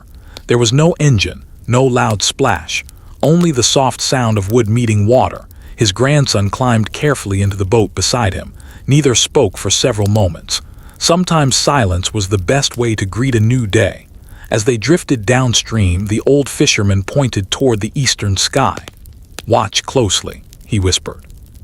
The first rays of sunlight slowly touched the tops of the cypress trees. Golden light spread across the water until the entire river shimmered like polished bronze. The boy smiled. He had seen many sunrises before, yet each one felt completely new. The fisherman lowered a simple woven net into the gentle current. He never expected the river to provide more than it could naturally give. Roman fishermen understood the importance of respecting nature. Taking only what their families needed helped ensure the river remained healthy for future generations. Along the shoreline, women arrived carrying clay jars to collect fresh water. They greeted one another with warm smiles and quiet conversation. One spoke about the olive harvest. Another shared news of a newborn child. A third mentioned that the wildflowers seemed especially beautiful this spring. Simple conversations, simple joys. Nearby, a white heron stood perfectly still in the shallow water. Its reflection appeared almost identical beneath the smooth surface. Without warning, it gently dipped its beak into the river and caught a tiny fish. Then it returned to complete stillness, as patient as the flowing water itself. Further upstream, children skipped smooth stones across the river. Each stone bounced once, twice, sometimes 3 or 4 times before disappearing beneath the gentle current. Their laughter echoed softly through the quiet valley. Even the fishermen smiled, not because of the stones, but because childhood sounded exactly as it always had, timeless. As the morning continued, sunlight warmed the grassy riverbanks. Butterflies floated above patches of wildflowers. Bees quietly visited blossoms one after another. The breeze carried the fresh scent of water, willow trees, and damp earth awakening beneath the growing warmth of the sun. Standing beside this peaceful river, it becomes easy to understand why so many Roman villages were built near flowing water. The river offered more than fish or drinking water. It offered peace, reflection, steady rhythm. A reminder that life, like the river itself, keeps moving gently forward, one sunrise, one season, one generation at a time. And so another beautiful Roman morning quietly begins, inviting us to continue our slow and peaceful journey through the timeless world of ancient Rome. Hello, friends. Welcome back. I'm truly grateful you're here to continue our peaceful journey through ancient Rome. Make yourself comfortable, let your breathing become slow and steady, and allow the gentle rhythm of this ancient world to quiet your thoughts. There is nowhere else you need to be. Tonight, we'll simply continue following the calm flow of an ordinary Roman morning. The first sunlight now stretched across the quiet river, turning its gentle current into ribbons of gold. A light mist still floated above the water, slowly disappearing as the warmth of the morning reached the valley. The fisherman and his grandson guided their small wooden boat back toward the riverbank. Their woven net held only a few fish. The boy looked inside. "Is that enough?" he asked. The old fisherman smiled. "It is exactly enough." Boy looked surprised. "We never ask the river for more than we truly need." He gently returned one very small fish to the water. It disappeared in a silver flash beneath the surface. The boy watched quietly. Some of history's greatest lessons were never written in books. They were simply lived. Nearby, the women who had come to collect water balanced smooth clay jars upon their shoulders with remarkable grace. Many had made this same walk every morning for years. As they returned to the village, they paused beside a patch of blooming poppies dancing gently in the breeze. One woman carefully picked a few wildflowers, not to sell, not for decoration, simply to place on her family's table and brighten the day. Sometimes beauty needed no greater purpose. Our peaceful walk now follows a narrow path beside the river until it reaches a broad wooden bridge built many years before. Its thick oak beams have been worn smooth by countless footsteps, farmers, merchants, children, travelers. Every day, the bridge quietly welcomes anyone wishing to cross. An elderly carpenter stands nearby, carefully replacing one weathered plank. His apprentice hands him simple iron nails forged by the village blacksmith. "How do you know which boards need replacing?" the young man asks. The carpenter gently taps several planks with the handle of his hammer. Each produces a different sound. He smiles. Wood speaks. The apprentice listens closely. Some boards ring with strength. One sounds slightly hollow. The carpenter points. "That one." Years of careful attention have trained his ears. The bridge remains safe not because it is new, but because someone quietly cares for it. Across the bridge, the Roman road continues toward another peaceful village surrounded by orchards and wheat fields. A farmer drives a small wooden cart pulled by 2 gentle oxen. The wheels roll slowly over the stone road without hurry. The cart carries baskets filled with apples, onions, fresh herbs, and bundles of fragrant lavender gathered only hours earlier. As he passes another traveler whose wheel has become stuck in soft ground, he immediately stops to help. Neither man asks for payment. Within a few minutes, the cart is moving once again. They exchange grateful smiles before continuing in opposite directions. Helping someone delayed your journey only slightly. Ignoring them might stay with your conscience much longer. The Romans often understood this simple truth. Farther along the road, children gather beneath a large elm tree while an elderly grandmother teaches them a traditional song. The melody is gentle and easy to remember. Many of the children will still be singing it years from now as adults. Perhaps they will teach it to their own grandchildren one day. In this way, traditions quietly travel through time, not carved into stone, but carried inside ordinary hearts. As the morning sun climbs higher above the peaceful countryside, butterflies drift between wildflowers growing beside the road. A pair of swallows gathers tiny bits of straw to strengthen their nest beneath the roof of a nearby barn. The world feels perfectly balanced. Every creature has its place. Every season has its purpose. Standing beside the old wooden bridge, listening to the river flowing beneath it, we are reminded that the strongest communities are built much like the bridge itself. One careful piece at a time, patiently maintained, shared by everyone, and quietly trusted by generations yet to come. Hello, friends. Welcome back. I'm truly happy you've joined me once again.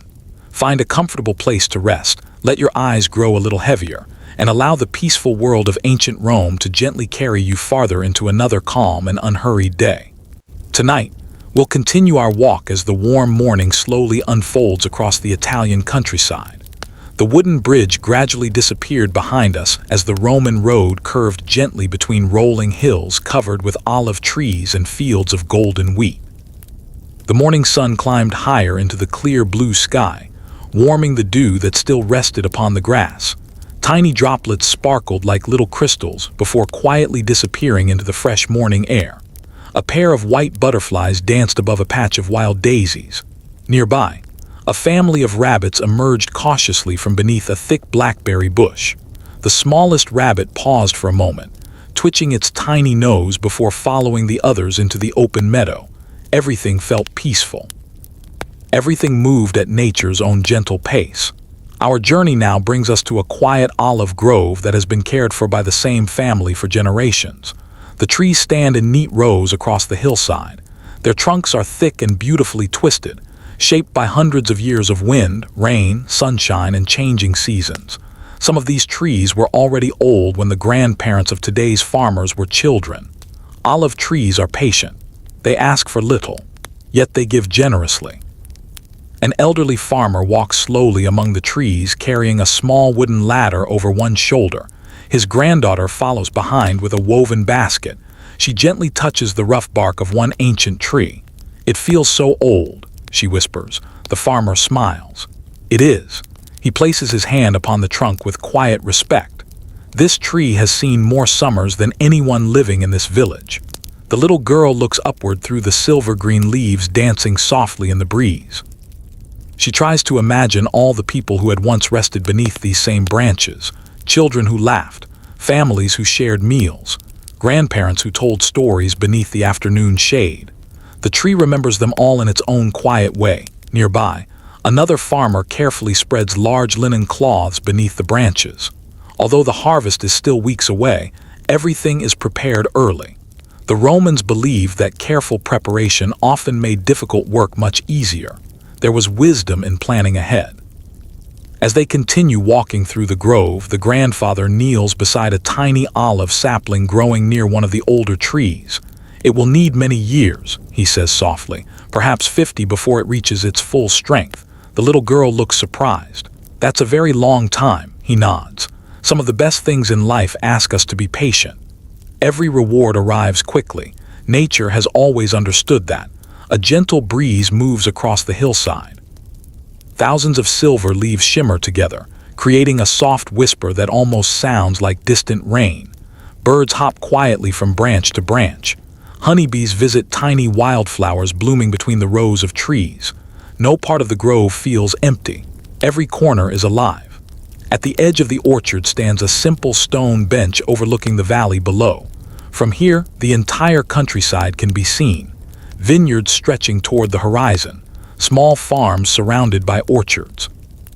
Narrow Roman roads winding through the hills, thin columns of smoke rising gently from village chimneys.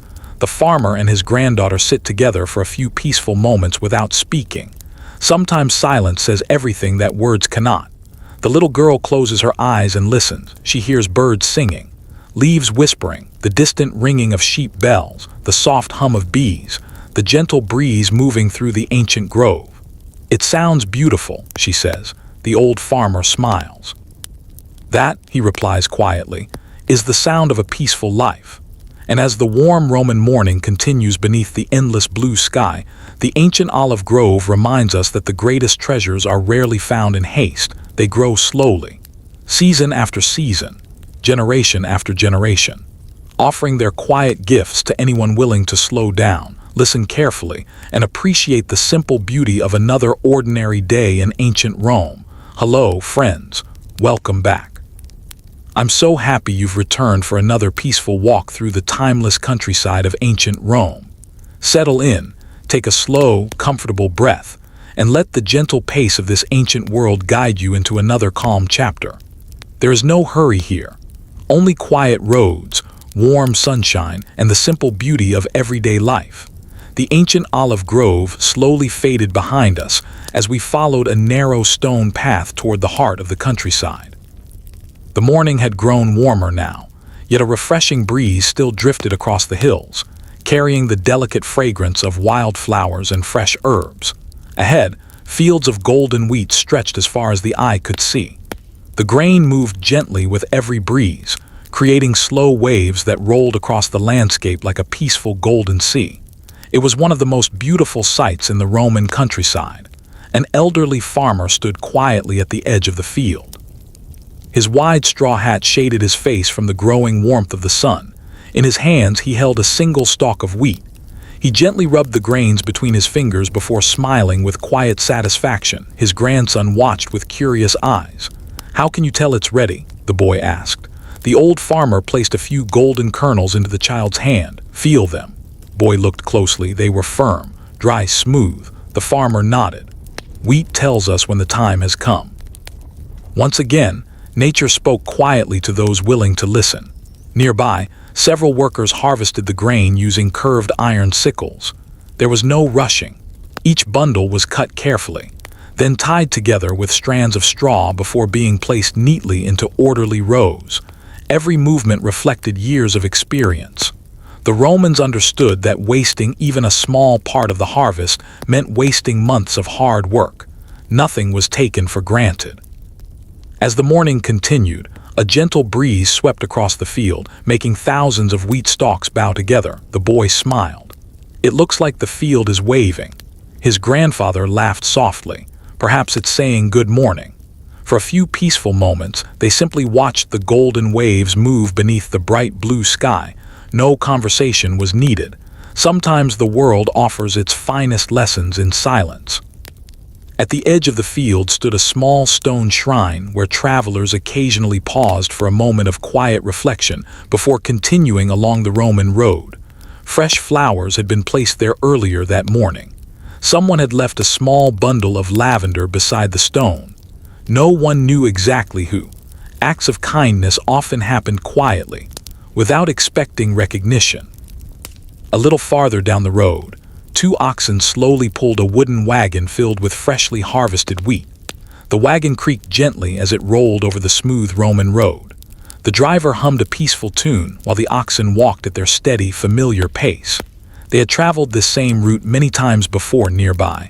A flock of skylarks rose suddenly from the wheat, filling the air with cheerful songs before disappearing high into the bright morning sky. The old farmer looked upward and smiled.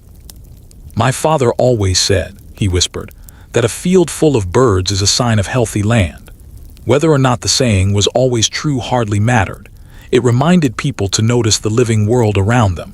Beyond the harvest field, wild poppies added bright splashes of red among the golden grain. Butterflies drifted lazily from flower to flower. Honeybees continued their patient work, gathering nectar without hurry. Everything in the countryside seemed perfectly balanced. People worked. Nature flourished.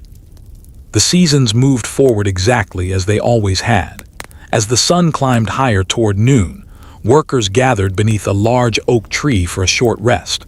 Fresh bread was shared. Cool spring water was passed from one clay cup to another. Ripe figs, olives, and soft goat cheese completed the simple meal. No feast could have felt more satisfying after a peaceful morning of honest work. Standing quietly beside the endless field of golden wheat, it becomes easy to understand why the Romans respected the land so deeply.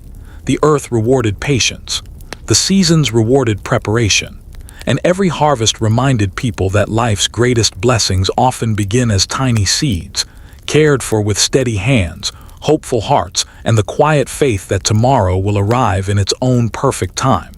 Hello, friends. Welcome back. I'm truly happy you've returned for another peaceful chapter of our journey through ancient Rome. Find a comfortable place to rest, let your breathing become slow and gentle, and allow the quiet rhythm of this ancient world to guide you into a deep sense of calm. There is nowhere to rush. The Roman countryside has been waiting patiently for us. The morning harvest had come to a gentle pause. Beneath the broad branches of the old oak tree, the farmers rested quietly after hours of careful work. Their woven baskets sat beside them, filled with fresh bread, ripe figs, olives, creamy goat cheese, and cool clay jugs of spring water. No one hurried through the meal. The warm breeze carried the sweet scent of wheat and wild chamomile across the fields. Nearby, grasshoppers chirped softly among the tall grasses, while skylarks floated high above the golden countryside. The grandfather poured fresh water into a small clay cup and handed it to his grandson. The boy took a grateful sip. "This water tastes different," he said. The old farmer smiled kindly. "It comes from the spring beneath the northern hill." Boy looked toward the distant hillside. "So every spring tastes different." "In many ways," his grandfather replied, "just as every village has its own voice." Child thought quietly about that. He had never imagined that water could tell a story. After their simple meal, the workers gathered the remaining crumbs of bread. None were left behind. Instead, they scattered the crumbs near the edge of the field, where small birds soon fluttered down to enjoy the unexpected feast. Nothing was wasted. Even the smallest gift found a purpose. As the morning slowly moved toward midday, our peaceful walk continued along a narrow footpath between two wheat fields. Wildflowers bloomed on both sides of the trail. Blue cornflowers, white daisies, bright red poppies, purple clover. Countless honeybees moved patiently from blossom to blossom. Their gentle humming blended perfectly with the warm breeze. Ahead stood a small windmill built upon a gentle rise overlooking the valley. Although watermills were more common in many parts of the Roman world, simple wind-powered grain mills occasionally appeared in regions where steady breezes made them practical. Its wooden sails turned slowly beneath the clear blue sky, round and round, never hurried, always steady. An elderly miller stood outside adjusting one of the wooden beams. His young daughter watched with quiet fascination. "The wind ever become tired?" she asked. The miller laughed softly. "No, it simply rests for a while before returning." He looked toward the slowly turning sails.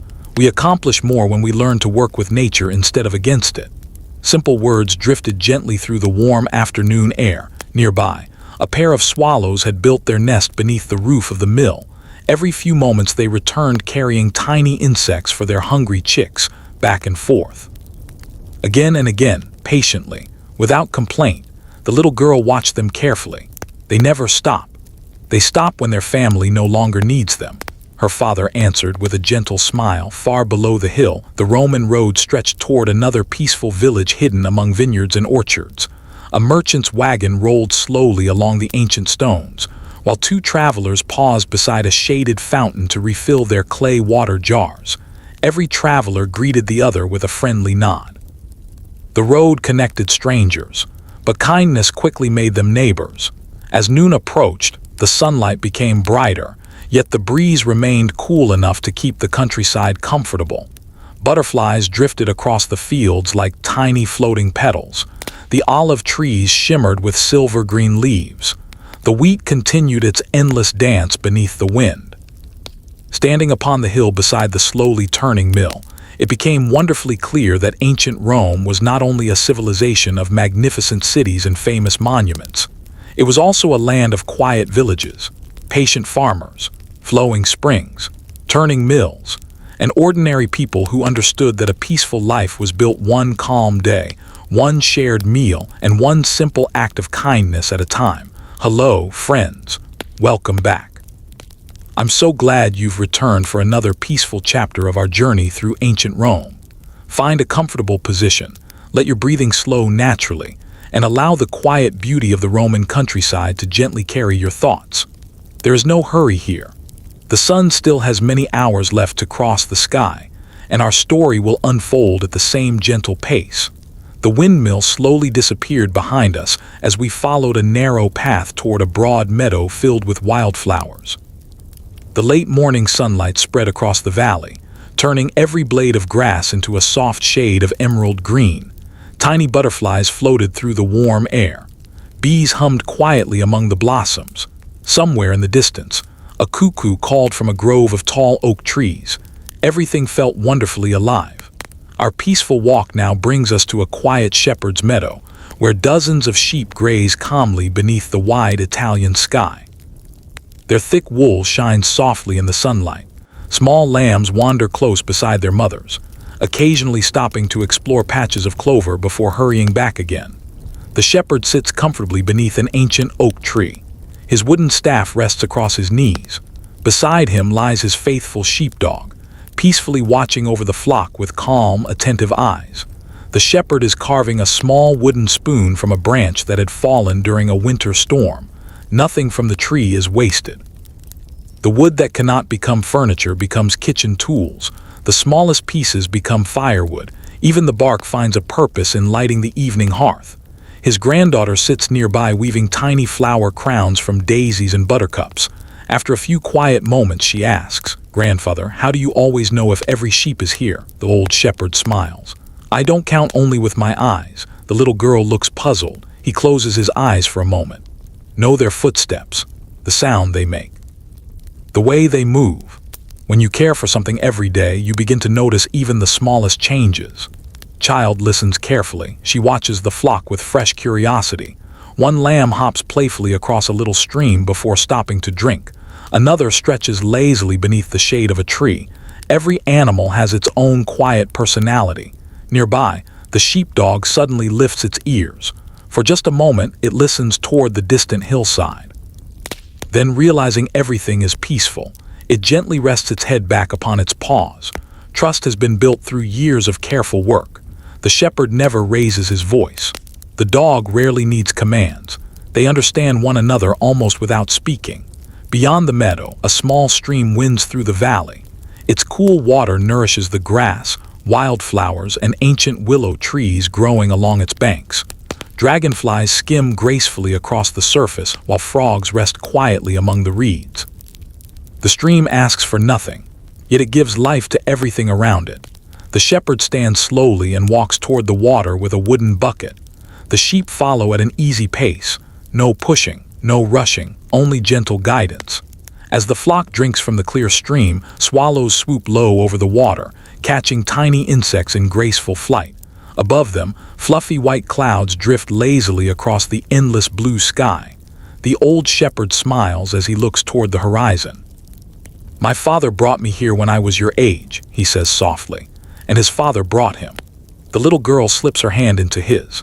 "Will you bring me here again?" He smiles warmly. "As many times as you'd like." Some traditions do not need to be written down. They simply continue from one loving generation to the next.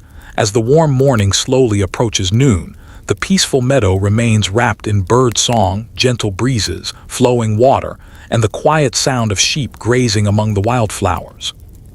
Standing beneath the shade of the great oak tree, it becomes easy to believe that happiness is often found in simple places.